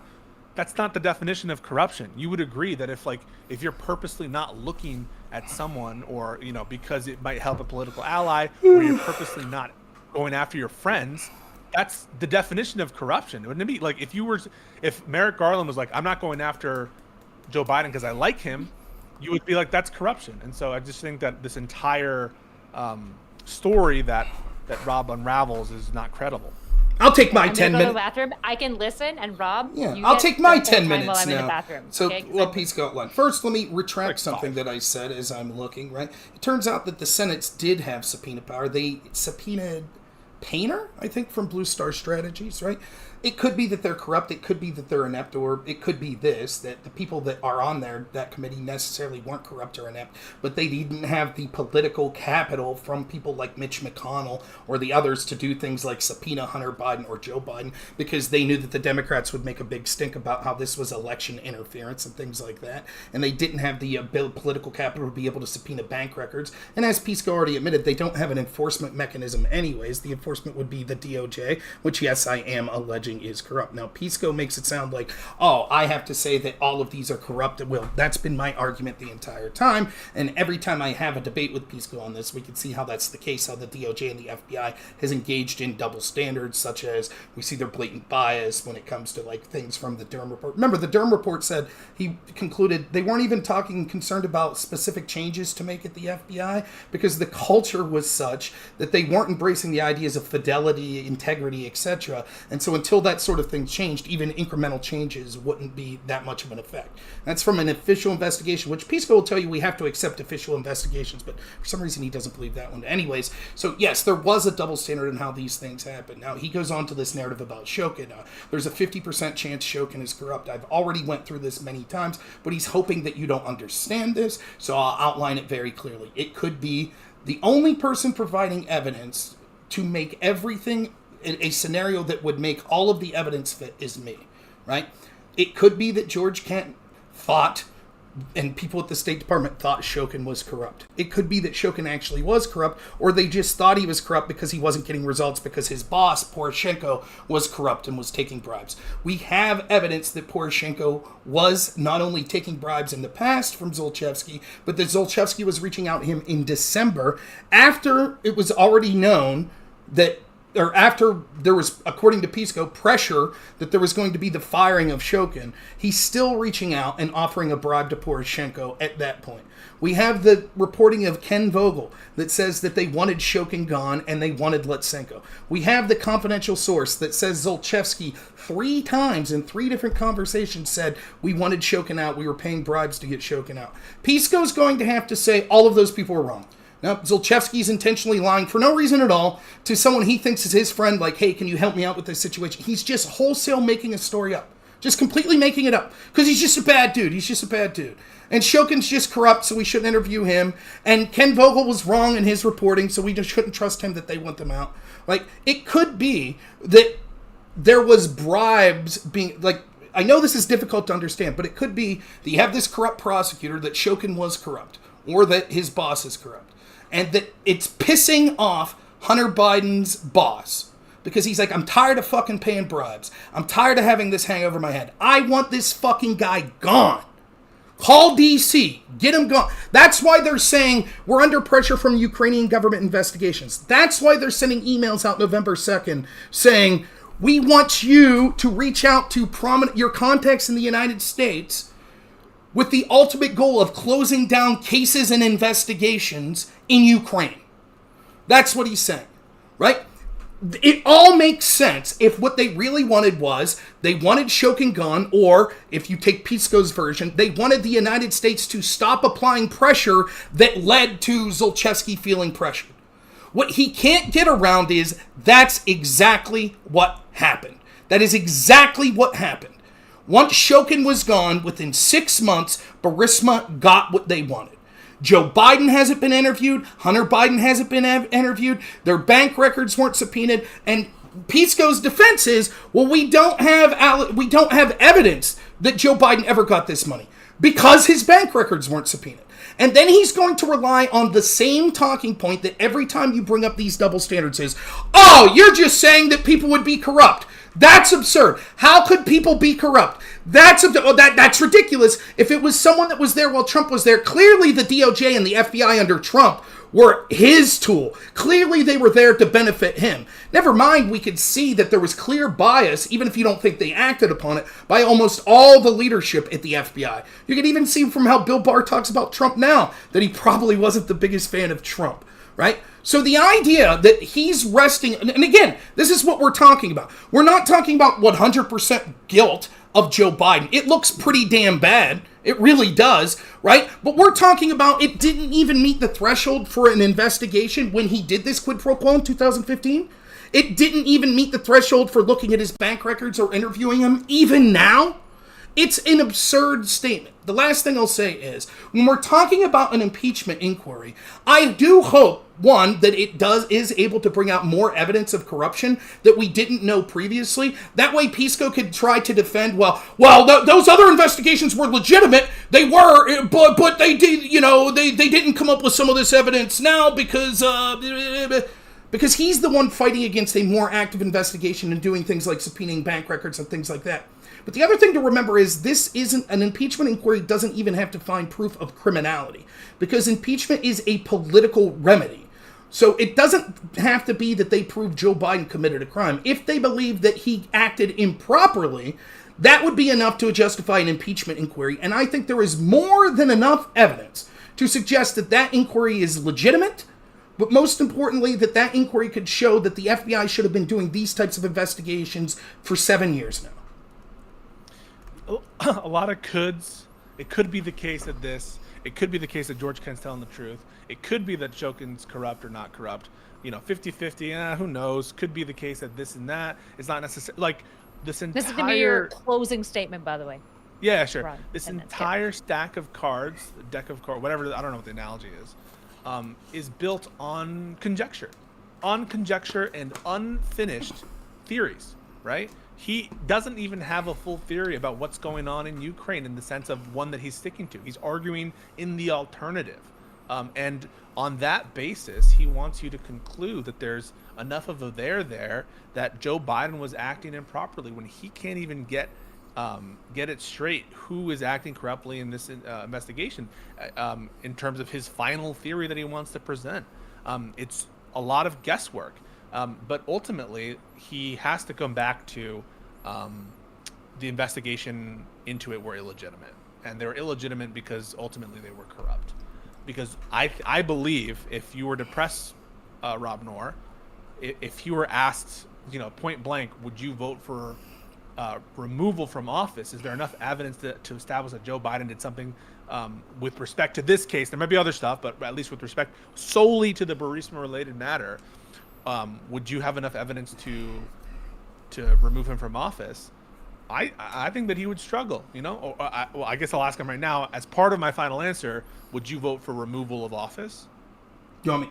Can I respond? Is that all right? Yeah, just real quick, and then I'll continue after. I don't know that I would if I'm being a person of integrity. However, in this situation where people like you have cheered for the weaponization, I probably would. Okay, so as a person of integrity, Rob wouldn't vote for removal from office. And, I think that's the position that's the most honest, because in order to remove him from office, in order to convict him of a crime, if there were a crime associated with this, and I agree with that impeachment is a political beast, that he wouldn't necessarily have had to violate a criminal statute to be subject to impeachment and removal. I agree with Rob on that.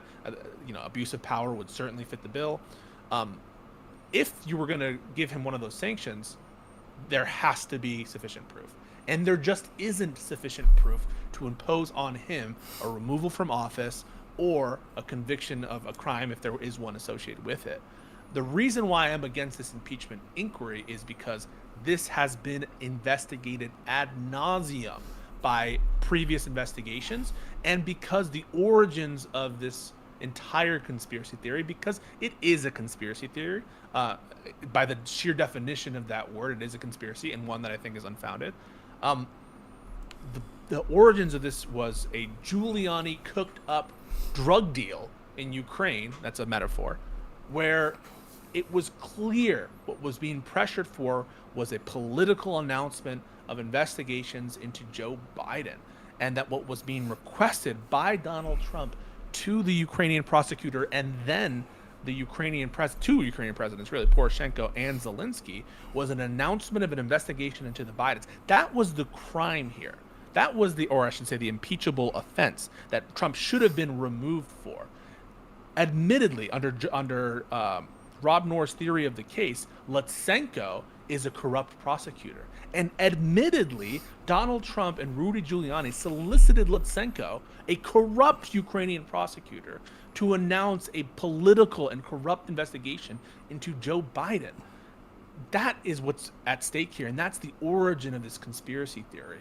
And it's why I don't trust it. I don't trust the people who are purveying it. I don't trust Viktor Shokin. I don't trust Onyshchenko. These people have zero credibility. You know who has more credibility, who haven't been caught in 1,000 lies or covering up corruption?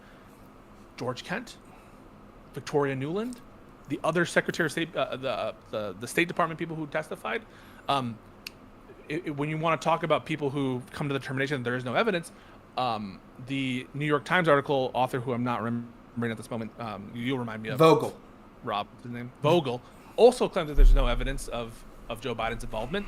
And people who have seen the classified documents in this case say there's no evidence. And so on that basis, I think that both there is no evidence and there's been enough investigation into this nonsense, and that this inquiry is purely political.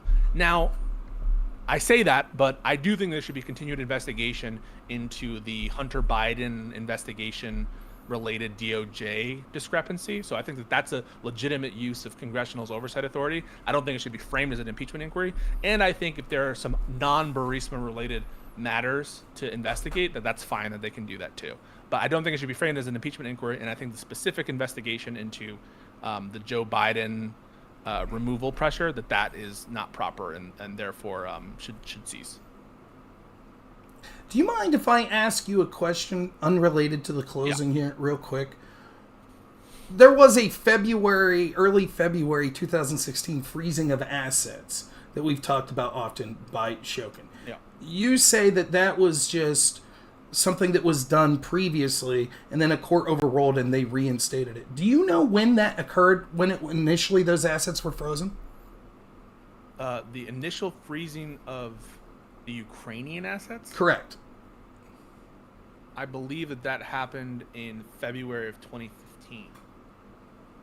But wait. No, in February 2015 is when they refroze the assets. February 2016 is when they refroze. Oh, so you think it happened in February 2015.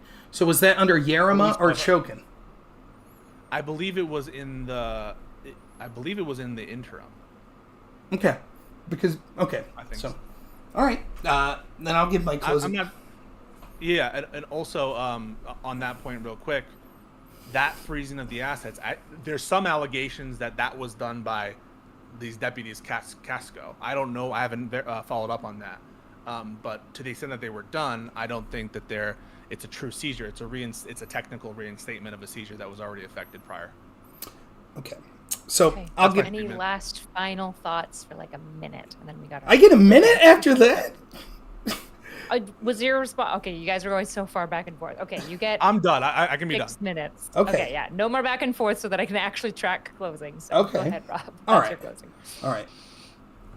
The burden is there a double standard at the FBI? Is there a double standard for the stance of these investigations? If you look at the investigations that happened against Trump and the people surrounding him versus investigations that happened to other people, it is clear that there is a double standard in how this was approached. Here are the facts as we know them. We know that Devon Archer said he heard Zlochevsky say call DC, which he interpreted, he said, as he called his dad, is what he said. You could listen to Pisco and them laugh and say later he said it was unclear. That is not what he's talking about. He's talking about it's unclear exactly what they talked about. He's very clear when he says that he called his dad. That's what he meant. But even if we don't accept that and he just called people in DC, we know that after that call, Biden gets on a plane. He gets on the plane and demands the firing of Shokin. Shokin gets fired. And then all of a sudden the pressure against Burisma ends. This is indisputable. Burisma gets what they want. The new guy comes in, gives them a slap on the wrist. The United States is no longer pressuring Burisma. We had a big, long conversation about this. Pisco says, well, they're pressuring Lutsenko, perhaps, but that pressure isn't directed towards Burisma. Zlochevsky felt that he was being pressured, he says, by Ukrainian government investigations, which I think, because he's going to Poroshenko to offer bribes and things like that, he means from the Prosecutor General's office. But even if we accept Pisco's argument that Ukrainian government investigations really means pressure from the West, which I think on its face is silly, that pressure ends. There is no answer to that. None. Given the circumstances that we see, that we know there was a conflict of interest with Hunter Biden being on that board, we know that he was being told in November to reach out to his assets in the United States. We know that he reached out to Amos Hochstein, who was a special envoy who had previously in October talked to Joe Biden about his son being on the board of Burisma, but would not testify as to what the rest of that conversation was about. We know that Hochstein then is on the airplane, and he's sitting there with Biden again. We know that Biden has denied, one, anyone ever warning him about the conflict of interest, and second, being aware of business dealings. We could see the pictures. We know that Joe Biden was involved in dinners and phone calls and things like that with these very people that were being told that he thought was corrupt, the people in Burisma and things like that. We could see all of this. We could see that there was a confidential human source that said that Shokin 3 times said Shokin wanted, or Zlochevsky wanted Shokin fired, and says that he bribed Joe Biden to get Shokin fired. The only explanation that Pisco gives is, well, Zlochevsky's just a liar. Why would this guy, this criminal oligarch, why would he just be making bullshit up? Why would he do that? Why in 2016 would he be reaching out to a guy saying, I need your help? We're looking for help to be able to get these investigations closed against us and to get these gas leases. And so this guy that he's seeking help from, he just totally makes up this story. Oh, and by the way, we don't want Victor Shokin, and now that we worked with Biden to get him removed, and now that he's removed, they'll drop the investigations into us. That happened. The FBI had this testimony in 2017. They did nothing. They didn't investigate. They didn't seize bank records. They didn't investigate Joe Biden. They didn't interview Joe Biden. They didn't interview Hunter Biden. The evidence is overwhelming, albeit circumstantial at this point, that would rise to a level that would justify an investigation. Pisco says, well, okay, they probably didn't look at bank records, and they didn't interview Shokin, and they didn't interview Poroshenko, and they didn't interview Onyshchenko, and they didn't interview Biden, and they didn't interview Hunter Biden. But that's okay. You don't interview targets of investigations, and those people that are alleging his wrongdoing are corrupt. All that matters is George Kent said, well, we think Shokin's corrupt. That Victoria Nuland said, we think Shokin's corrupt. That is not a defense. Shokin could have been corrupt in that he was soliciting bribes. They could have want Shokin fired. But that's not dispositive that this benefited Hunter Biden. And if Joe Biden knew that it would benefit Hunter Biden, it would be inappropriate. In the words of Pisco, even if it factored into 1% of his calculus. There is no reason that there shouldn't have been an investigation. The investigations that Pisco cites, right, the initial FBI investigation, the impeachment investigation is a joke. That investigation was controlled by Democrats to focus on taking out Donald Trump. Then you had the DOJ investigation, which didn't do things like subpoena records, interview these people. Then you had the Republican-led Senate investigation, which also didn't do those things. He wants you to believe, just like the same people wanted you to believe that said that there was wrongdoing under the, FBI investigation in Crossfire Hurricane and things like that.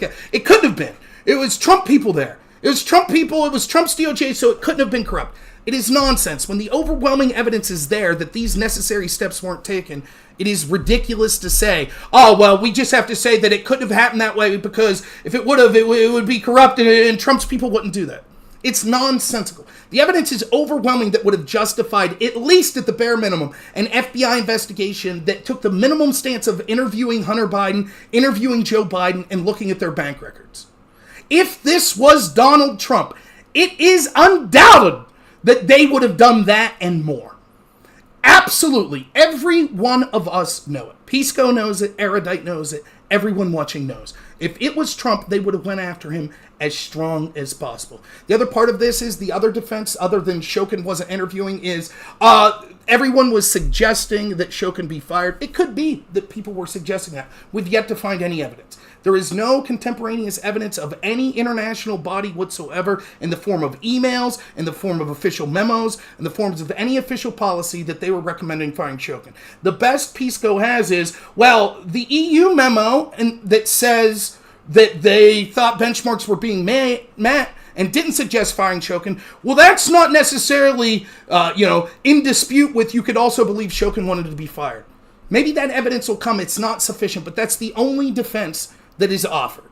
The only defense at all. Lastly, if you don't think that this rises to the level of at least an impeachment inquiry, seeing as how we have Joe Biden lying over and over, provably lying about this, a situation where we're talking about a corrupt oligarch that he issued, in the words of Pisco, admitted it, for the first time in history, an unprecedented action, that we used a quid pro quo to force the firing of a prosecutor, that the prosecutor that came after was corrupt, that there was never even the suggestion by any of these organizations in the West to fire Lutsenko.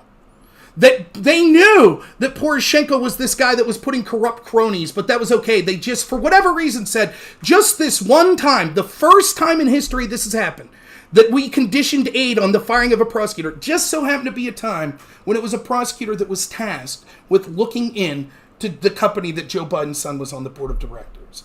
There was the freezing of assets and things like that occurred. We're told none of that matters. It doesn't matter. Regardless if it happened before Shokin was there, Shokin kept those assets frozen. And it clearly pissed off, in the testimony of Devon Archer, it pissed off Zlochevsky. He wanted his assets unfrozen. He wanted the case closed. And none of it happened under Shokin. It only happened when Joe Biden, who was the ultimate decider that came up on his own with this idea of this quid pro quo, forced the firing of Shokin, and then finally Burisma got what they wanted. Their investment into Hunter Biden was well received. They got what they wanted at the end of the day. If that's not reason enough to justify an investigation and question why the FBI wasn't immediately investigating this, then you may want to wonder whether or not you're a partisan hack who has to flee to Australia and, go on vacation and shit like that because he can't look at himself in the mirror. But yeah, that's it. Okay. All right. I appreciate both of you so much. I'm going to publish a book afterwards of all of my notes from this conversation. I'm sure it'll make a killing. It's a deep chasm, and there's a lot of chasm. different stuff here. I don't know what is it with, like, my brain is fried. We've done 4 hours of this, but basically there's a lot of stuff here. And if I can give any advice to anybody who's going to discuss this with Rob, is if you don't understand like the structure of the argument or the facts here, it's not going to be fun because it is very fact intensive. And yeah, so Erudite, you coming at it with a kind of like pseudo fresh approach, I'm sure it was at times a little bit overwhelming, the names and different things you were pointing to. Yeah, but I think you guys did a pretty good job of letting me stop you and clarify things, and I took notes. So I appreciate you guys being patient when I wasn't tracking and having to back you guys up and re-go over some stuff. I feel like I learned enough to know what questions I need answered to know what I think about this situation, which is actually huge because before I was like, I don't even know where to start. I don't even know what questions I need to ask and have answered to even figure out what I think about this situation. So I've mostly ended with a list of like 7 to 8 questions that I need to like answer. But that's better than before where I was just like, is Burisma a city or a business? I don't know. So I'm leagues ahead. So I appreciate thank you so much for organizing it, Erudite. Yeah, I appreciate you guys. Yeah, it was fun, and I'm happy to have these conversations, particularly with people that haven't heard sort of the bare, at least outline of facts, even if we disagree on that, like at least an outline of what's going on there. Because I think most people, they just hear whatever CNN tells them or whatever Fox News tells them, right? And they're not doing a step to look into it further. So, yeah. Can you at least say, Rob, that I'm willing to do my homework and I'm willing to... I say this all the time about you. I think that you are biased. I think that you are partisan. But one of the reasons I like talking to you is you're willing to look into the specifics of things, which increases my understanding of things because then I'm forced to look into the specifics. If you compare that to someone like, like these lefties I debated on TikTok, they're just like, no, it's all bullshit. Trump's corrupt. Like, it's not. There's no right. There's no. I think you had a. Yeah, no, I think that you had a good... I think Kyla's a good moderator because I always put Kyla in a kind of alt box, or a pseudo alt box, one foot in the alt sphere and one foot in the establishment sphere, and so I think that she straddles the line, like with her Ayurveda takes, and then but also has some Democrat takes. You mean my based Ayurveda takes? So I think that she was a good focal, like she's the kind of person who I think will fairly consider the evidence. And so maybe I thought the moderation. Yeah, I thought it was fine. For what goes on here. But what do you think? Just tell us, Erudite. What do you think? Do you think do you support the impeachment investigation inquiry? I am not there yet, actually. The impeachment inquiry is complicated by a number of questions that I have that we didn't really get to in this, which is what is the impact that it has on the trust in institutions to do impeachment inquiries? Is the standards? I don't actually know what the standards for impeachment inquiry is. I actually have no idea what it is, so I would need to just look into that to figure out if the Hunter Biden stuff. What I will say is I don't actually fully buy that the Hunter Biden situation is just a massive nothing burger, which is I feel like what people have kind of portrayed it as. The issue is, I don't know if what happened doesn't get basically absorbed pretty well into plausible deniability and kind of sussy, nepotistic bullshit that probably lots of politicians do.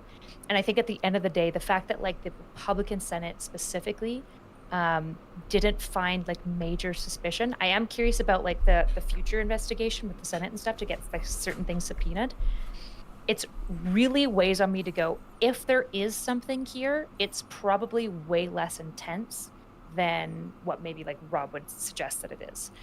So that's kind of where I view it as, but there's a whole bunch of questions I need to answer still going forward, because depending on the answers to these questions, then the Hunter Biden case is either a much, much, much bigger deal that does require impeachment, or it's somewhere probably in the middle to smaller. And then again, I don't know if that would meet the threshold for impeachment specifically. Yeah. So, sorry, super lame. All right. No, that's interesting to hear. I think that we'll see. You think it's a what? I think it's a massive nothing burger as relates to Joe Biden.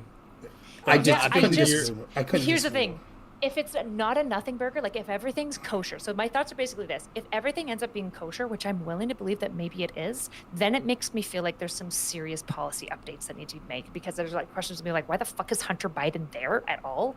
Why is a not even recovered drug addict the board of a Ukrainian energy sector? That makes no sense at all. Why is he there? Which means at minimum nepotism, right? And so to me, I'm if nothing has actually violated the law at all on Joe Biden, then it makes me more mad about the way that we do certain policies that politicians and their families. I get you, but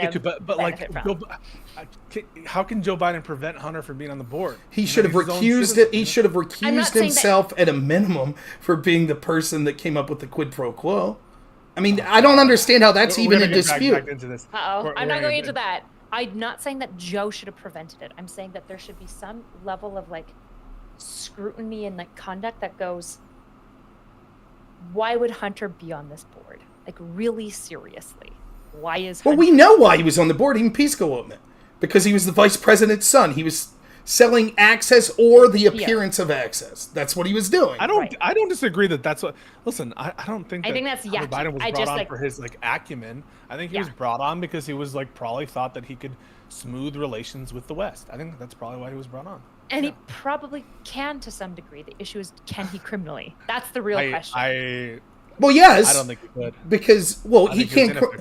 Criminally, it depends what you mean by that. If he didn't register as a foreign agent, which he didn't, and he was engaged in lobbying, that's a crime. That's another discussion. I have my own thoughts about that. I think it's possible he never had that call with his dad. I don't. Did he talk to Amos Hutchinson?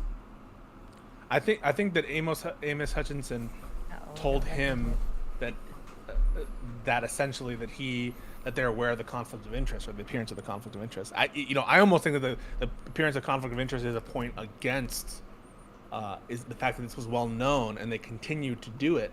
I think that's actually a point against a finding of corruption, that they would continue to do it even though that there's apparent conflict of interest or one that appears. Now that's laughable. So your argument is If it was corrupt, Right, they you would have guys to do stopped. this somewhere else. Oh yeah. I can't take any more of this. Rob, let's let Erudite go. Yeah, that's we can fine. hash out this last Yeah, point. the final thought that I would give is, if it is the case that there's like some sussy nepotistic stuff that's going on, which I believe that there is, I don't think there's any other reason Hunter Biden is there. I do think that That's not nepotism, though. I'm sorry to interrupt. That's not nepotism, is it? I mean, that's just using your name. Like, nepotism would be like hiring someone, or like if Joe Biden had control of Burisma, telling, "Hey, go get him." It's not nepotism. It's a broad way let's of say- nepotism. I get it, but Let's use a different word that isn't nepotism, but is everything that I think most of us would agree is like sussy, gross, and like not something that like. It very much points to the leftist concern about like the rich keeping money circulating and propping themselves up because of network in large part. So maybe it's not nepotism, but it's something akin to that. yeah, I think it's, but regardless, I think it's says family clout. Yeah, thank you yeah, so I much think for doing like insider trading and stuff, there are like unfortunately like bigger fish to fry as far as like corruption in government. So yeah. Good talk. All right. Yeah. Are you heading out, Erudite? I'll talk to you for a second, Pisco. Yeah. just first. Yeah, I'm gonna head out, so I'll let you guys stay in my room because nobody will bug you. Oh shit! Yeah, my bad. Yeah, we're gonna stay here just for a quick Yeah, second. you're good. You're good. Thanks a lot. You don't think that if he's talking to Hutchison, that's foreign lobbying? He's talking to U.S. He's getting emails. Not necessarily. Oh, he's getting emails saying reach out to your contacts. He's reaching out 2 days later. As Farah defines it, I have my questions about that. Well, we'll see. I think that's one of the reasons why, because I think that if you could point to Hunter Biden like doing what Blue Star's doing, then yes, I think that's yes. But if Hunter Biden is not doing what Blue Star's doing, I think that's a harder case. I think that's one of the reasons why. But they might bring the charges, so I don't know. The reason why I think they might bring the charges is because when the judge sort of asked like, does this cover Farah? And they're like, and prosecutors are like, no, and Hunter Biden's fans like, yes. Well, they're going to try to avoid those charges at all costs, because the question is, if he was lobbying, who was he lobbying to? And that's what they're seeking to avoid. They'll charge him with gun shit because that doesn't affect the greater scheme of things, right? So they'll be like, yeah, taxes, guns. But once you get to the Farah, State Department, you could say the State Department, or that he was using Blue Star as an agent, or something. There could be some theory that doesn't implicate Joe Biden. Well, there could be. Well, that's absolutely true theoretically, but the problem is perceptually, how's that look to the voter? They don't want that because it looks bad. Oh, Joe Biden was lobbying, or Hunter Biden was lobbying. That's assuming that's assuming what you're trying to prove, or I guess it's assuming. I guess it's predicting based on what you already think you know, which is that the Department of Justice is politically captured, which I guess you do. So then it would make sense that the charging decisions are based not on the evidence, but based on the optics of the voter. I just can't believe. I would love to pick your brain on the theory of Zlochevsky telling this confidential human source, like just making this fucking bullshit story up in 2016, 17, and 19. Like it's like a running gag of his. He's like drinking beers with his buddy. Like, get the fuck out of here. I think that only happened. First of all, I'm gonna reread the FD 1023. I don't think every time that they mentioned the bribe, but even if it's 2 times, I don't know that like Zlochevsky saying it should not. I don't think we take him at face value no matter what. Well, here's it. Why would he lie? The bribe's different though, right? Now, look, the bribe's a serious accusation, and I think on its own warranted an investigation. But there's at least an argument that could be made that's this. Well, the guy's just fucking talking big man. It'd be like if I'm talking to you and like you're a lawyer and you're like, yeah, I talked to the judge and was like, listen here, motherfucker, you're not gonna like accept any objections against me. Like it could be that you're that's basically what Devon Archer is saying. Well, no, right? I don't think that's what Archer's saying. No, Devon Archer is saying that that's something that he knows Ukrainian. Yes, he does say that Ukraine bribery culture and stuff, and like they have this machismo and they do. But that's different. That's a separate level. The actual bribe being paid. I don't see why he would be talking about wanting Shokin gone. Bribe aside, that makes no sense to me. Okay. So why would he say we want Shokin right. gone?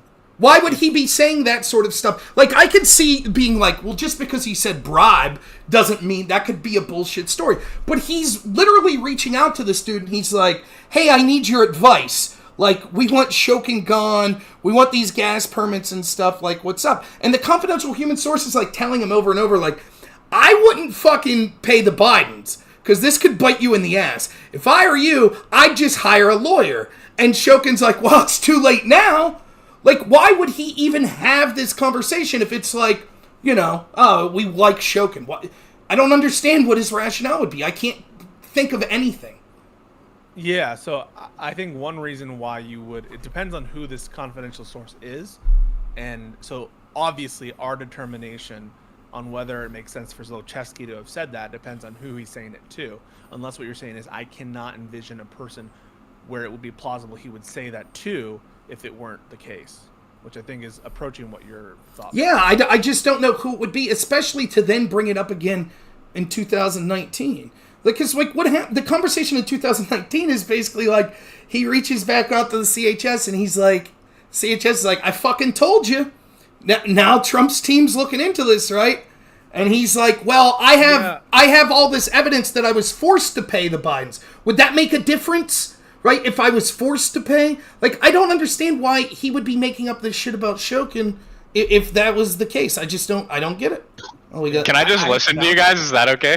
Sure. You could, but we're going to be leaving soon. Yeah. Oh, unlucky. I should have gone sooner. Nick, dude, I love, like, your wife's stream, great shit, and I thought that she was a really good moderator, and so. Hey, thanks, man.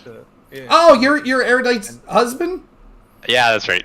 Well, I thought she did great moderating as well. I didn't mind it at all. Hey, I'm glad you guys were pleased. I thought so too, but I'm a simp, so I never know. You know? I'm a partisan hack, as Robnoerr might say. Yeah. I don't think being a simp for your wife is not a bad thing. Most. Yeah, I think that's. I agree. You know, sometimes little partisanship is acceptable. Yeah.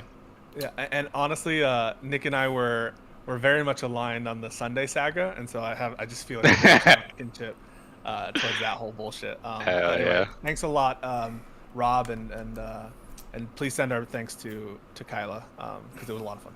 Will do. All right. Thanks for coming on. Yep, we'll see you. I appreciate it a lot. I listened to at least 3 hours, maybe 3.5. Not the entire thing. Wow. I was like, I really wanted to know. I was really wanting some clarity, and you guys both knew. I was telling somebody else, I was like, man, you guys know more about this than I know about like anything. It's crazy how much hours. Rob and I, like, there are times I was on a plane ride where I just like download a bunch of sources just to read on the plane, or like I'll have a free hour and I'm like, oh, I guess I'll read through the Amos Hochstein testimony and see. Did you find it?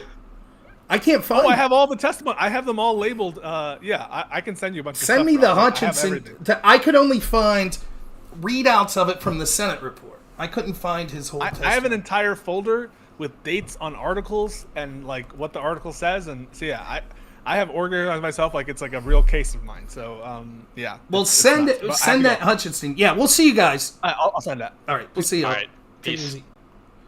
1 second. We'll talk a little here.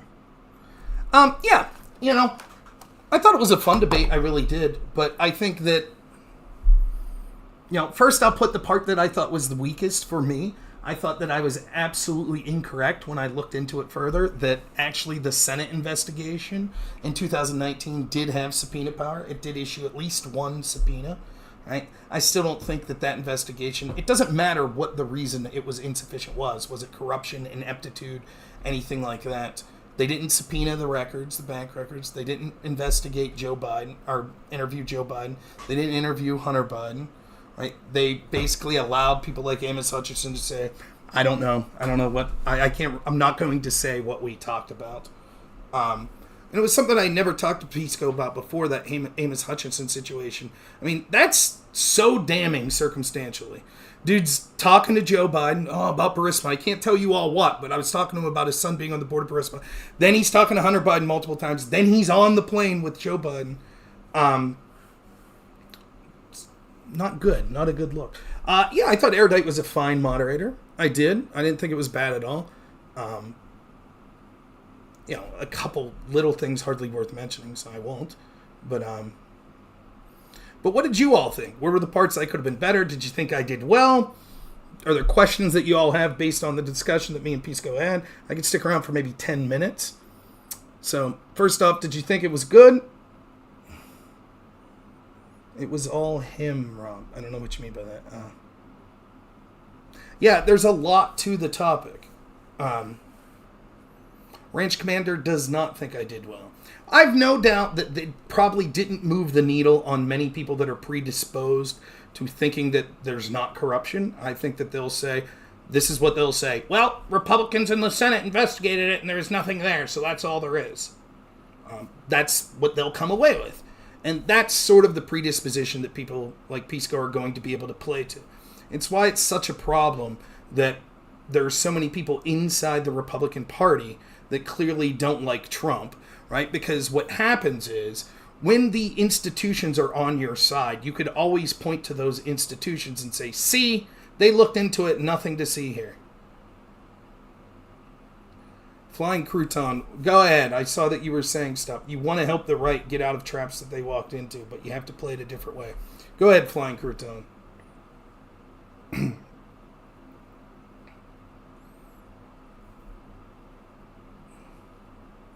Yeah, I mean, I think the real story, as I always talk about, is the double standard in the treatment of Trump. Yeah.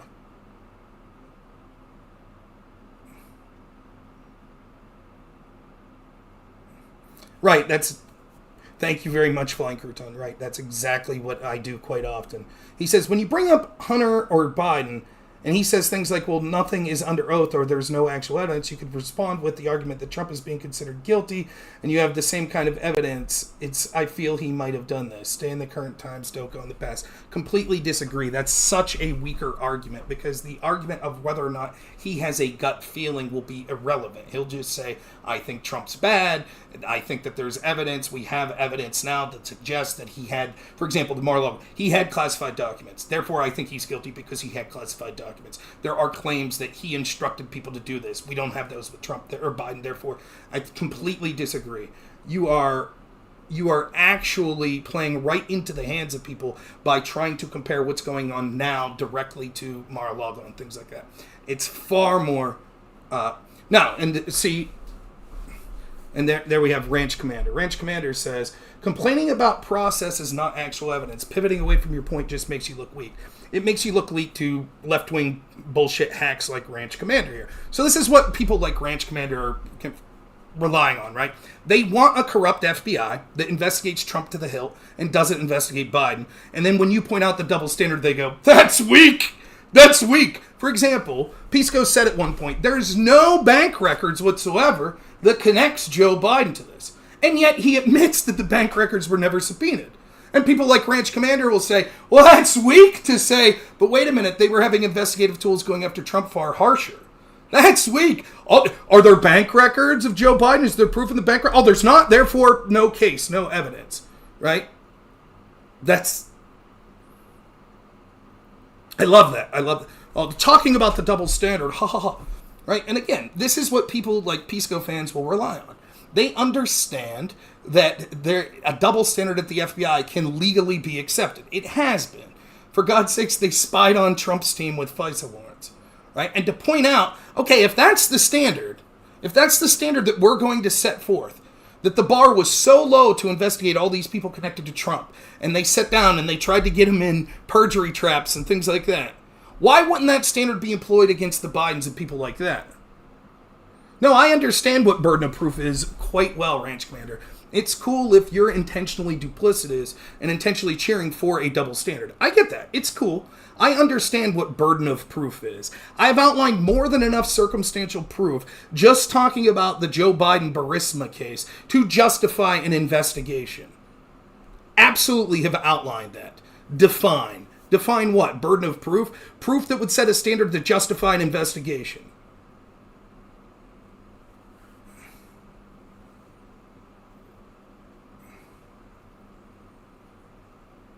Yeah, that's a good point, Aftershock. I could have been more articulate on that point. Queen Bee says Rob gets owned yet again. Completely disagree.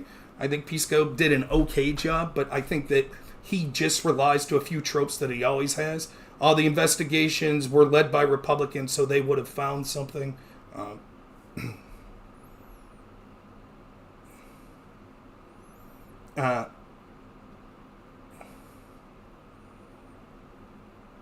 Yeah, I don't know, Cold Slice Bread. I don't know where that gets me. He would agree Zlochevsky's corrupt, so... So I'm not quite sure, unless you're thinking of someone else.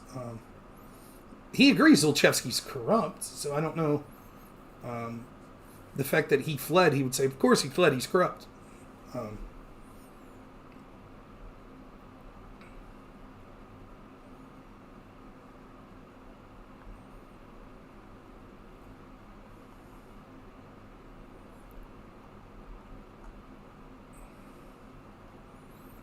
But anything else that people have? Yeah, Archer clearly says he called his dad. Clearly says it.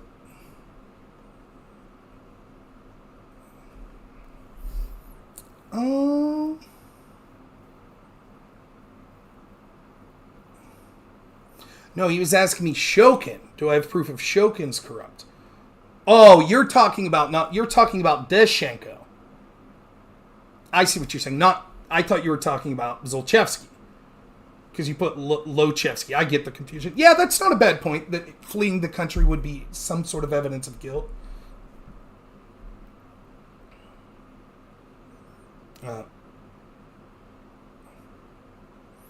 Ranch Commander says, if you want stronger arguments, don't concede there is no evidence. I didn't say there is no evidence. I outlined many examples of evidence. I said there's not smoking gun evidence. What do you want me to do, lie? Yeah, the bank records show that Joe Biden got this money. That's the whole point, is they haven't subpoenaed the bank records. So when Pisco goes, show me the bank records showing that Joe Biden got this money, and I say they should have subpoenaed them years ago. They should have, right? And then Ranch Commander's like, well, you shouldn't concede that there's no evidence to that. I outlined plenty of circumstantial evidence that would meet the burden of proof. Imagine if we were doing this with the Trump-Russia collusion investigation. Now remember, they started the Trump-Russia collusion investigation based on the story of George Papadopoulos. George Papadopoulos never once said anything that implicated any people in the Trump organization of committing a crime. What we're told he said was he drunkenly told an Australian diplomat, hey, I ran into this Russian that said they had emails of Hillary Clinton. Then later, when the hack supposedly occurred of the DNC, that Australian diplomat who was connected to the Clinton Foundation went to the United States and said, hey, this guy that works on Trump's team said he heard from a Russian that there was emails about Hillary that they had. Now this hack occurred, so I'm wondering if that's what they're talking about. That wasn't Papadopoulos saying, we're working with them, we're trying to get this hackman. None of that was alleged. And yet, based on that testimony, they started up not just an investigation into Russia, but an investigation into Trump's team, including sending spies like Stefan Halper and Azra Turk in order to investigate Papadopoulos. Now imagine if that investigation never happens, right? Imagine if they never start the investigation, they never talk to Papadopoulos, they never look at his communications or anything, right? And instead, I say, well, you say, this looks really shady, this stuff Papadopoulos did. And I say, well, there's no evidence of it. There's no evidence of what he said. Because they never investigated him. What would you be saying?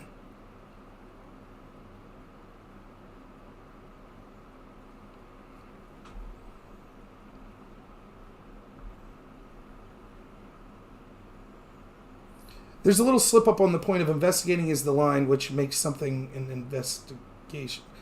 I don't know what you're talking about, but I don't.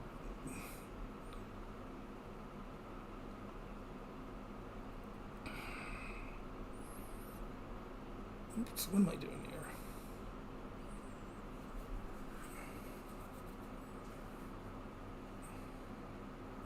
Yeah, I don't mind. Thanks to Menet, I don't mind Pisco. I enjoy talking to him, so we might joke with each other a little and get a little heated at times, but I don't think either of us dislike each other. I mean, the problem is, what happens is, everything that Pisco's saying here is just defensive positions. And it's hard. When you stick to what we know, right? The facts that we know, like he just said, Pisco's version is literally this. It was all an unfortunate mistake. That's it. Joe Biden really wanted to get this corrupt prosecutor out, and it just so happened his act of removing that corrupt prosecutor benefited his son's company. But that's not reason for an investigation. That's not reason to interview Joe Biden. That's not reason to interview Hunter Biden. Then when we factor in, email was sent to Hunter Biden saying, reach out to your contacts in the U.S. with the ultimate goal of closing down cases. And I didn't focus on it at the time, but it's something interesting. He made the claim that the NABU isn't actually able to prosecute anything. Well, it's going to be difficult, right then, because his argument when Zlochevsky says, I'm under pressure from Ukrainian government investigations. Remember, Pisco's argument is, what he really means is pressure from the West that is pressuring the NABU. That's what he really means. But if the NABU can't bring investigations, and it has to go through the prosecutor's office, then why would Zlochevsky feel pressure? What's the pressure then?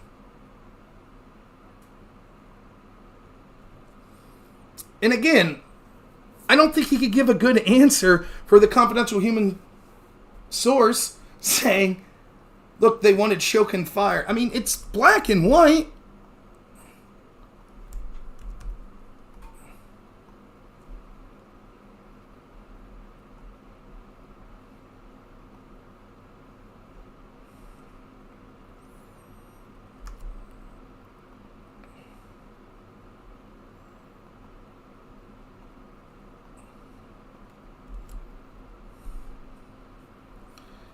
Meeting with Onyshchenko and Zlochevsky in Austria in 2016, 1 or 2 months after the aforementioned Burisma meeting.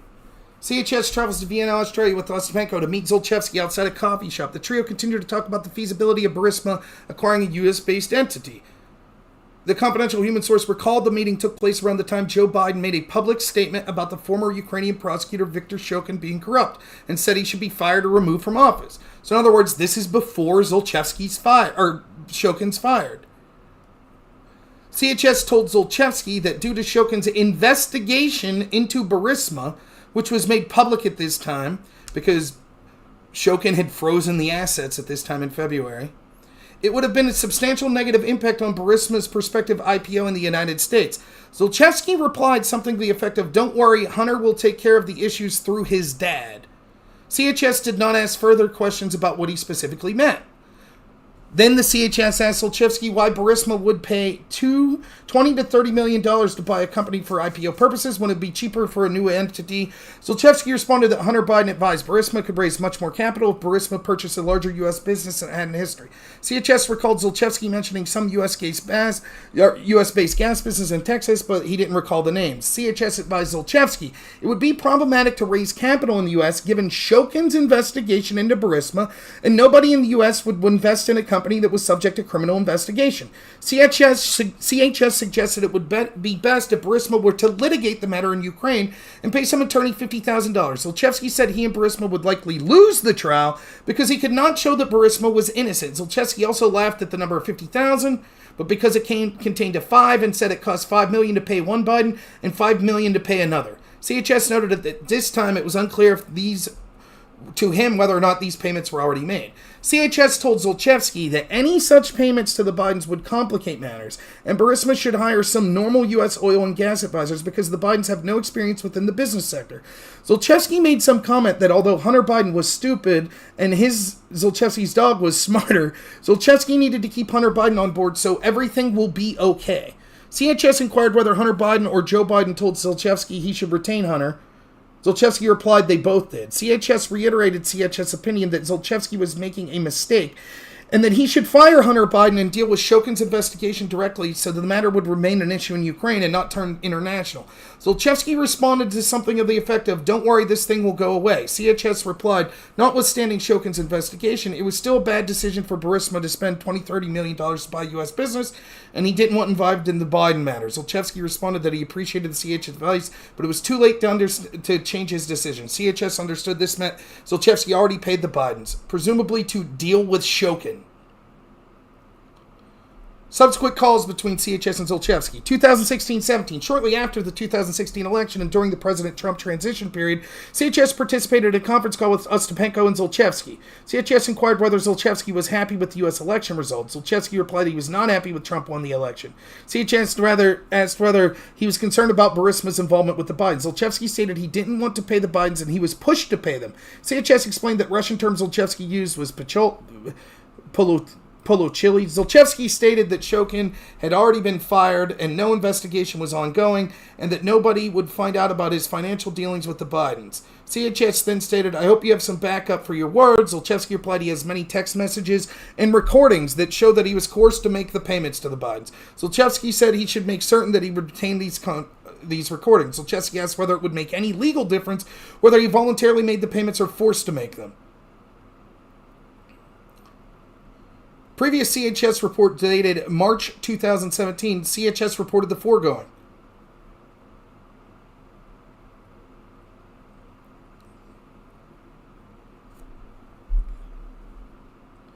They called Zlochevsky. At this time, CHS understood that Zlochevsky was living somewhere in Europe. During the call, Zlochevsky asked this confidential human source in Onyshchenko if they read the recent news about reports into the Bidens and Burisma, and Zlochevsky jokingly asked the CHS if he was an oracle because the CHS warned him this is what would happen. CHS mentioned Zlochevsky might have difficulty explaining suspicious wire transfers and may evidence any illicit payments to Biden. Zlochevsky responded he didn't send any funds directly to the big guy, which CS understood was a reference to Joe Biden. CHS asked Zlochevsky how many companies' bank accounts Zlochevsky controls. Zlochevsky responded it would take them, investigators, 10 years to find the records of illicit payments to Biden. CHS told Zlochevsky if he ever needed help in the future, blah, blah, blah. Regarding the seemingly open and unsolicited admission by Prigozhin and Zlochevsky about the purpose of their retention of Hunter Biden and the forced payments Zlochevsky made to Biden's, CHS explained it's very common for businessmen in post-Soviet countries to brag or show off. Additionally, it's extremely common for businesses in Russia and Ukraine to make bribe payments to various government officials. CHS noted that in corporate budgets for Russians, they had bribes already set aside. As such, given the pervasive necessity to bribe officials in Ukraine and Russia, CHS did not perceive Prigozhin or Zlochevsky's statements to be unusual, self-serving, or pretextual. CHS believed it. Additionally, regarding important business meetings, it's also common in Ukraine and Russia for persons to make covert recordings. However, the CHS has only met Zlochevsky in person on one occasion and spoken to him only once. As such, CHS is not able to provide further. Regarding CHS' previous mention, Zlochevsky said he has many text messages and recordings. CHS clarified Zlochevsky said he had a total of 17 recordings involving the Bidens, 2 involving Joe Biden, the remaining 15 only Hunter. CHS reiterated that per Zlochevsky, these recordings evidence Zlochevsky was somehow coerced into paying the Bidens to ensure Ukraine Prosecutor General Viktor Shokin was fired. Zlochevsky stated he had 2 documents, which CS understood to be wire transfers, to the Bidens were made, presumably in exchange for Shokin's firing.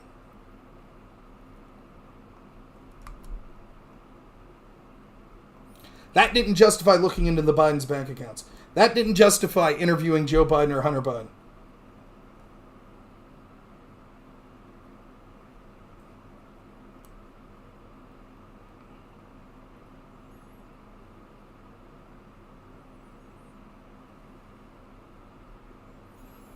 Let's see if I missed anything. Demented says, I think that hard part is to call for impeachment of Biden though for a windfall of his son. I don't understand, I don't think. As much as I can see how unethical it would be, provided that Biden really planned that windfall out, what's the overall damage? I feel like you run into the age-old leftist argument of all presidents are criminals, and that ought to be impeached for how there was some windfall for someone big. Right, but the argument I'm making is not just the windfall. The argument I'm making is, we have, right, there's a different, maybe I should have made this point more clear. There's a difference for saying, oh, a family member traded on their family member's name. So the president's son traded in on his name. That's one thing. In this situation, what makes it more unique is that we have direct evidence from the confidential human source saying Joe Biden was personally paid to do this. It's that we know, it is beyond dispute, it's on tape, we know that Joe Biden issued this quid pro quo. We know that. That's different. It might be shady and immoral for, if I'm president, for my son to be trading off my name to make money. But that doesn't speak to my illegality or my conflict of interest necessarily. But as soon as I start taking action that could potentially benefit my son, that's the criminality. So, anyways, I gotta go. Tomorrow night I'm supposed to be talking to Counterpoints, We'll see if that's still going on. That'll probably be the last time that you hear from me this week. I hope you all enjoyed this debate. I thought I did very well. There were areas that I thought I could have done better on, but overall I think I did very well. The problem is, as these things get more expansive and you start looking at these individual things, like, what did George Kent testify to? What you end up doing is you lose an audience. It seems very complicated. So hopefully the story that I told, right, that is factual, of the facts that we know, how this benefited Burisma, how the communications show that Hunter Biden was reaching out to people in D.C., I would say his father. I think it's overwhelming. And just riding on the defense of, well, then why didn't the Republicans in the Senate in 2019 do everything is insufficient. So, last thing I'll say about this is we'll see. Remember, any new evidence that comes up, Pisco was against the investigation. He was against it.